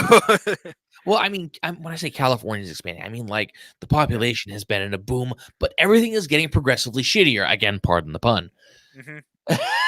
Yeah, especially in San Francisco and all of depends on like it's only in the big cities where it's getting bad. It's like a lot of the small towns in California are just like us. They're like, please stop. But I also mean overall, like in the state government, the state government's fucking blue. Okay, it's bluer than blue balls in a strip club. Okay, it's just fucking. The state needs a release, shall we say? Yeah. And but they're getting the wrong kind of release. People are leaving the state. But those people are leaving the state, are going to other states, and will eventually. I mean, I had no choice but to leave Maine. I really didn't. I mean, there aren't enough engineering jobs in Maine for me to stay. No, there aren't. And the ones that I don't think I would have enjoyed any of them anyway. I tried for one, but it's like I'm actually lucky to be this close. You know what I mean? Where I can come visit you on the weekend and hang out for a day, right? Which is great. And you know what? For all you know, after you get your experience, you may have what it takes to start an engineering business. Yeah. And bring back the future. I don't know. Yeah. I don't know, but Maine might not have a big future. We're a state again. We're a state on decline. I wouldn't be surprised if they take away an electoral vote from us at some point, right? No, they won't. I don't think they'll take away an electoral vote because we're one above the minimum, so they can take one away from us. But they would also have to. They'd also have to take one of the representative seats away. There hasn't been a change of anything like that. That would suck though, because northern Maine and southern Maine are different places. Yeah, and we wouldn't have a representative who gives a shit about northern Maine anymore. Yeah, I go figure. And the state would decline. I don't think that's going to happen because populations have been increasing elsewhere, and no votes have been added, no seats have been added. So I don't see us, really losing anything. But there's certainly other industries, Maine. Like for all we know, the lumber industry could come back. Lobster's going to be constant because we do conserve it enough where it's going to be there in the future. But that's a very dangerous industry, and that is hard to get into. Yeah, no, but it's very hard to get into. The communities that live on it and the export does bring money into the state. Yes, it does.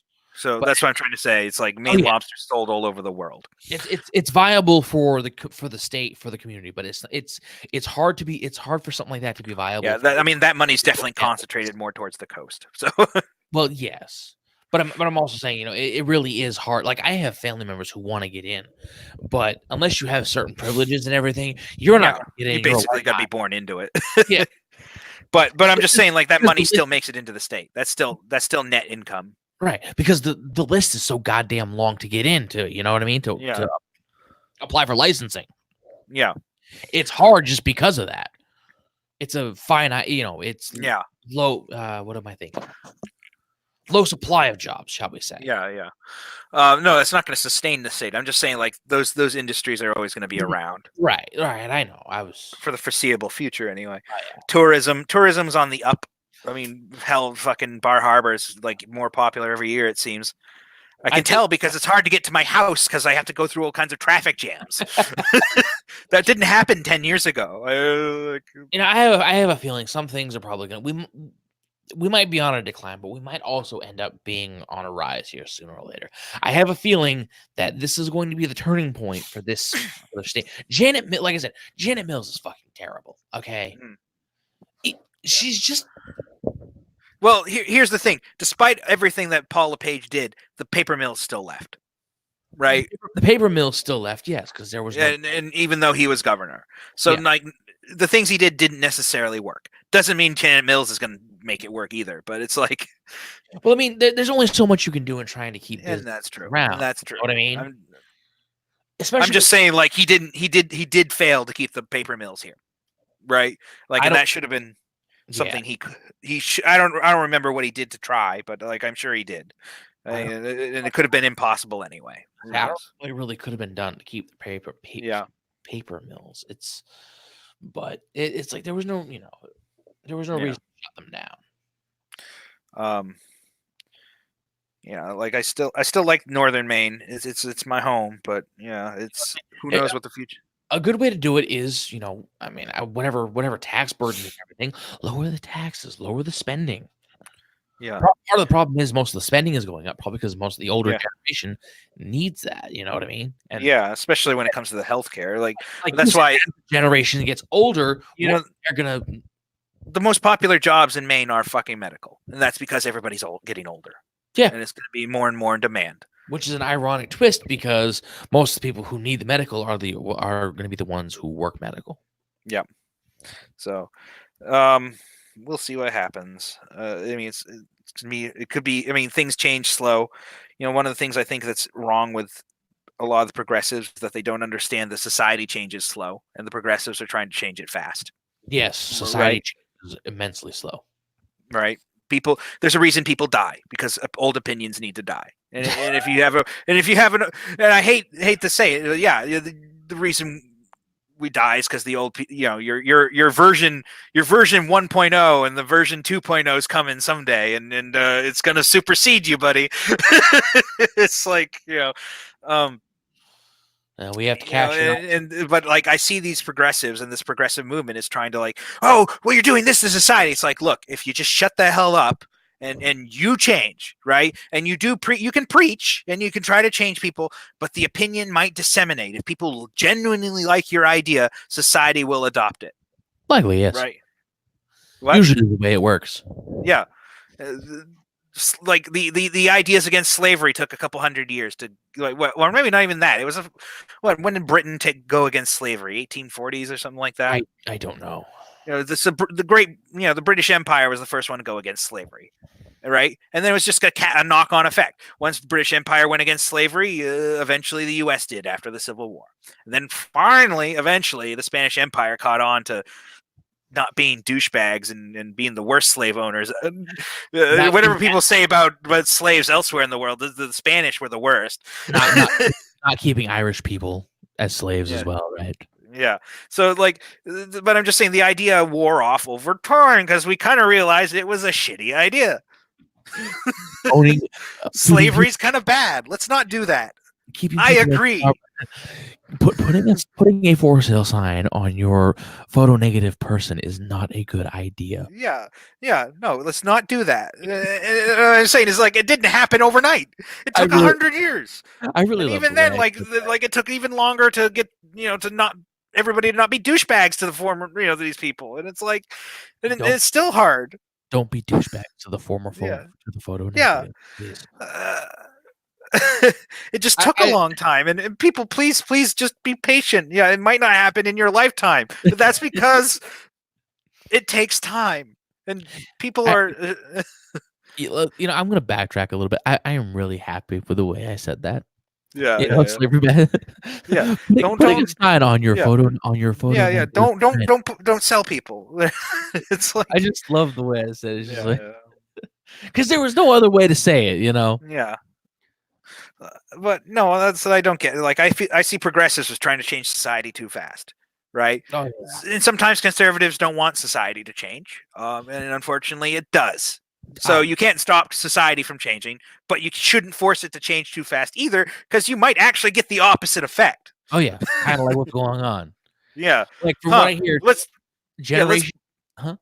we're gonna push leftism super hard. Huh? Why are there more Republicans than there were before? Yeah, generation Z. Yeah. No joke. Generation Z, from what I hear, is perhaps the most conservative generation. Probably because they've been preached to about all this leftist stuff while they were kids. Been talked to about why you're a racist and why if you don't like The Last Jedi, you're a sexist. That's because you're pushing too hard to change society. Society was already heading in the left. Now you fucked it up. Remember, ladies and gentlemen, the Force is female. Yeah. The society was already heading in the direction you wanted, and you pushed it too hard. I don't think society was heading in that direction. I think we were about to. It does cycle. I think a lot of it was mostly Hollywood. I think a lot of it is also. Have you actually looked at like the previous election charts for like the entire United States over time? It just flashes red, blue, red, blue, red, blue, red, blue, red, blue. Yeah, I mean, culture is. It's like it's a cycle. Yes, and the past few decades, especially the last few decades, they've just been slowly, going. It's slowly been going towards progressivism. Yeah. And it's at a point. There's nothing slow, Lane. There's nothing slow about progressivism. Nothing slow about progressivism. They want their shit, and they want it now. And that's just not how the world works. I need it now. Yeah, it's about instant gratification, and that's that's a childish idea in my opinion, right? To get instant gratification on something. It's like that's not how things work. It takes time. Again, when people die, their opinions die with them. Unless it's good enough to be written down, yes. Yeah. No, that is the wrong thing to say. If they have some sort of influence, yes, their opinions might live on. I was being a smart ass, Tristan. I know. Yeah, but it's true. Like if they're an influential person, their opinions might live on. They might be adopted by those people. Those are the people that do shape the culture. That goes without saying. Yeah, but my favorite one to point at is that the opinions of a 19th century Southern landowner aren't part of the zeitgeist anymore. For example, right? Yeah, those ideas have slowly changed. Yeah, it is no longer proper to sell your photo negative friend. Yeah, right, and that's what I'm trying to say. It's like things change, and and if we push too hard, you get the wrong result because people will actually push back against you. Oh, definitely. Yeah. It's actually like an instinctual thing. If you force somebody to do something, they will well, fuck you. I'm going to go in the other direction. Yeah. I'm going to go in the other direction just to spite you because I can. Yeah. Now, keep in mind, there are there are dystopias on both ends of this spectrum. There's a right-wing dystopia and a left-wing dystopia. So, and both of them sort of toe the line between fascism and authoritarian. And that's what I'm saying. It's like we've got to keep this shit between the two. It's the goal. The goal is to not hit. Yeah. The goal is to not hit one end of the horseshoe or the other. Yeah. It's like you can bounce in between all you want. Just don't hit one end. Like what's the right wing dystopia? Fucking everybody I think the right wing dystopia is where everything has a price, right? The libertarian version of the thing is like everything can be bought and sold with money. That's the right wing dystopia, right? That's when capitalism is literally taken to the super extreme. Yeah, and, right. Everything can be bought. Everything has a monetary value. I think it would be the authoritarians. Yeah. Not necessarily fascist, but I mean there are differences between the two, but yes. Yeah. And the left wing dystopia is the like the ones we've been written about in books for years. What? The socialism. Yeah, socialism. Which is more of which is more of a fascist sort of idea. Yeah. So it's not like both sides can't have bad things if they have too much. Actually, that's what I'm afraid of with this most recent election. The Democrats are going so dumb that they're going to reduce their power to almost nothing. And it's going to allow the Republicans to start doing the crazy things they like to do. To be completely fair, most of the Democrats have gone so far fucking left.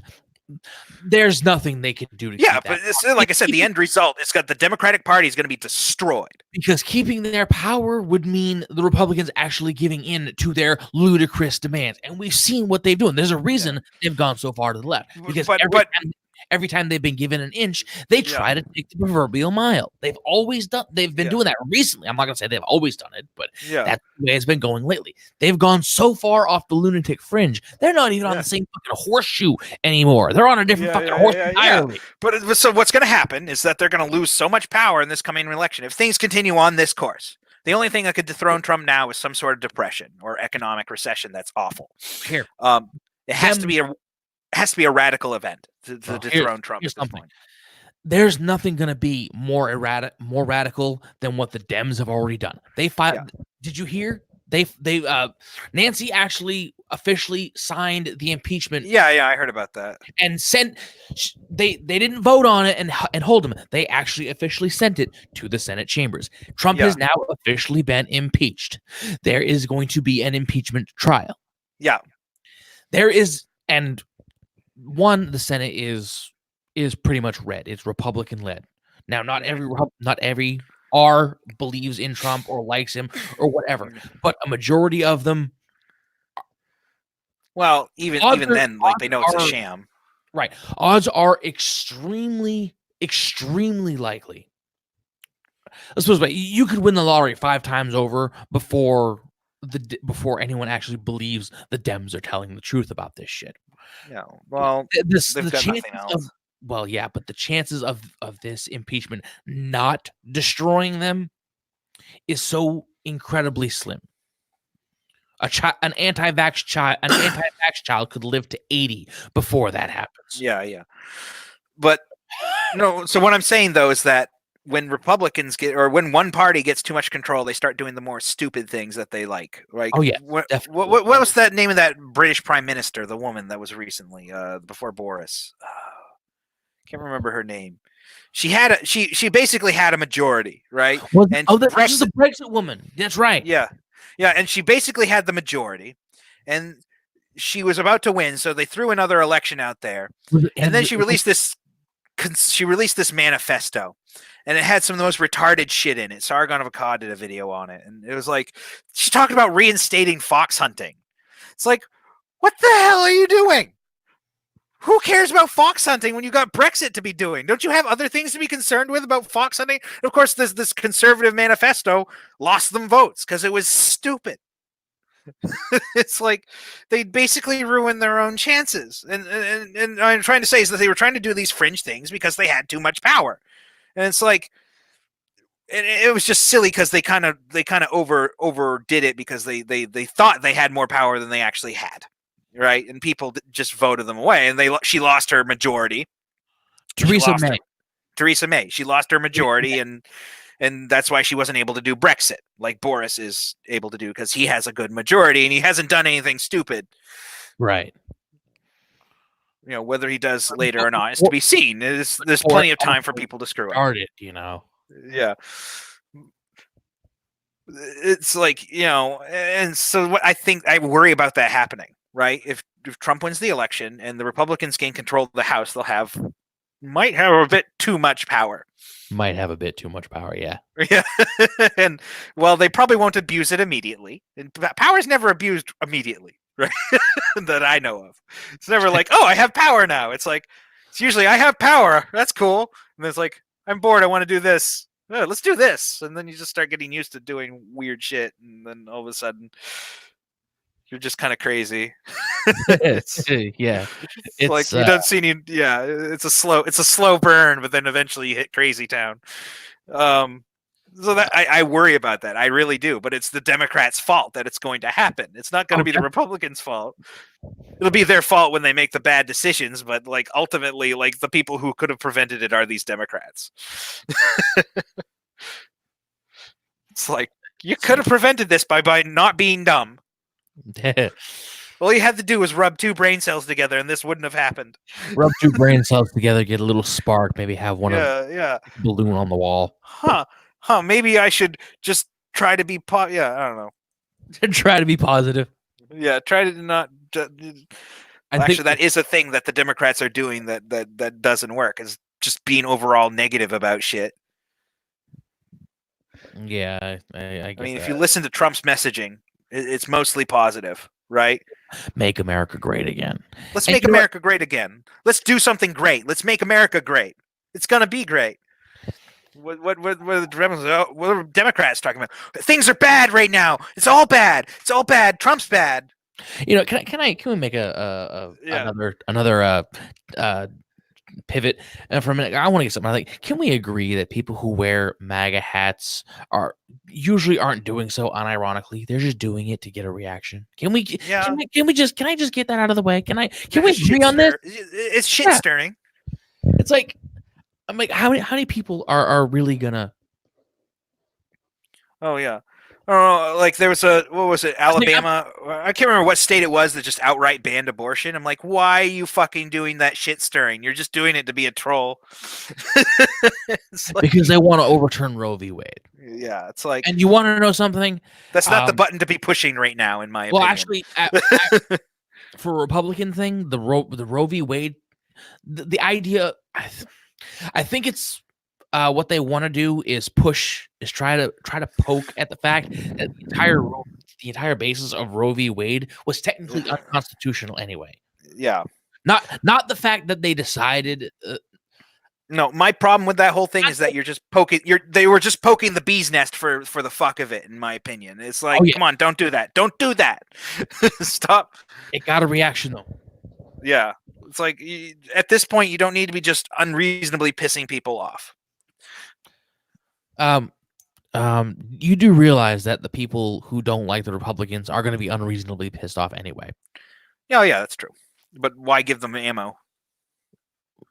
Everything we do gives them ammo. A lot of times the ammo they have is pointless, but this is actually good ammo. You actually gave them a good thing. Well, they're trying to take away abortion rights. Well, actually, we have evidence to say that is in fact a true statement. They did in fact take away abortion rights in Alabama. And if they didn't do that, they wouldn't have that ammunition. Not that that's really going to affect this election because it was so far ago in the past, but it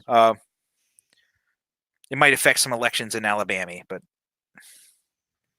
Virginia is going ape shit. Oh my God! Something going on. Yeah, it's in the other direction. That's in the other direction. Why are you poking the red bear? Okay, Alabama's poking the blue bear. Why are you poking the 2A bear? Why are you poking the people with the guns? Yeah. Okay. Why are you poking the bear with lots of guns? It's one thing to point the bear that's holding the dildo and the triceps. Yeah. The forceps. It's totally another to point the bear that's holding camo, has a deer over their shoulder, and has a shotgun. Okay. Did you see Did you see the Tim Pool video today where he said Antifa's actually going to be marching with the? Yes, and you know what? How fucked up how much do you have to fuck up to make two groups hate each other march together? Here's the thing. I have a feeling, and there's another guy I watched, Styx Hexenhammer. Yeah, I know. He made a tweet. He was talking about how he gets a bad feeling about this. Yeah. And I can't say I disagree. Where is that tweet? Oh, yeah, no, I get a bad feeling about it too. All right, come on, Styx. Let me Styx Hexenhammer. Where is he? I say, where is that tweet? Because he was making a response to somebody else. All right, come on. I want to see Styx Hexenhammer. There you go, buddy. All right, where is he? Where is brief view? Okay. All right. Why is it? All right. There's one of his tweet. Here, right here, he's talking about. Here, I'll put the stream up really quick. Oh, God, my voice is starting to crack. Yeah, I need to get going to bed soon too. Yes, it's 2:00. So yeah, he's talking right here. It says, any of my audience planning to attend the Pro Second rallies in Virginia, I am warning you that it gives me a real bad feeling that provocateurs are planning genuine large-scale violence. I urge you to not attend, not least of all because Antifa is openly proclaiming attendance. Yeah, well, Antifa likes violence. So. Yes. Now, I do believe I did watch Tim Pool's video for the most part, and I do believe, in some respect, that the leader talking about going to Antifa and everything is genuine about it. I do believe that he may be genuine about it. He may be interested in at least extending an olive branch to them. Yeah, because the 2A people are sort of in the idea of they don't like the 2A people don't like fascism either. yeah, There is common ground there, but I also believe that Styx is onto something. I honestly think there are going to be a lot of bad actors, a lot of provocateurs who think that marching with the conservatives is genuinely a bad idea, and they might Lane. want. It only takes one spark to light a fire. I know, and this and think about this with conservatives and Antifa, there's going to be gas fumes you're going to be walking with an open gas canister. It's like cutting. You basically have a leaking propane tank. Yeah. Like you just have a field of leaking propane tanks at that point. Yeah. And it's going to be leaking. The fumes are going to be leaking so much. You're not even going to need anything within the vicinity of that group to set something off. Yeah. I really don't believe it's going to be a case. And that's what he's talking about here, And of course, this other motherfucker here, just stay under the boots, says the libertarian. Wait a while. Pressure increases onto your throat, says the antisocial occultist. Yeah. Okay. I'm so fucking sick the shit of that, speak for yourself, bootlicker. Like, go fuck yourself. Yeah. And then he says why does it have to be this specific large group where Antifa has openly proclaimed intent to march? This group where the FBI has already arrested some glowing ones that apparently planned a massacre. At best, bad optics. At worst, a slaughter. Yeah. It's not going to be good. I mean, like in theory, they could get the military involved. I don't know if but even then, the military might be. I mean, it's like you're going to ask the military to fire on citizens who are. I mean, unless the citizens are actually committing violence. Right. Right. That's like. It's not. It's not likely. It's not likely people are going to comply. Your microphone again. Oh yeah. Sorry. No. No, it's fine. I like holding this thing. I really do. It's really good. To derail things, look what I bought on eBay. Show them a Gex. Is that the second version? Yeah, I don't have my little plug-in webcam on at the moment, so I can't really. It doesn't view the TV very well anyway.